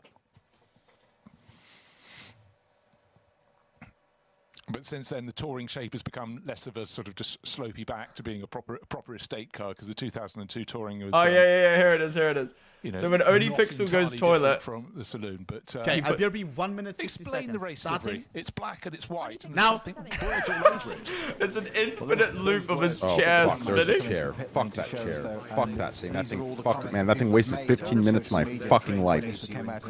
I sat there looking at that thing, waiting for it to stop, and I realized it's a fucking GIF. That motherfucker. So smart, bro. Stuck on it, little plasters, but So they're actually, smart. they're actually quotes from social media, and I think it's absolutely brilliant. The fuck? Why's that literally got riding on it? now go racing with it and all these sorts of things. Absolutely brilliant. So, and there's one right on the nose next to the BMW. Max and Wrangle, Steve is in P1 right now. saying we love it, and that's exactly what BMW said. Right. So it says down the side of the car, you dreamed it, we built it. And Why do you think Verstappen basically go with their original drivers like Chris for NLS instead of these Merc drivers? I don't know. I have no clue. Maybe if I had to take a guess, obviously Lollum is very inexperienced in comparison to these guys, and Lollum races in the GT World Challenge Series, and this is a bit different. Max wanted more high-level drivers maybe to compete with, to actually go for the win, especially considering it's like GT3 car. And yeah, maybe he wanted to drive a Merc, and to do that he needed GT3 Merc GT3 drivers in his team. Nurburgring Langstrecken Serie for 2026, because the first one snow Money stopped potentially late, as well. Very, very cold conditions, below freezing conditions, meant it wasn't safe to go racing just a week ago, last Saturday. But it was quite nice for the teams that were disappointed there, and there were many of them, but they understood the reasons that they get the times confused, because I thought they were starting at start out weekend rather than wait. A lot of 3 hours ago. championships, you have round 1 and then a month or so All right. later you get round 2. At least there was Gudon should be pitting at the end of this coming the driver's way and the team's way. lap, and Max should be hopping in. Damn, the viewers are going up. The viewership's going up. Wait, the viewership's going up. Team Redline have 23k views. That's insane. Yeah, honestly, I expected that. To be honest, I did maybe expect more. My prediction was 20k, but I think they got like 18k when they did the charity race, so I thought they'd get more for an actual real life race. That's not me hating on Team Redline or anything like that. It's just like, I just expected maybe, you know, in comparison to a charity race would be more, but 20k is like peak Twitch viewership, which is insane. Like, this is a big day for motorsports on Twitch. Like, you know, Team Redline's on the front page. I'm on the home page carousel as well. We've got, how many people? Is it just me and Redline? I assume some other streamers are watching it as well. I actually haven't looked. Is anyone else streaming other than myself and Redline? Obviously running their cars on Falcon tyres. We're running a Porsche and a BMW. Yeah. So they were sort of evaluating them for other teams that run so you each got, of those I mean, obviously I'm cars, but 20th of the size of Redline, but still. A lot of motor racing. We had like 800 views on my stream, 20-ish-k on Team Redline stream, and then like it's a big day for Twitch to have what, let's say 25k people on Twitch watching real life motorsports in the sports category. We love to see it. And then on YouTube, I think we're probably if you added up all the views on Twitch, YouTube, and TikTok, from what I could see, rounding up, I'd probably say we hit about 500,000 viewers watching this and that first hour, which is insane. Because we had like 80k on the English stream, 80k on the German stream, 80k on the onboard, 50k on Sky Sports, 25k on Team Redline. I had like 3k across all my platforms for a bit. Like, it doesn't mean their laps performance is going to be crazy, man. Even the whole way round, and the cars look different. You watching Sebring start? No, I won't be. I'll be focused on They this. look different again, so I do really bang the drum for variety. Oh, look at the Cup 3 cars racing for P1. I think the purity of a single make series with the same chassis, the same engine, the same tyre, whatever it is, and the same circuits, is it should let the cream rise to the top, and it should be down to the driver. That's the principle. But it doesn't. What is auto addiction? Are they just restreaming, or like are they actually like a thing? I've never heard of them before, other than when Max has done these that you then have races in NLS. A team running a brand of car JBK, manufacturer, another Frosty team thing running as exactly the same car, customer car, with a different tyre on it. You will then immediately thinking, well, what are they doing better? Is it the tyre? Is it us? Is it strategy? And as you say, it's so many variables. And I think that is one of the things that appeals. And yet, just look how competitive. Look at our top cars. Mercedes, BMW, Aston, Audi, Porsche, Ferrari. All in the top 10. Yeah. I mean, all different teams, all got different philosophies. He does make a good point. All got strong. You know, we've got BOP yet. Just point out there that the fifth. We've got 5 different teams in the top 5. Pretty impressive there. No, but I think once those pit stops. Unlike WEC, which is like Ferrari, great race. Cadillac. Oh, another lap. Wait, did you just do another lap? The other end of the equation, you can have one make categories. We've got several within here, and one of them is the Cup 3 class, which is. Wait, did he just go past the pits? Caymans. We've got a fantastic battle. Oh, he did. He's doing another lap. Leading the way at the moment. That's Heiko Eichenberg for SRS Team Sorg Rennsport. Alright, guys, I'm going to quickly go to the toilet. I'll be back. If you just truly got in, we've got 53 minutes left of the race. Verstappen will be doing the final stint at the end of this lap. 100% should be at the end of this lap. We are past the 3 They are currently leading by 38 seconds, but they haven't pit yet. Has 16 pit? I assume 16 hasn't pit yet either. Max doing a poo. However, nose to tail is not what Confirmed. Max is pooing right now, guys. Because here he is going around lap number 23. I'm back in a sec. He last pitted on lap 15, so he better come in this time around. So they have gone the whole hog. And so we wondered if he'd come in after 22 to be on the safe side, but you know what? What? We thought he would come in after 22. No, I thought they could go on, but I thought, what's the point? But unless they, they obviously think they've got more than enough fuel to go around. They've already done 1 8-lap stint, so it's not like they're experimenting. And if they put the same amount of fuel in, then it should go on. You've got to get those calculations right. Oh, ye of little faith, etc., etc.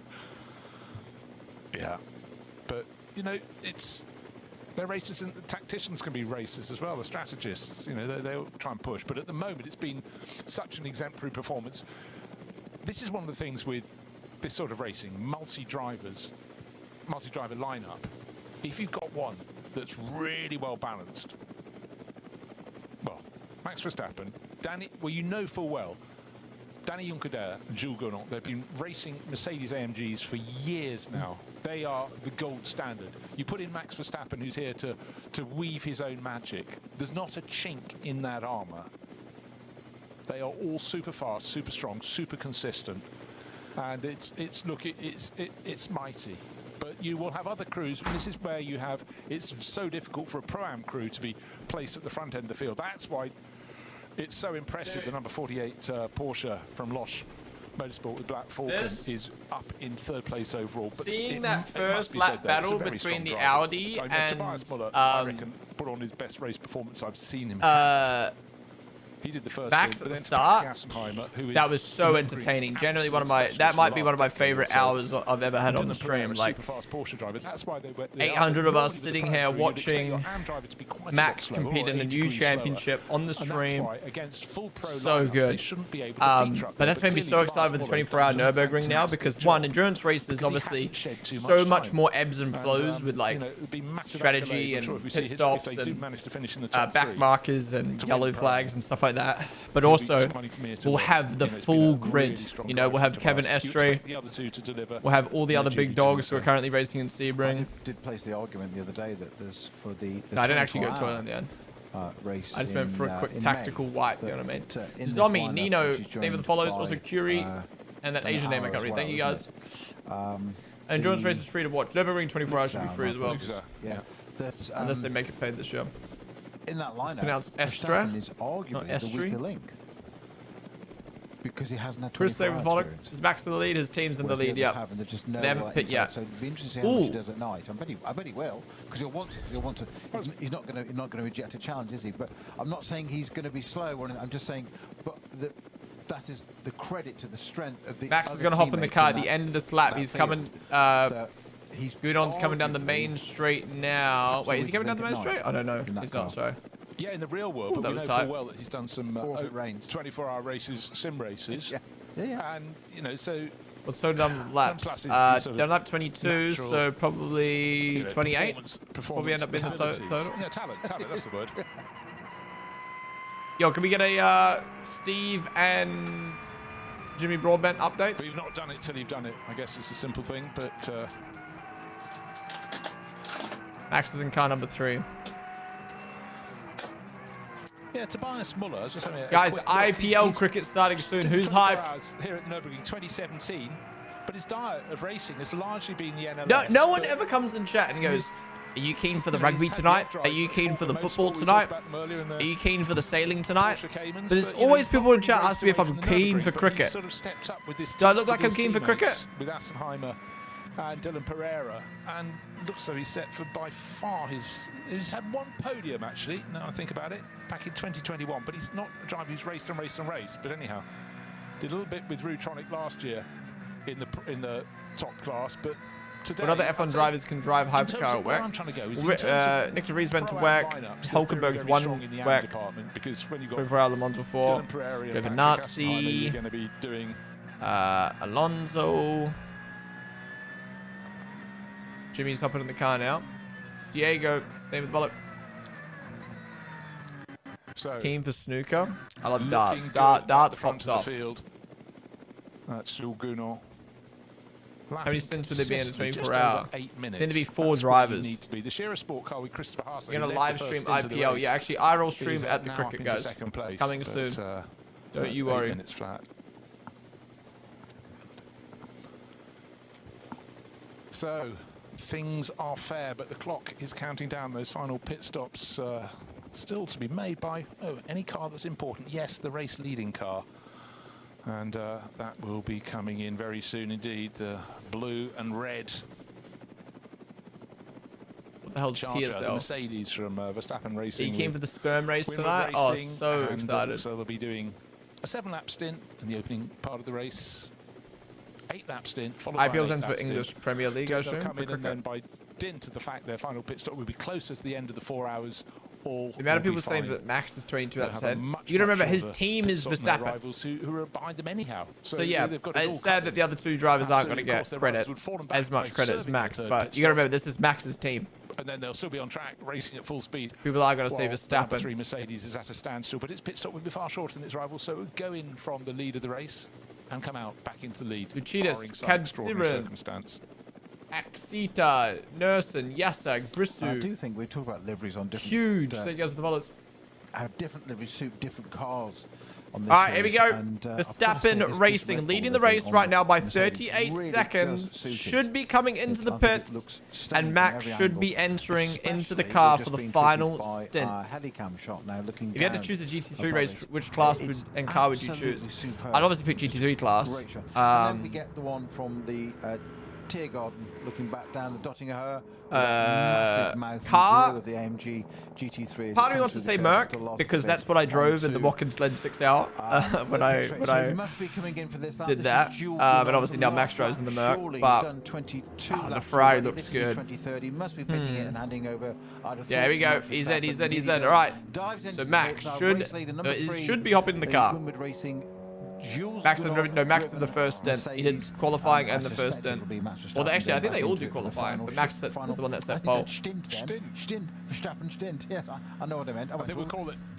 Wait, what if they did 4 drivers, but one was just Franz Herman? Alright, let's see who's gonna hop in. Is it Max? Should be Max. If it's not Max, I'd be upset. Yeah, it's Max. You can see Max. Max will. Maybe Max is headed off to the airport to go off. There he is. In the background. Hi guys. With his lion helmet. Very, very well. Thank He's got his little booster seat. Whoa, the car's floating. It's always interesting to see, you know, what a driver says when they get out, how they communicate. But at the moment, Jules steps out of the way, throws his seat, put his seat insert on the roof. Max pops his insert in, and then is just. It's so funny how Max isn't rocking the Adidas or the Mercedes sponsors because it clashes with his sponsors in F1. Eventually put the safety net across, but for Max, like he can rock Red Bull, he can rock Viaplay, he can rock Heineken. His experience of sharing cars with others, of course, is relatively. Can't really rock anything else because it clashes with. And he can rock Sparker. You know, knowing but yeah, you can't rock Adidas because obviously Mercedes AMG. Red Bull Racing is sponsored by Castor. Max raced you can't rock the Mercedes logo. You can drive the car, you just can't rock the Mercedes logo on his suit. Class cars, and he stepped up to race a Ferrari. This is an entirely different beast, but again, it's in the GT3 format that races against P9. So learning as he goes, but he'll have done sim mileage before. You can be absolutely sure of that for fun and for knowledge, of course. So yeah, for people wondering why this is a slow stop, they have a mandatory amount of time that they need to be in the pit stop for, so they can take their time. It will be a much shorter pit stop. Yeah, I'm very surprised he didn't. He wasn't bought to drive the Ford and GT3 racing. Stopped a lap ago, and quite a lot of the rivals came in 2 laps before, so his pit stop would be 22 seconds shorter than theirs, which is a helping hand. But already this car should emerge back onto the track in the lead of the race. Unless I've got my sums very, very wrong indeed. But they've done everything right. 7 lap stints in the opening stint, 8 lap, and then with 43.5 minutes left on the clock, it's a 4-hour race. NLS2. Oh, it's perfectly synced. Because the first one was too cold. Oh, did you see that? Snow. Literally touched his glove perfectly. Engine is fired up. Indication from the mechanic. The lollipop goes up. Just waiting for no traffic coming to the pits. Wave away. 43 minutes to go and play through to the end of the race. Perfectly synced somehow. It's like the days when we grew up, wasn't it, Bruce? I never did. For once. All right, we go. Max coming out with 42 mins to go for the final stint. They are leading by. Well, actually, the timings haven't updated. It was a very pragmatic approach, but you would see certainly back in the 60s, F1 drivers who would do the F1 race, the Grand Prix race, the Formula 3 race, the saloon car race on the day, and possibly something else for the fun of it as well. But they did. They plied their trade and helped everybody, and it stopped. It wasn't allowed, and everybody got paid too much. Therefore, contracts. Let's see what the gap is like now after that pit. Our precious commodity potentially injured or at risk or whatever, and can't fly on planes together, all that kind of stuff. And that's one of the things I do like about this guy's attitude, is that he wants to go racing because he wants to go racing. Yeah, and I think it's great, and I always loved it back in period when the drivers were taking part in multiple races across the meeting, because it gave a yardstick against, for the regulars or irregulars in those series. How much gap should they be winning with? Of course, the aim I have no clue. Exactly. It's been pretty mixed up with like pit stop timing and stuff like that. They enjoyed it, but in this case, Max is doing it because it's something different, but it's also a circuit that he really craves, somewhere that provides an ultimate challenge. I defy anybody to come and look at the Nurburgring Nordschleife and not think it's a challenge. And Max, his expertise. See, having a guy like Max is huge. No one else on the grid is doing this right now. No. I mean, that's what's debut for Red Bull Racing. I just heard a spin. Who was that? Toro Rosso, first performance, Spanish Grand Prix. Oh, that'll be victory. So also be the right to watch this for the fun of it. Yeah, it's so good that it's free to watch. We're definitely going to watch this more. Max should be doing some more NLS races now that Bahrain and Saudi are cancelled. Another driver from Formula 1 who always expressed a desire, didn't always get around to doing it, was Jacques Villeneuve. He wanted to go the harder the circuit, the better. Yeah, this is one of those things where I think everyone in the series and the Nurburgring 24 Hours is so happy that Max is driving. Again, I'm sure there's probably a couple people who are like, fuck Max, fuck open wheel races, like, he comes in here and brings all this, like, hullabaloo and blah, blah, but like 99% of them are like, fuck yeah, like, bring the viewership, bring the fans, that brings sponsors for us, it helps everyone. To do something, tell him not to. Excellent, Manus. Warbling, there goes the follows. Yeah, but But I think, you know, he's so versed in racing, you know, follows on from Father Jos. And he sees these races and thinks, you know, if you said to him, have a Grand Prix here, I'm sure he'd absolutely agree, though I can't imagine the World Championship would quite fancy putting their cars to play on a circuit like this that is very different to the sort of. Do you think Max driving in other series will pursue others than F1 to do it too? Challenge, is he? So he embraces it. But, and a lot to be owed to his mother as well. I don't think Max doing it would very top level world like encourage anyone else to do it necessarily. How do I word this? So I think maybe they'll because we did start in bright conditions. I think if a driver truly wanted to race another series, they would have by now. I don't think Max would change anything. I think what it would change is the drivers would maybe push their teams a little bit more to be like, hey, look, Max is allowed to race in one of the most dangerous tracks in the world. Can I please get permission to drive? Because obviously, like, Lando's not allowed to drive a rally car. And because the cars, the tires, and everything performs differently. Even though he loves rallying, because obviously his contract with McLaren doesn't allow him to do that. And a lot of F1 drivers will have contracts like that where they're not allowed to race in certain things because of like safety reasons and stuff like that. But also clash of sponsors is also a big one as well. Because you have done this a bit before. And also the teams want their focus to be fully on F1, not another series. But if you're Max Verstappen, you obviously have that power to get your contracts changed. Driven by Dylan Pereira. So yeah. It's a Pro-Am car. Yep. I'm just going to emphasise that. I know we've said it, but I'm just going to emphasise. Where's Kevin Estre? He's racing in Sebring this weekend. Whatever. That's a Pro-Am car currently sitting in line for a podium. Yeah, Liam and Albon did DTM, but that was when Liam wasn't in F1 and Albon was out of the sport for a year. Pro-Am element. I mean, the honestly, that DTM season from Liam, like people who know ball know ball. Without for Liam to go to GT racing for the first time in his life, fight drivers like Kevin Vanderlyn for a championship, he's doing just an exceptionally good job. Was insane and should have won the championship. Got robbed. Worse than Abu Dhabi 21. He's still young though, 28 years old. So he's yeah, raced almost man and boy. Done quite a few NLS rounds, but you know, it's just really good, and it's also good to have a Porsche up at the front of the field. It's not always been a given, and if it has been, it's invariably been. Yeah, obviously when he did Super Formula as well, but obviously that's an open wheel series. Yeah, DTM was insane, man. I mean, that's probably what made me fall in love with Liam and GT racing was watching DTM, you know, like following Albon and Liam, who like in DTM, it was fun to watch a different series for kind of like the first time, but then to see Liam do so well, like, as we've said so many times, it's in everybody's interest to get the job done. Yeah, and I'd love to be. Leclerc and Lando might. Like, I'll be honest, and this is not me hating, but like Leclerc saying, "I want to drive in WEC one day." Like that guy has never driven a car. Correct if I'm wrong. That man has never driven a non-open wheel car. He'll want to get.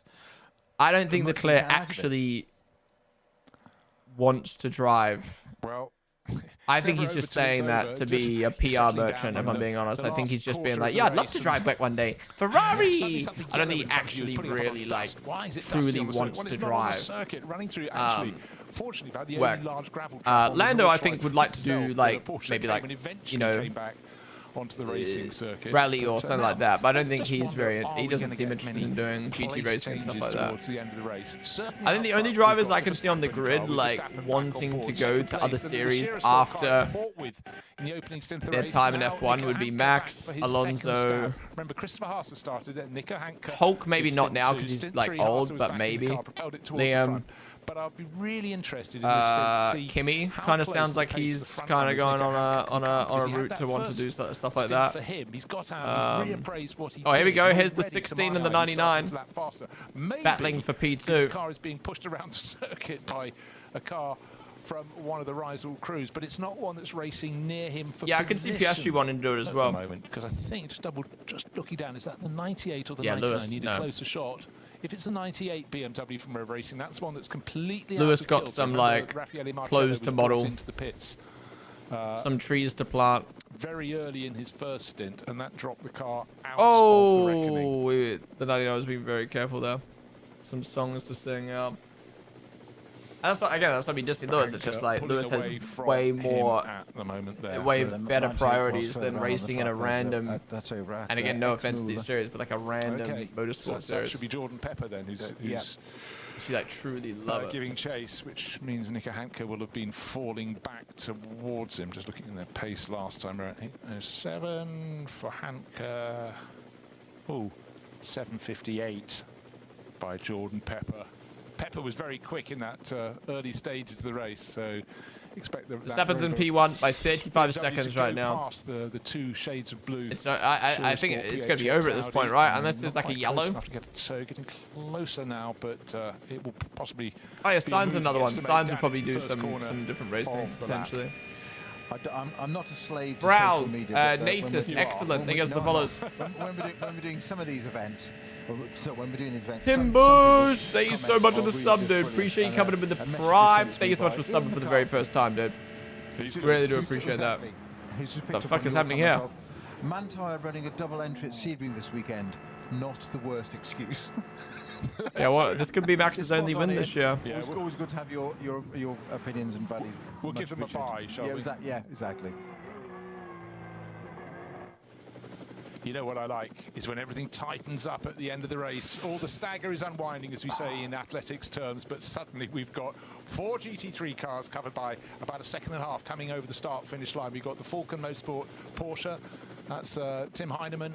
It seems like a very interesting battle here. What the fuck? Martin, Christian Cronjes, he's gained about 3 positions on the lap. 24 hours is in Bay. Oh my god, I can't stop yawning right now. The Aston Martin across his nose has got the number 44 Pereira driven Porsche, and in behind the Condo. No, this is a different class racing right now, isn't it? Aston Martin has lost 2 positions in Wait, 2 who are these guys? Oh, they're racing for P4. 4 cars racing for P4. P4. Seconds they go through the infield. Then, of course, they get to the Nordschleife. It looks like Tim Heinemann has made good his escape. What's left on the clock? 33.5 minutes. This one ain't going to stay in this order for long.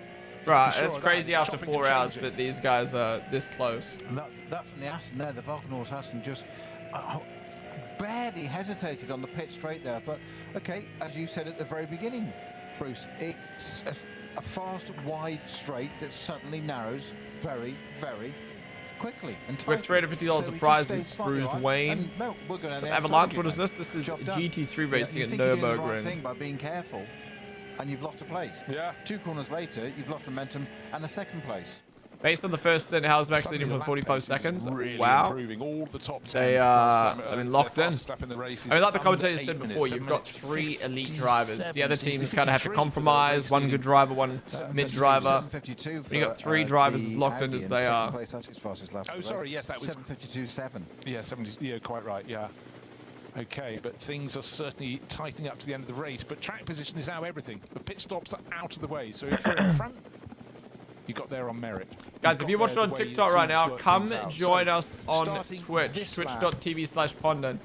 We had appreciate you all watching over on TikTok right now, and if you are enjoying the stream, be sure to follow down below. We'll definitely be watching more NLS races this year. Nico Hanke in the Audi, number 16, Sport PHX.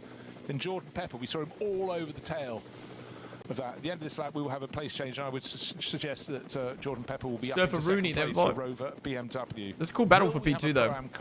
P4 though. In the top 3, suddenly it doesn't look likely anymore. And also, 2nd and 3rd are 1 second apart. That battle with the 4 but that's crazy. They're fighting over 2nd 4th, race, 5th, and 6th Max is doing. positions. 1st race in GT3, and then winning by 45 seconds. In the Ferrari, but it's been shuffled. And in fact, the car that's dropped back a position is Christian Cronjes. Mentioned he started the lap 2 positions higher than he is now, but still the car's for 4th place. Tim Heinemann. The Falcon Motorsport Porsche is 4th. 5th place is Dylan Pereira.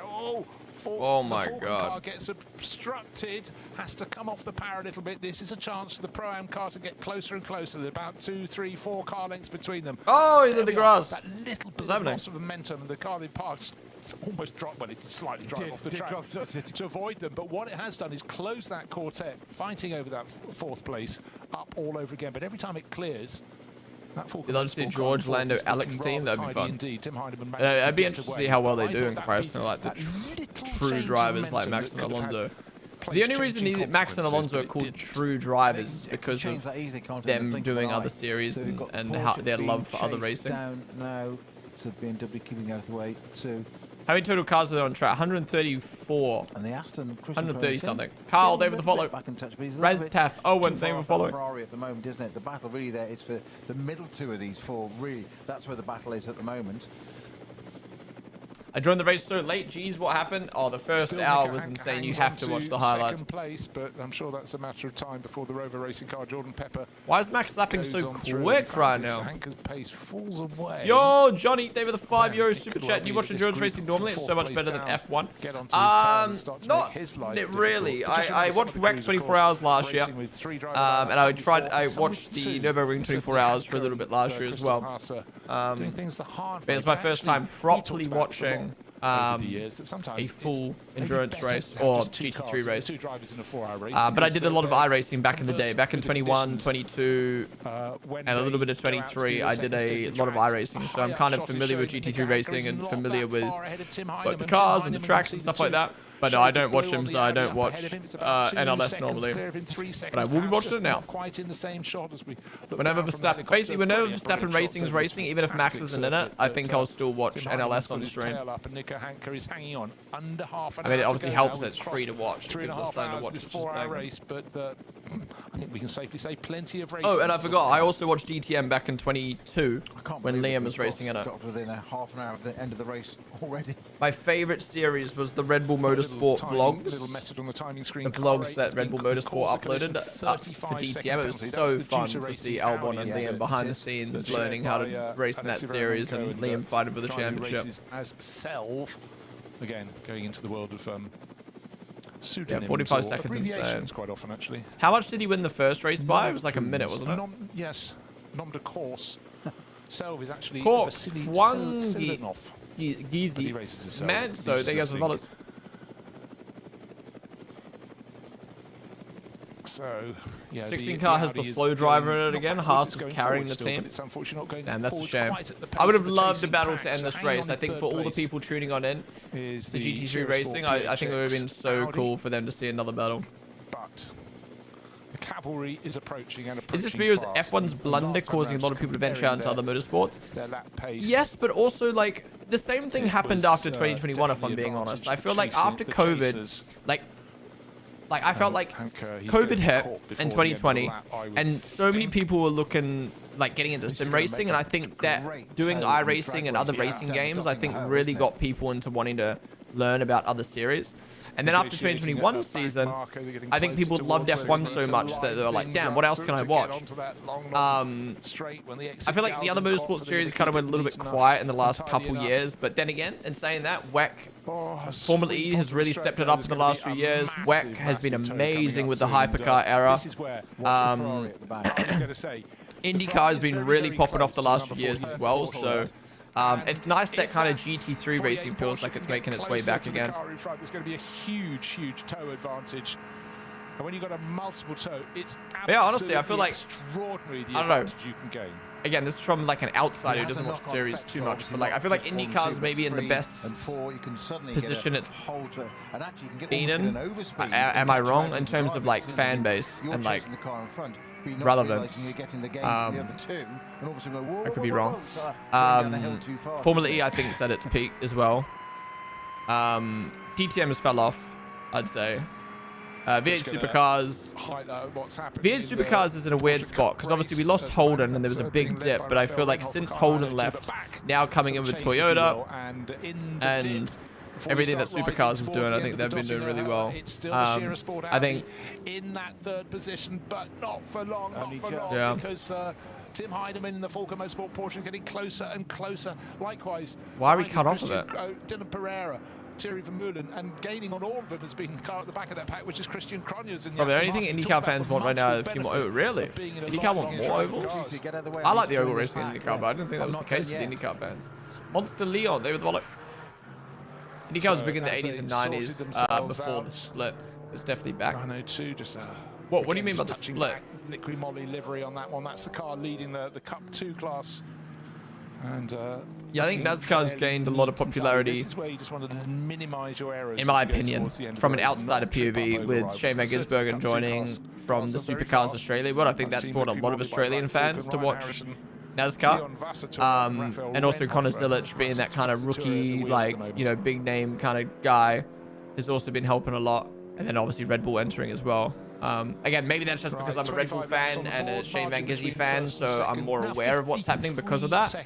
But, yeah. Moved up into that second place ahead of Nico Hanke on that lap. Hanke has now been passed. They get to the cut through on the Grand Prix loop. The Tim Heinemann just got punched off track. Into third place overall. The Falcon Motorsport Porsche. Next car in line is the 48 Losch Motorsport car, Dylan Pereira. As a NASCAR fan, we are kind of just coasting at the moment with a variety of issues being sorted out. I think NASCAR's fan is oversaturation. You have like 40 races a year. 50 seconds back to Dorian Boccolacci, who's done. You can't keep up. Schnabel Engineering Porsche started down in, I think it was 24th position. Yeah, it was. I noted that down before the start of the race, but that's worked its way ever further forwards. But starting that far down, you need things to really. Van Gissi is terrible in oval races. Can only do tracks in NASCAR.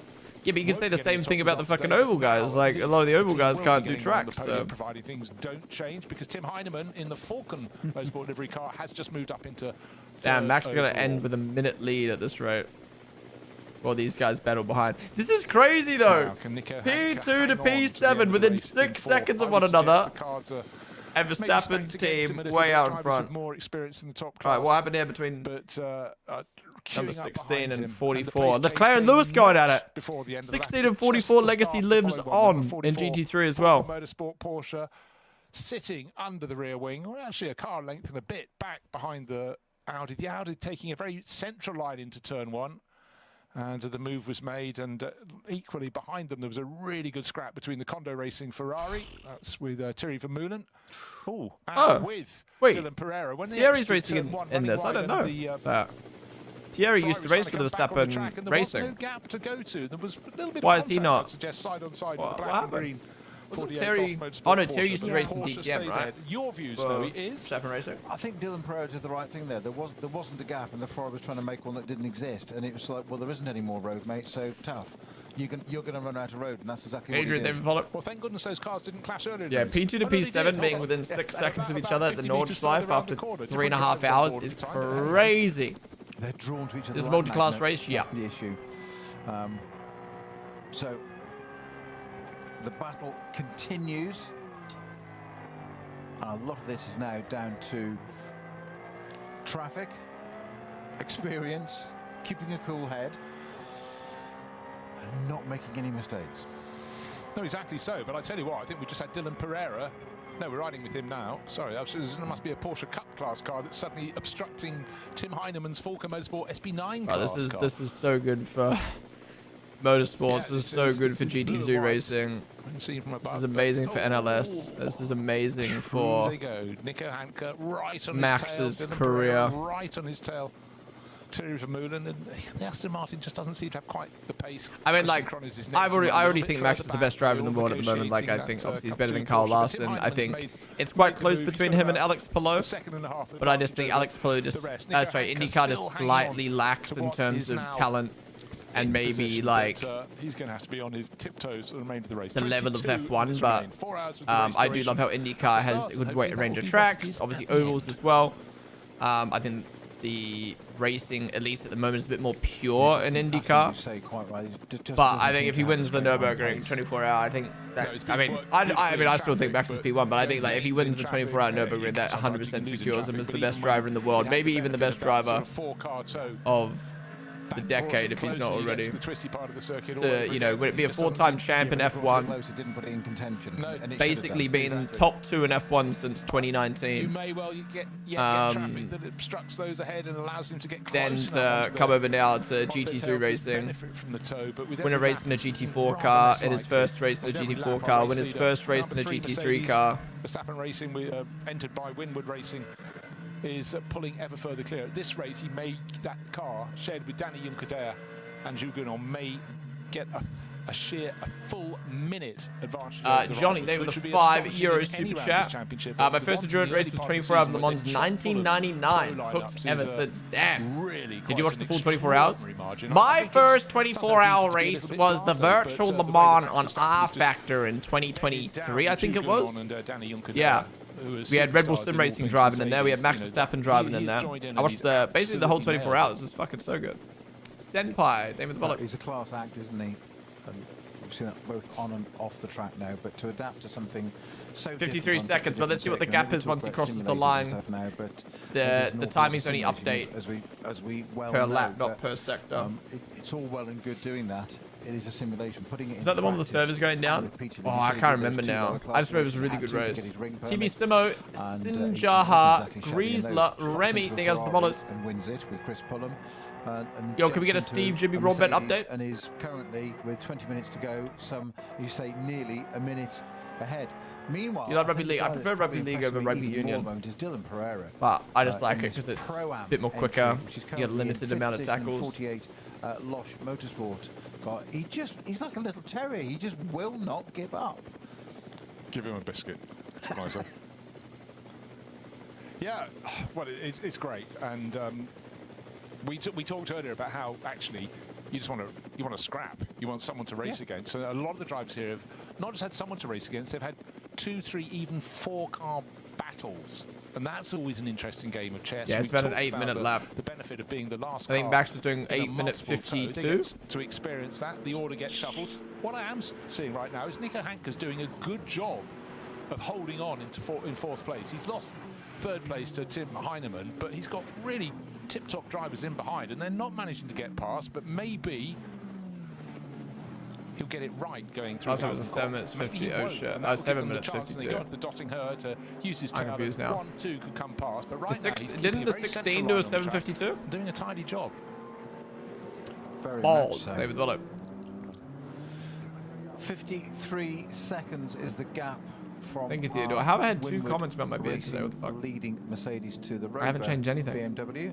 Verstappen. My beard is bearding apparently. Pepper. Well, it's going to be more than that because we have to wait about 50 seconds until the next one comes through. But I can only. I'm glad I added the onboard cam. I'm definitely going to keep that there through the course of the race. That we're edging closer to a minute. Edging. We've got time for what have we got left? 18 minutes. We've got time for. Oh damn! Look at that. The next lap. We've lost the timings now.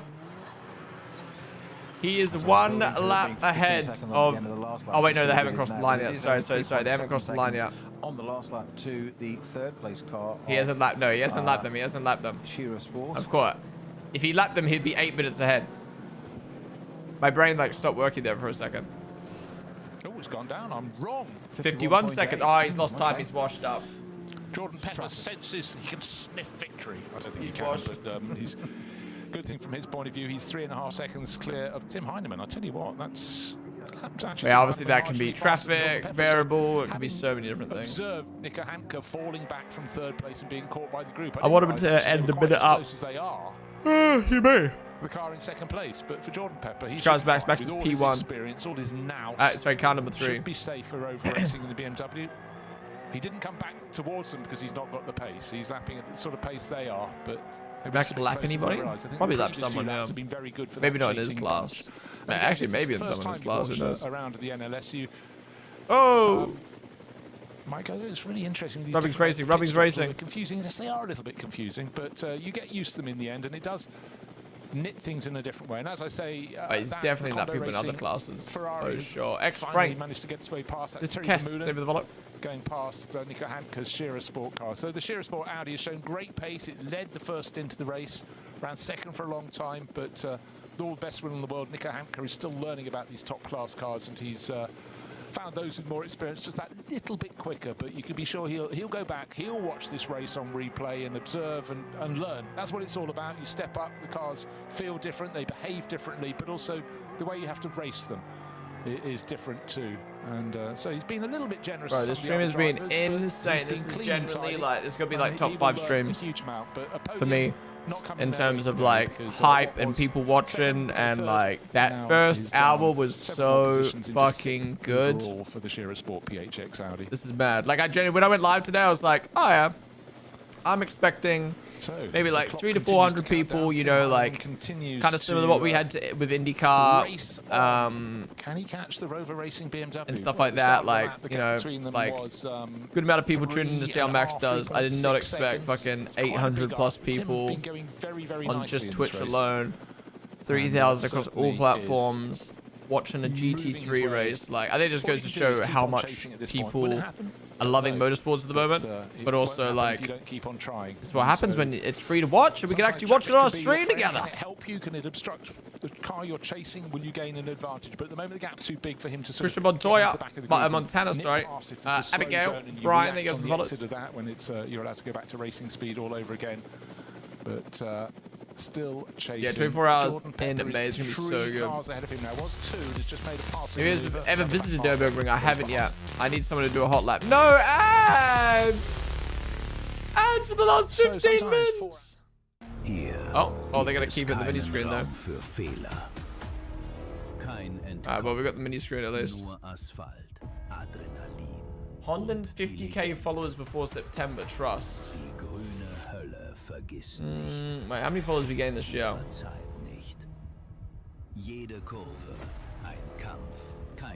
Oh yeah, before September, I think. For show, for show. Oh, for show. Before... We're on 45k. For the Green Hell. Offizieller Partner der NLS. For the end of July would be nice. We've got no fucking F1 for a month. In April. Free to watch is huge. Everything should be that way. Yeah, I mean, it would be amazing if enough sponsors and brands worked in were sponsoring sports that they didn't need to sell their soul away for broadcast rights. Spring slop. Soda water. Name of the bullet.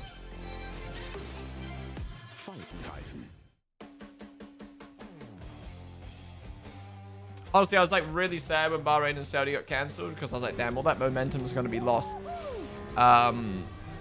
Which it is a little bit, but I think it's going to be way better for the F1 season and pecking order long term, or like moving into this into the middle of the season.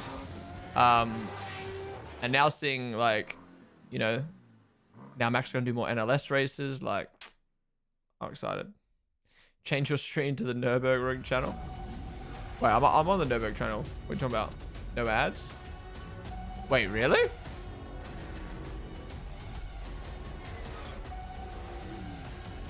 But is it English or German though?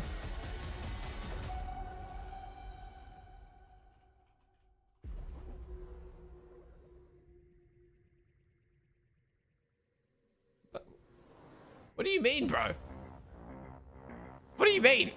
Literally got ads.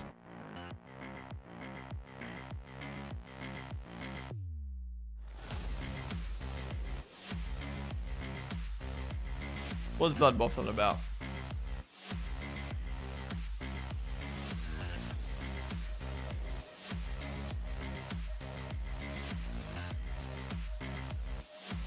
I'm an idiot. I'm not live.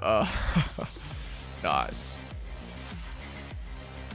What's Kevin Estrie number again? He's not racing today, Ruby Chan. Taylor, name of the follow. Ads with 10 minutes to go is annoying. Holy shit, we're up to 1k viewers on Twitch. What the fuck, bro? This is insane. How have we got 1,000 viewers on Twitch watching fucking GT3? My mind is blown. Guys, we're a GT3 streamer now. Now, honestly, big shout out to Max, man.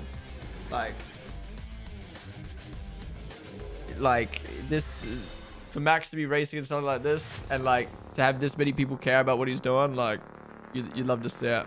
Big shout out to NLS for obviously streaming all this stuff for free on YouTube. Weather has been most welcome here on the Nurburgring Nordschleife. It's never over till it's over, but you have to say, even if you're a betting person, you can be fairly sure that Winward Racing number 3 Mercedes are going to go through to take victory in this race. However, second place, which I didn't think was going to be disputed, is still in the balance because it's still the Rover Racing BMW leading the way as it nearly... Is he going to get another pen for that? Clips the tail of a Porsche Cayman in front of it, and that was a little bit of hesitation. Do you think there was contact? There was definitely contact. Okay, contact there. Will that have damaged the front end of the car? It was a kiss. But Jordan Pepper... All right, Max better cross the line. Let's see what the time looks like when the other cars cross the line. As Max the BMW with Jordan Pepper starting his second to last lap. Lift off a little bit. Can't see any damage Yeah, on the front second of to the last car, lap. looking from a long way above. But So once the timer runs out, was 3.5 seconds, 3.6 seconds. It's definitely down below yeah, that. once the timer runs out. That car already being Ismail the subject Chila, of penalty for its other driver, Dan Harper. Once the timer runs out, you finish that lap. So, unlike them, if I'm honest. Let's see in about 50 seconds when these guys cross the line what the gap is. Hasn't really come down a great deal. Tim Heinemann has closed a little bit. In turn, in third place, he's dropped Dylan Pereira, who's about 4 or 5 seconds further back. So, game 5 to 6 seconds that lap. Well, I tell you what, we've got Max Verstappen having already started lap number 28, I beg your pardon. He just completed 27. But he's got time for this lap and one further there we lap. go. So we've got 2 more laps of racing. Show us the timings, bro. The car in second place is still the BMW from Rover Racing car number 57. 99, flashing let's on, see. but Can the he get gap to a back minute? Tim Heinemann, just waiting Can for he that get to be to a minute? confirmed, is down to 1.9 seconds. So a second and a half gained on that lap. And now no cars between them. There will be some cars between them at some point because they'll come across some of the cars from the less high performance classes. But the gap is coming down. And there we are, the different roles. The hunted and the hunter. Alexis, Tim Heinemann in the number 44 Falcon Motorsport Porsche is enjoying Clemo the chase. as well. They're racing team. I'm not talking about just obviously, when you're going along guys, long you've straight also got to just talk so about basically, there's hardly a corner on the circuit you can't see the car you're chasing, and that I forgot his name really now. Good time. And I'm sure it just gets your antennae that little more attuned Jundaya? to, you know, the attack. But it's And flat out Gunon. attack from here. That's what it's got to be. 50 kilometres for them to play in. They've obviously done amazing. It's about reading ahead, seeing the situation. Just as good, if not better job than Max. I mean, Dan who's been the Harper again, fastest of the about 3? Driving a different category car actually is good intel because they know from their point of view where to place that car on the track to its maximum. Obviously, Max. You reckon Max has been the quickest? Understanding of where the different class cars, faster cars, will come through, how they can do that, and then when he goes back into the GT3 car, actually, SB9, I think it was. he can say, I know, comes up behind him as well. Cup 2 car, whatever. He has a better understanding. It's all just understanding. It Guy, allows you to make informed. If you had to pick open wheel or any GT racing to watch for the rest of your life, what would you choose? Well, as an F1 fan, I'm picking F1. Degrees of margin, but not F1. If I had to pick one motorsport to watch for the rest of my life, what are you guys picking? Fine-tune everything right. If it wasn't F1, what motorsport At this are you point in picking? the race, Tim Heinemann in third place. Well, I'm sure they'd be delighted with third place, but I am picking IndyCar, I think. At the moment, it's about picking away through traffic, and it was a Porsche Cup 2 class car. They're quick. I love in IndyCar. a straight line, the 911 GT3. I think the car's great and the racing's great. Has managed to Spec get series. past that one as they're in the early WEC, part of MotoGP, the F2, Nordschleife GT3, F2, glory WEC, part of WEC. the lap, but, Depends how much now traffic they clear get. line of IndyCar, sight again MotoGP, for Tim IndyCar, Heinemann, IndyCar, but WEC, every corner he MotoGP, doesn't MotoGP, gain WEC, MotoGP. Damn, a lot of is MotoGP one that shouts. will WEC, potentially WEC, keep IndyCar, him from IndyCar, taking that WEC, second Rally, place. I think we can MotoGP, safely WEC, say Indy, it would only take a WEC, disaster Isle of Man, for a WEC. race leading number 3. NASCAR, Max Verstappen NASCAR. on board not to go on to victory. A lot At of the end this, NASCARs the on the start of this TikTok lap, chat. It was 57.3 MotoGP, seconds Le margin. Mans, I think, WRC, Verstappen's able to keep GT3, that under control. MotoGP. Battle for second place. I still think Jordan Pepper may be just far enough ahead of the chasing Porsche from Tim Heinemann. It looked actually the best part of 2 seconds. Now it was what was it on the start line? It was 1.9 seconds. But you wouldn't watch anything. Fair enough. Fair enough. But for Max Verstappen, did the first stint, handed over to Danny Juncadella, who did the second, who handed over to Jules Gounod, another Mercedes expert on the works. Max pushing now, he is, yes. To Max Verstappen for the final part of the race, and he's got supercars this lap and one Rally. further lap to go. The race MotoGP is like 4 wanting hours, a face plant, man. But the lap is so I don't know. long. Yeah, I don't know how they do it, 7 man. minutes 52, so MotoGP clearly is time scary. for one further lap.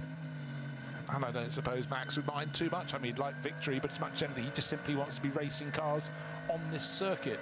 And that's exactly you reckon how the Porsche get we P2? like to see it. And it's bringing new fans to this and new fans to the Nurburgring, which is for people just tuning on in, there's 6 minutes left of this race, so 1.5 laps to go. Max Verstappen's team and Max himself are currently P1 by 57 seconds. He is about to win his first ever race in GT3 at the Nordschleife. Went to Hockenheim instead. Nurburgring Nordschleife. but it carried on racing, and then it had massive financial problems over the last decade or so, and the thought of this circuit which means he will be able to race in the Nurburgring 24 hours in May, as that does not clash with F1. Victory in this race. Trick, name of the follow. I've been racing here. Run last year in the Ferrari, but that was a GT4, was it not? Not to tell other people, it's all about internal pride, but it's something. If you've raced here, you've done something very special. It doesn't matter what class of car you're in. Why did no one correct me the whole stream, bro? I thought he did a GT4 race, and this is his first GT3. Well, Jordan Pepper, the Rover Racing back to back. BMW, hanging on to that second place. I think he should be safe. Maybe traffic can fall the wrong way in front of him. First GT4, and then he did GT3, and then he won right. Certainly looking good. Tim Heinemann is giving his best shot to relieve him, but the Falcon Motorsport Porsche is about 2 seconds away. And that's sort of a comfortable... Is it E or Nordschleife? Sorry. Comfortable enough gap that you don't expect them to make mistakes. And when I'm sort of looking for a caveat, it's about how they handle the back markers who are going as hard as they can, but in cars that aren't as quick. Bro, this 99 car is fucking crazy. Compromise there for Jordan Pepper. Had to take a slightly wider line on one corner. Oh, now this is what you don't want. You don't want cars of other multiple classes overtaking. The rest stop, yeah, they're on the same pit stop now. The last laps go. The track, which is already narrow. Max and the boys just pulled that big of a gap. Right, you've got to bottle it up. And that was a chance for Tim Heinemann to gain. But of course, he got blocked as well. So it's the eternal piece of elastic, isn't it? In two corners, it changes. Yeah, man, it sucks that that 16 car put on such a good battle, and then looking at the cars coming up in front of you, thinking, okay, I might be able to gain an advantage here. Just as it looked as though Jordan Pepper in second place was a little bit obstructed. All was okay. He's not hanging back, Jordan. He knows that Heinemann is very close. He's having to really, has that driver in front seen me? I'm going to go, am I going to go? I'm going past him. He's not really hesitating. There goes Max Verstappen. They're winning by 57 seconds. One car between them, and as I say that, suddenly Jordan Pepper. Who's the GOAT in GT3? I'll probably say, I'm assuming it's Kevin Tim Heinemann has got it down to about a second. Gap between second and third. They've negotiated to two cars of a less high performance variety. And now, do you want to throw over Sebring? Looking up ahead, it is geo-blocked. It's always about, have you seen me? Have you seen me? Don't know. But at this point, Tim Heinemann is the one who's going to be a little obstructed there. Car in front of him could do nothing apart from try and keep out of the way. But what we haven't seen is you got to be able to do a 1 minute lead by the end of this race. Here we go, Max coming down the straight in the bottom left-hand corner of the screen. Of his rivals, but the two drivers have to take the risk. Those that want to fight over second position, Tim Heinemann's had a better run there. Got a better run, yeah. These two on screen right now battling for P2, by the way. The 99 BMW and the 44 Porsche. Heinemann a little bit closer. It was 1.9 seconds at the end of the last lap, which of course was nearly 8 minutes ago. So it's certainly not that now. I would say it's less than half a second between these two. But that suddenly has just gone into Heinemann's favour on that particular corner. That may well change again before the end of the lap. They play the anthems for GT3? In contention to Bye, Emus. There you go. He's going to really give him the opportunity to get alongside. Do that side draft. Max has crossed the line. Through the kink. They're on it now. When these guys cross the line, let's see what the time is. Immediately around them. Oh, here we go. 44's got the slipstream. Heinemann. Close. Just needs to be a but not yet gaining. No. On the BMW, is he going to be able to go for it? Next time around, we've got one more lap to go. One more lap to go, though. There now. That's where it needs to be done. All right, final lap. Track goes into a bit of a compression up the slope, and then, of course, you're looking to see what's up ahead. The Porsche Cayman. Is Jordan Pepper be able to go past before you go right and left the final two corners? Yes, he is. So's Tim Heinemann. It's again. That Porsche has like no sponsors on it. What the fuck? Do or die, but it's almost all or nothing at this point in the race. See what the gap is now. These guys have been battling and stuck in traffic. Across the entirety of the 1 NLS minute. Series, but, right now, gap between first and second is going to be over 1 minute. Yes, Can Max keep the 1 minute lead by the end of this race? Effectively is the gap between first and second. Second and third, though, they're covered by 0.6 of a second, and it's how they're going to negotiate the traffic. VW Golf needs to be picked out of their way. Who comes through behind? Dylan Pereira in the Pro-Am Porsche. All right, guys, 1 minute left on the clock. 7 minutes left on the lap. Thank you guys all for tuning on in today as we watch the final lap. If you've been enjoying the stream, be sure to follow. I really do appreciate all of you watching today. It's been an absolutely insane stream. I cannot believe this many people tuning in to watch GT3 racing. If you're watching on TikTok right now, come join us on Twitch, twitch.tv/Ponden. We will definitely be watching Max compete in the other NLS races this year, assuming he does a couple more during this break. And the Nurburgring 24 hours in May. We're 100% going to be watching that. We'll go live for the... Why not? We'll go live for the whole 24 hours. Fuck it. If you watch on YouTube as well, link in the chat. Come join us on Twitch. Yeah, absolutely insane. I did not expect... Like, I expected there to be hype today for Max racing in GT3. Free to watch, but I did not expect this many people to tune on in. And what a day it's been. 500,000 plus people watching worldwide, roughly. We've had 25,000 people tuning in to the Team Redline stream on Twitch. 1,000 tuning into my stream here on Twitch. Oh my god, this is the battle for P2 though. Both channels, both mine and Team Redline's, on the front page of Twitch. Motorsports has dominated the sports category this weekend on Twitch. Oh no! Oh dearie me! No! Bonnet lifting up, but luckily entering the pit lane. Car number 5. Yeah, what an absolute! Yo, Lee and Lee! It's a double Lee lineup. They must be brothers, right? Anyhow, but trying to get into the pit lane when your bonnet is the SRS Team Rengsport entry. Yeah, a couple of Korean drivers on board. Alright, time has ran down. Yeah, thank you guys all for tuning in. I cannot believe the amount of hype and everything for a GT3 race today. This is insane. We just hit 1,000 viewers on TikTok, 1,000 viewers on YouTube, 1,000 viewers on Twitch. What the fuck? Bro, shout out Max. Shout out Verstappen Racing. Shout out for Red Bulls. Shout out Mercedes. Shout out NLS. Very slowly in front of Max Verstappen, but this is the final big, man. Of the first race. This is round 2. This is so fucking cool. All of these brands coming together to showcase GT3 racing. And Jules Gounod doing stints 1 and 4 of the 4 stint races. Max Verstappen. Stick around, we will watch the podium, obviously. He's got a very long, what, like 12-minute cooldown lap? Or do they just like pop a U-turn and come back? Last year, he took victory in a Ferrari. This is his weekend off. This is what I want to see the fight for P2 right now. His serious job, as he calls it, in the World Championship in Formula 1, and I'm sure racing drivers are about winning when you're performing at the top end of the sport. And he's doing. I wonder how F1 are feeling watching this right now. Victory by. I wonder if they're like, fuck's sakes, or if they just don't care. About the quality of the teams. But at the end of the day, NLS is not going to be taking viewership from them. But Mr. Snowden.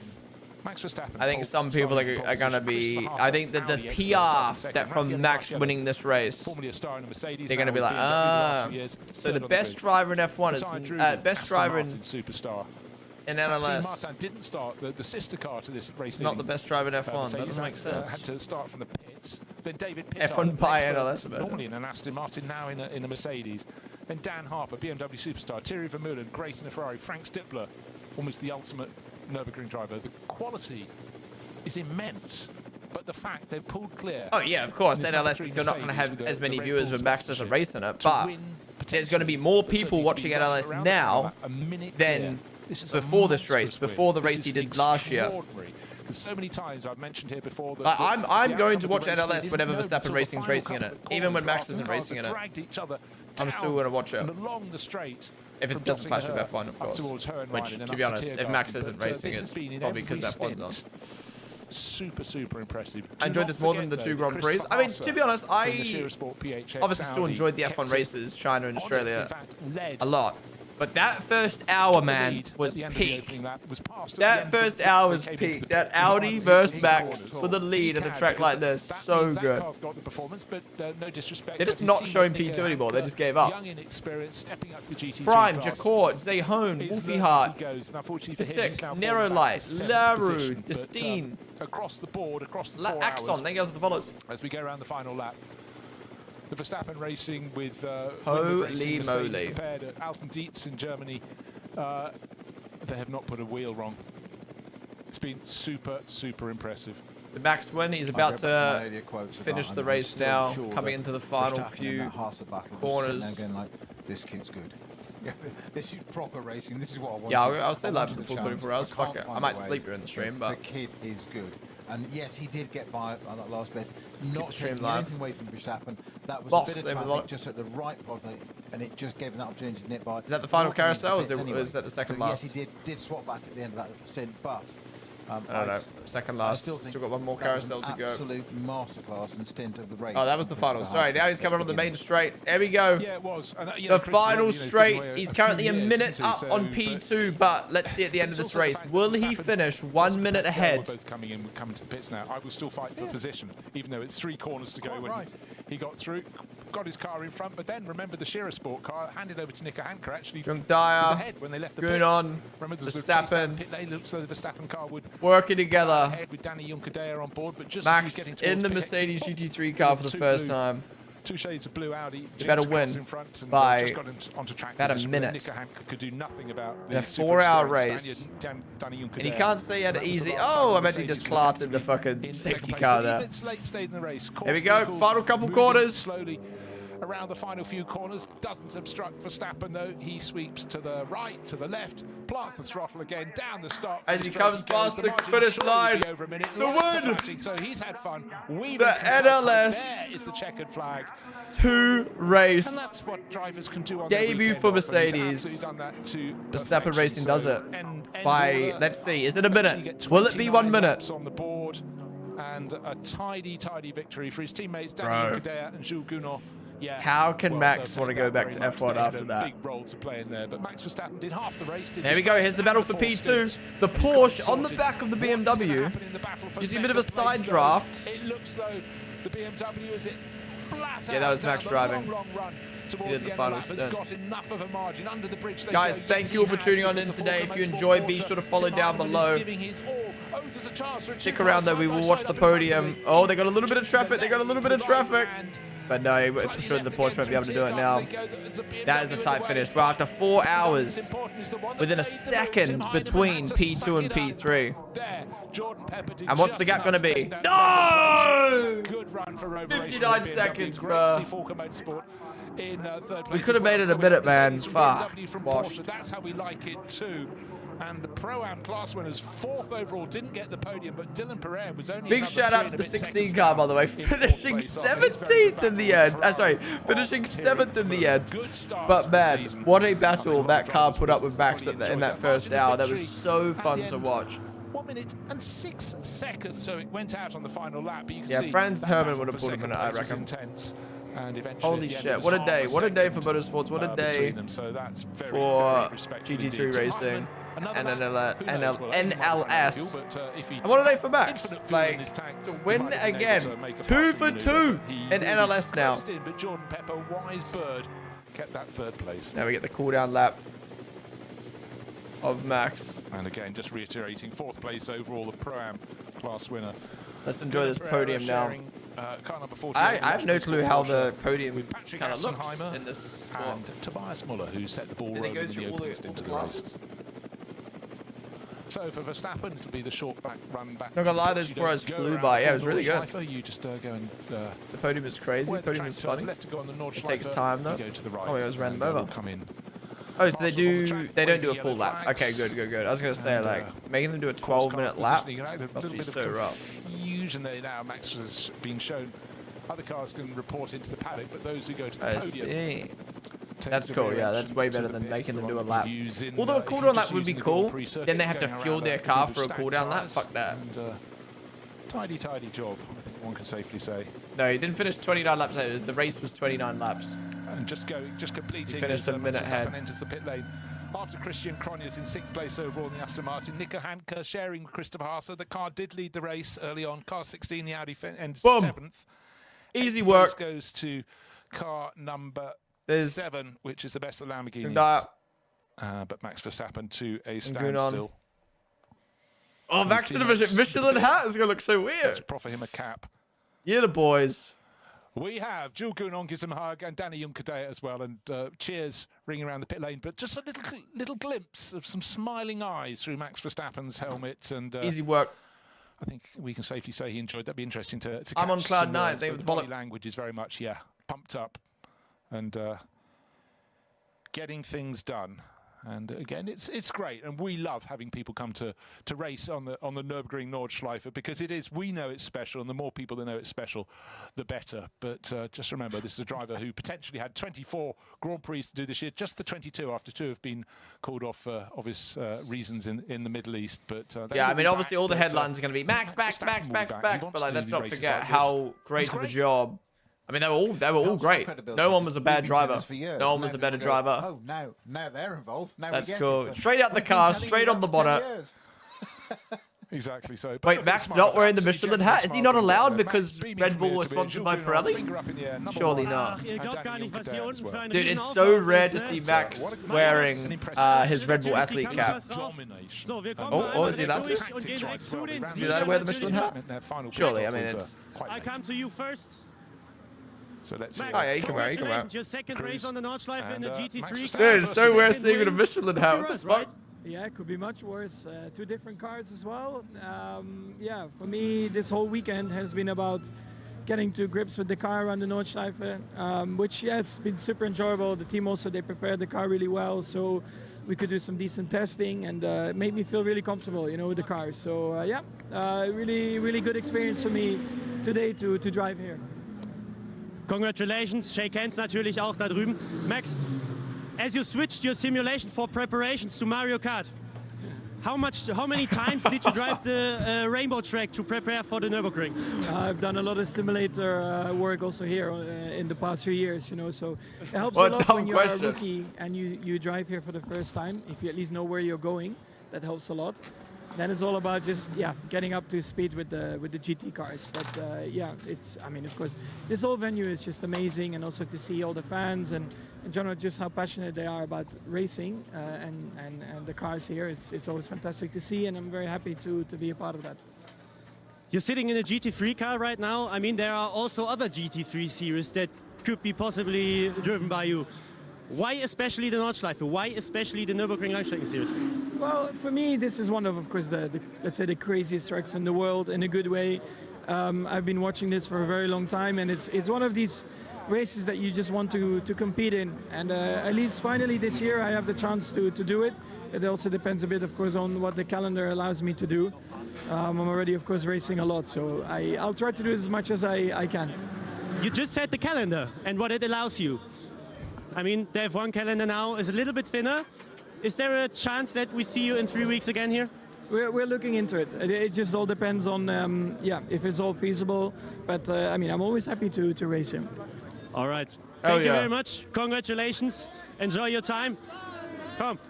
Jugono, you're the next one. Now just going to hear how does it feel to win in preparation for the big 24 race now? Yeah, amazing. Last year I didn't do the Nurburgring because I had other program. First race back at the ring with Max and Danny, it's just exceptional.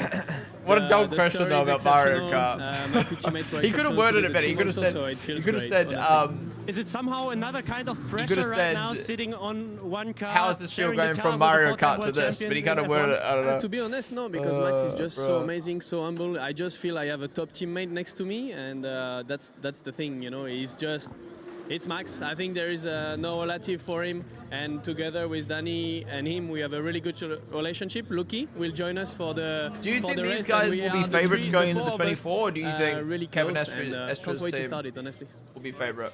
You're also here again for NLS3? I don't think so. I think I have a clash somewhere, so the next race for me will be the 24 hours. All right. Then congratulations as well for your win. So I guess next race, NLS3 will be durchswitchen vielleicht. Gounon and... Sorry, I nearly forgot. The other guy? What are your feelings about this win? Yeah, I mean, it's great to win again. Sorry, that was good. Last couple of years have not been that lucky in the Nordschleife to get a win, and even if it's an NLS race, it's everything counts towards our big goal in the 24 hours. And yeah, great start for Max also in this project, and for me as well to be back with AMG in a very competitive car. It's great. You're a professional race driver, yeah, in GT3 in a real race car, but also in the simulator. You're a development driver for an F1 team and all this stuff. How much can you prepare actually for a real, yeah, race on the Nordschleife? I think a lot. Nowadays you have a couple of softwares that are very competitive and very similar to the real thing. I think iRacing mostly is what I like to compete in. It's still funny to see a Rebel logo on a Merc car, yeah. There the last couple of years, even though the track is the layout, well, not the layout, but the surface has changed quite a bit. It's been resurfaced in real life, so it's a bit more bumpy in the simulator, but I think it gives you a really good practice. This guy looks like Josh Baker. This race. And if anyone even knows through the winter with Jules and is. Max, we've been practicing a lot Any house online, music fans racing in against chat. each other, racing with traffic, with cars, and that shows. You know, you come here and already you can feel competitive. You can feel you can take some risk in the places you know you can take the risk, and yeah, it's a good way to get ready for the real thing. All right, congratulations for yourself as well, and thank you for that. Und damit gehen wir mal einmal kurz hoch, erstmal zu Olli und Uwe really und dann almost the one that interested me the most was the way Danny Juncker at the end was talking about the fact that the real track is smoother than the one on a simulation. But 330, attention to detail, but the fact they didn't just rock up here and guy. in practice yesterday. He has the follows. They've been sharing that knowledge clearly for weeks, if not months in advance, playing against each other, and as he said, just getting used to the traffic, and there's so many elements. But you think, hold on, you are tip-top drivers. Do you need all that practice? Yes, you do. That's what keeps you ahead. So that's it from the end of NLS2. Thank you very much for joining us. And just to refresh your memory, victory today went to Max Verstappen with Jules Gounod and Danny Juncker for Mercedes. Join us again in a few weeks' time. It's been great to be back on board.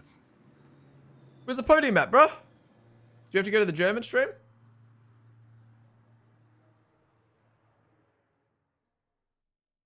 They don't show it? No way they don't show the podium. What? Sure, it's on the German stream. Team ist und Thomas Fleming, bevor ich die weiteren zu ja. Frage nochmal runter zu Jan Schmitz.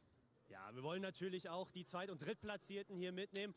They show up. Last time it was on the German stream. Okay, we'll stay on the German stream then to watch up. That's whack. Slaps. What does that do? Podium was on another stream. Alright, we'll stay on the German stream then. He looks familiar. Always nice to have a fight with some top drivers. And I mean, we knew we were off strategy, but I mean, any chance you get an opportunity to have a little fight with another driver, it's always nice. So. A good race, first time working with Jordan. What a stream today. I mean, he's still only at the beginning of learning the BMW, and he's absolutely flying. So hats off to him. And it's my first race now with Rovo on the Nordschleife. So wait, Team Redline's ended their stream already? Yeah, you just said your first time, John, in the BMW GT3. How was it like for you? He was in the VW, yeah, I did. Yeah, I mean, what a dream start, right? First race, podium. It's really cool, obviously, sharing with Dan. We have Jordan the Pepper. same management group, so we have a small connection, which is quite cool. And yeah, a good guy that I've known for they many were years. both So in a it's rush. special to share a car with him finally, and still getting to grips with the BMW, but have an incredible team, both from BMW's motorsport side as well as Rover Racing, getting me up to speed. A lot of great drivers that I could lean on for support. So yeah, enjoying it. You know, every lap around the Nordschleife here on a day like this is so much fun, and the battles were intense as ever. It was quite a good fight there with the Falcon at the end. I think the Merc was a little bit in a different league today, but they drove an exceptional race and we were really quick. So how can you say the Merc was let's see if we can the Merc? Sorry, for sure, we're hunting for that top step. But the Max 20, yeah, they won by a minute. Yeah, there was quite a space we'll have a look at between what Twitter's P1 saying and P2 after this right as now. well. How much pace is left in this car to find for the big one, for the 24-hour race? For sure, there's a little bit of fine-tuning, but the gap we had, I think it's also a little bit about traffic here. You're lucky in some situations. I felt... What the fuck am I just going to do? Max, when he can finally drive without worrying about battery management.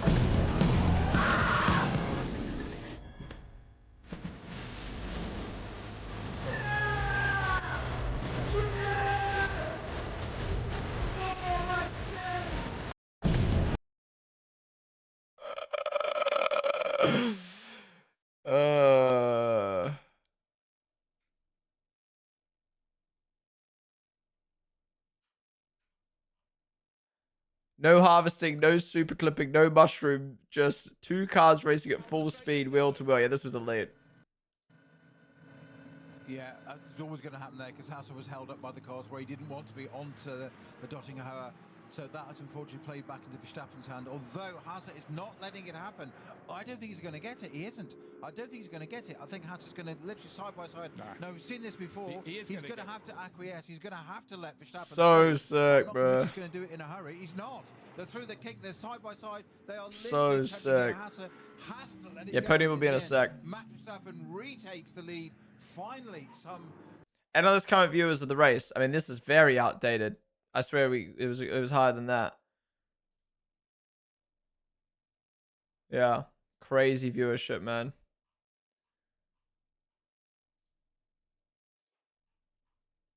Aura, look at the aura. That was last year. This year, crazy, man. This is probably how Verstappen haters move. I've said that before. We'll go back to it in a sec.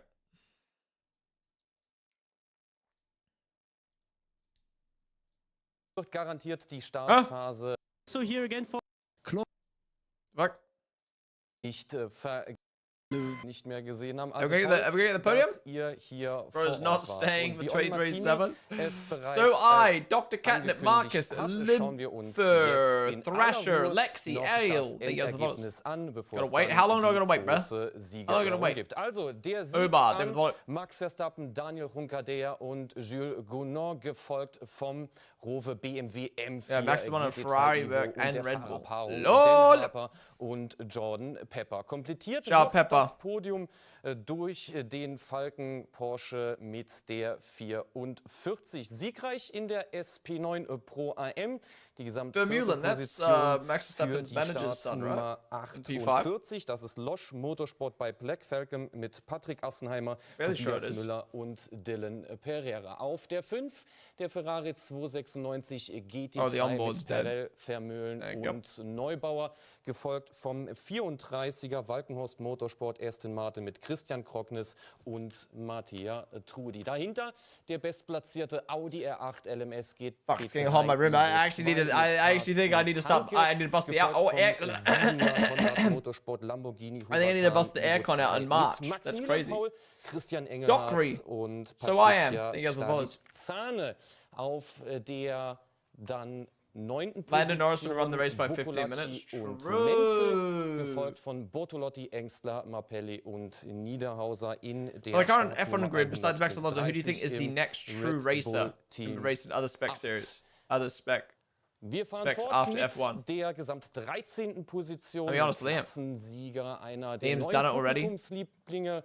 Liam's done Super Formula. Liam's done im BMW M3 DTM. 24 Stunden.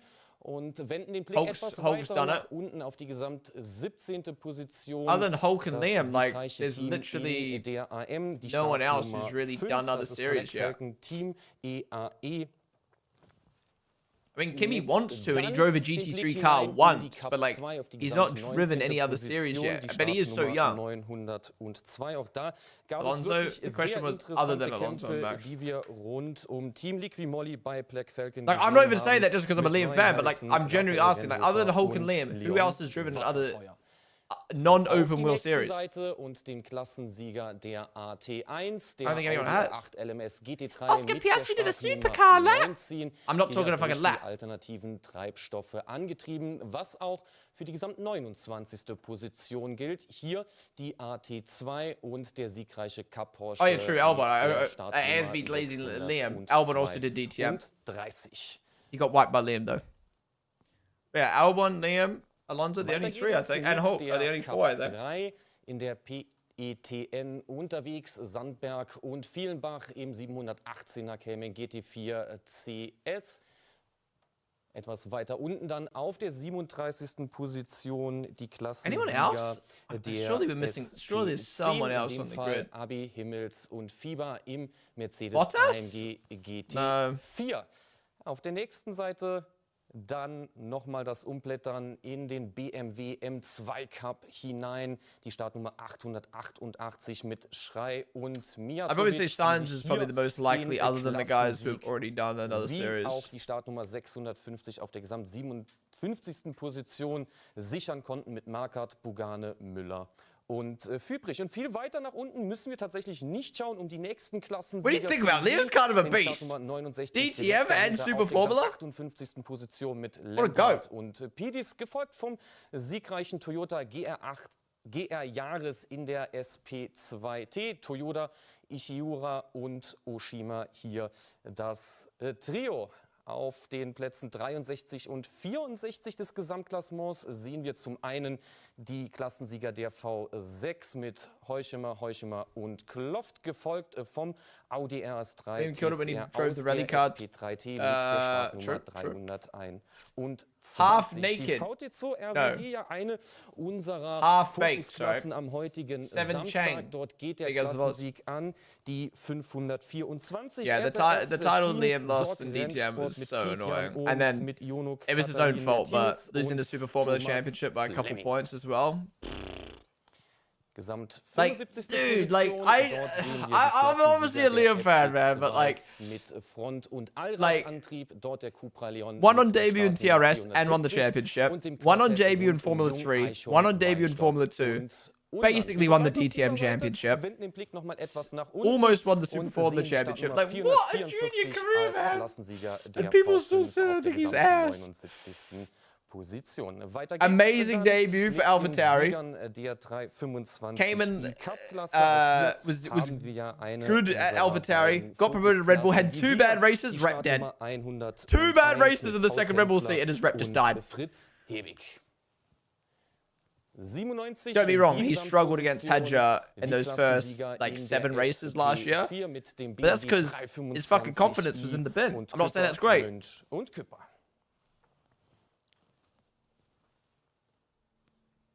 Auch auf der nun übernächsten Seite sehen wir weitere Klassensieger mit dem Blick auf die Gesamt 116. und 119. Position. Dort haben wir zum einen die SP4T. Lando drove Daytona in 2018. Did he actually? Und zum anderen den Audi RS3 mit der Startnummer 801, die ihre Klasse für sich entscheiden konnten. Max could become the most recent. No, he won't. He could become. He has become the most recent Mercedes, Ferrari, and Red Bull winner. Erstmal die Klassensieger des 58. ADAC. I didn't know Lando did Daytona. What the fuck? Und how do you do? Ja, das lange Warten hat sich definitiv ja. Es war viel los auf und abseits der Strecke. Es war ein wirklich absolut fantastischer Renntag. Why are you throwing Ponden at the ads when there's nothing happening right now, bro?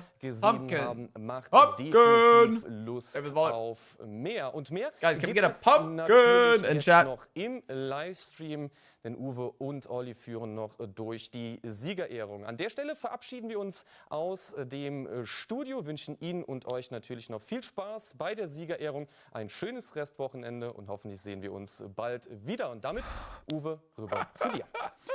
Ja, vielen Dank, lieber Michael. There we go. Oh, just a few bottles. We get on the piss tonight. Darf es gerne wiederkommen aus meiner Sicht. Also wir hatten einen schönen Renntag und wie gesagt, eine Premiere mit Michael Brück drüben im Studio, während wir uns jetzt auf die Siegerehrung vorbereiten. Beim 58. ADAC Barbarossa-Preis. Barbarossa-Preis deshalb, weil der veranstaltende Club ist der Motorsportclub Sinzig und Sinzig say you don't like Liam. I don't care if you say you don't like Liam's personality. I disagree, but that's fine. But saying Liam is a bad racer, like, I think just shows your lack of wheel knowledge, in my opinion. How can you look at Liam's junior career and be like, he's a bad racer? That makes zero sense. Der Nurburgring Langstrecken Serie, die wurde 1977. I mean, the only thing you can criticize Liam's junior career about is like not winning F2 and F3 or doing well in the championships. But in terms of like Toyota Racing Series, DTM, Super Formula, amazing. And then the performances in F2 and F3 were great. But he was fucked over by the Mechachrome engines as well. Wait, do we have to go through all the classes? weitere Podiumsplatzierung. Nah, just start with the big boys, please. Mannschaft rund um Sven Schnabel. Oh no, wait. Oh no, we're starting. Here we go. Spannend geworden zugunsten für Rover Racing mit Dan Harper und Jordan Pepper im BMW M4. Ja, und jetzt wird's richtig laut werden hier vor dem Podium. All classes on the podium at the same time. Beim ersten quasi Testeinsatz für die 24 Stunden. Die Mannschaft rund um Max Verstappen, Jimmy on the podium? Wait, is Jimmy and Steve on the podium? Are they actually? Den Gesamtsieg der 4 Stunden Barbarossa-Preis. Gratulation, zweiter Gesamtsieg yeah, what the fuck? Max Verstappen bei seinem zweiten Auftritt in einem GT3-Fahrzeug. Also alles komplett richtig gemacht. Die erste Stunde musste er noch kämpfen und danach hatte man das Ganze sortiert im Griff und dafür gibt es logischerweise jetzt die entsprechenden Siegerkränze, die sie sich eingefahren haben. Okay, here's the other classes now. I see. Und damit sind wir bei der siegreichen Mannschaft der Pro-M-Wertung. Oh, everybody gets the flat Max? Waren sie everybody unterwegs. Gets the step up Max? In diesem Jahr so Why is Max pre-fire in the bottle, bro? Und auf Anhieb erfolgreich in der Klasse. Patrick Assenheimer, Tobias Müller, Dylan Pereira gewinnen mit dem Porsche 911 GT3 die AM-Wertung. Gratulation der Black Falcon-Mannschaft hier auf dem Nurburgring. Und der nächste zu Ehrende, das sind die Kollegen im Schwesterauto von Black Falcon Team. They're gonna be, how old are those guys? Siegerwertung auf Platz 1 in der AM-Wertung. Mustafa Mehmet Kaya, Gabriele Piana und Mike Stoßberg auf einem weiteren Porsche 911 GT3R.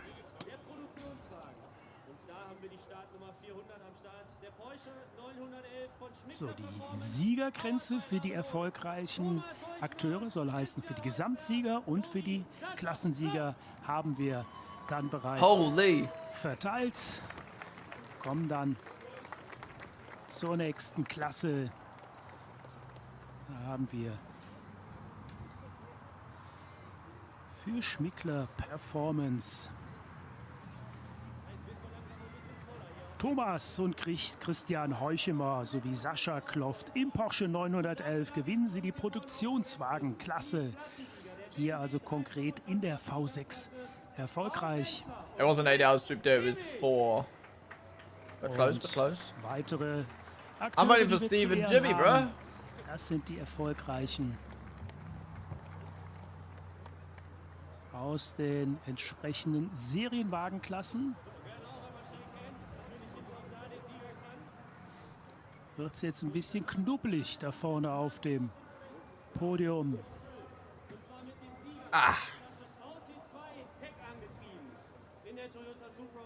haben wir die 524 aus der siegreichen Fokus-Klasse mit der 524 Pietjan Ohms, Jono Kotadin Timis und Thomas Max Fleming. knows who Jimmy and Super und der Sieg in der Klasse der 325 Cup-Klasse geht an die Startnummer 101.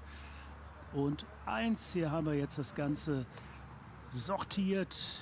Hier die 524, die da gerade Position genommen hat. Wir haben sie vorgestellt und die Siegermannschaft in der 325er Klasse Paul Penseler, Fritz Hebig. Erfolgreich das Podium mit ihrem Cup-Fahrzeug. So, und jetzt müssten wir noch den Fahrer des Tages hier auf dem Podium begrüßen, in der Hoffnung, dass er auch rechtzeitig entsprechend ist.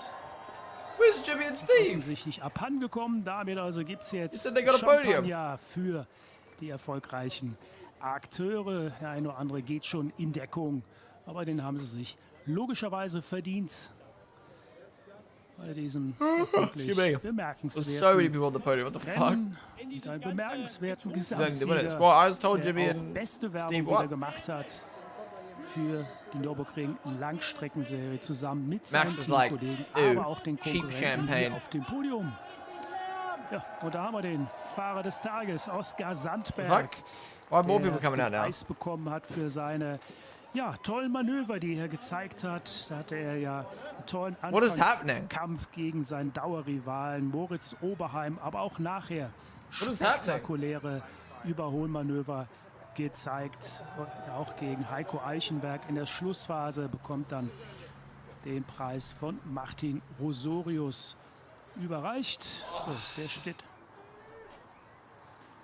der steht in der Mitte und damit haben wir auch den Fahrer des Tages hier geehrt. Und das soll es dann auch von uns aus der Kommentatorenkabine gewesen sein. Mit dem Hinweis, in 3 Wochen geht es weiter mit dem dann offiziell 3. Durchgang der Nurburgring Langstrecken Serie. Und für all diejenigen, die später eingeschaltet haben, für die haben wir jetzt nochmal die Highlights vom Barbarossa-Preis 2026 zusammengefasst. Danke fürs Zuschauen und Zuhören und freue mich auf ein Wiedersehen und Wiederhören, auch im Namen der ganzen Truppe von Nurburgring TV. Und für euch jetzt nochmal komprimiert die Highlights der Nurburgring Langstrecken Serie hier beim Barbarossa-Preis 2026.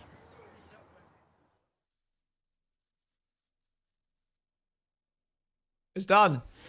Guys, that wraps up the Nurburgring Langstrecken Serie 2 race. Yeah, what a stream, man. What a stream. I'm going to stay live for a little bit longer, but TikTok, I need to end the stream there. So if you watch on TikTok right now, be sure to follow.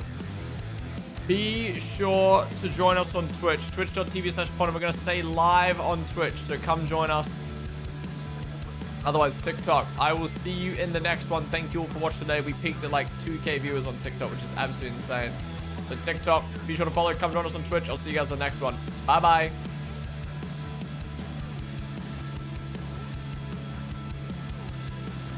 All right. Let's have a look at some tweeters stuff before we wrap on up the stream. But man, what a stream. What a stream, man. Enjoy 46 seconds of Max not knowing what the fuck to do with his hands.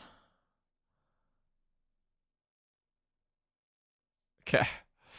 Okay, we've gone too far. Let's have a look at the following. What are the following saying? What the fuck? The hell? There we go. Face of Motorsport. Look at that. Mad, man. Mad.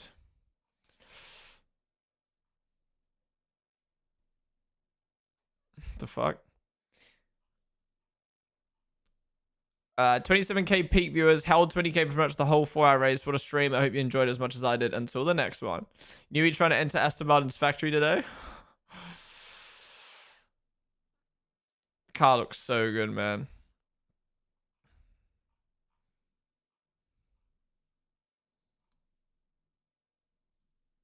I love how VCub did a livery reveal, bro. So cool. Oh, this kit looks so nice, bro.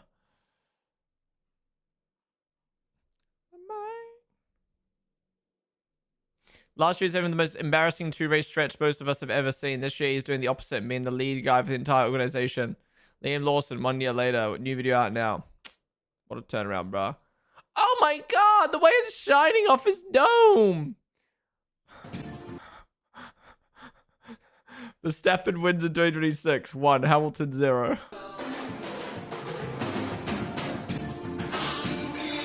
Do you guys remember this ad? This might be the most goated ad of all time. Does anyone know what this ad? Guess what this ad's for? If you don't know what it's for, guess what it's for. Oh, it's not gonna show it. Yeah, it's a fucking Cadbury ad. How you feeling?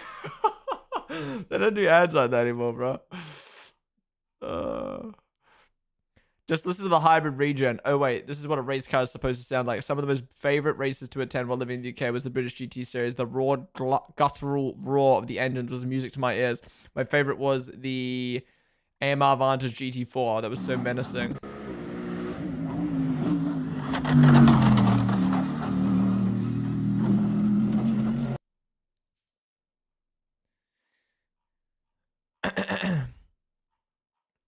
What else we got?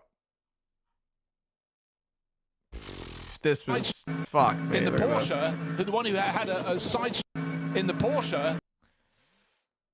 This indie dev is making a 90s style grip racing game where only your reaction time matters. Twitch precision makes car react instantly to inputs. 1 to 4 player co-op with tournaments called Nurburgring. Damn, I have to check that out when that drops. Crazy what you can do when your car doesn't slow you down. I respect all the current drivers on the grid, but nothing has come close to this since then. Max Verstappen is pure madness from start to finish. What's the point if you're just going to speed up the lap? Yeah, true.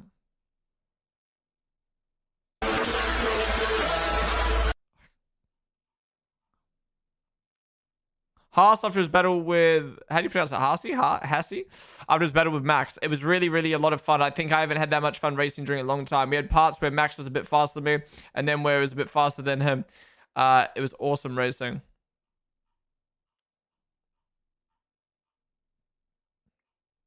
I think that's it for all the F1 stuff. What are anything on Instagram? Anything on the gram?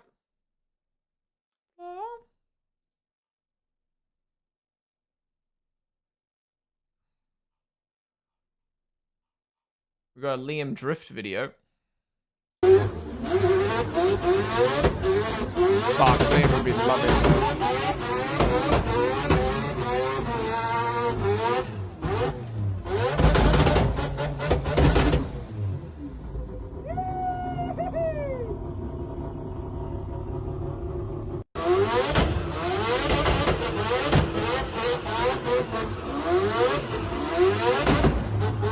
Bro, that car's fucking nuts.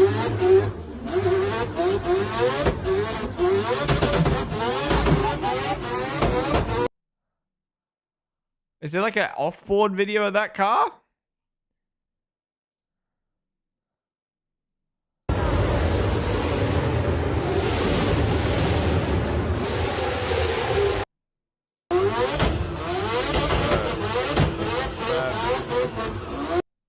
Red Bull doing Red Bull things, man. Red Bull doing Red Bull things.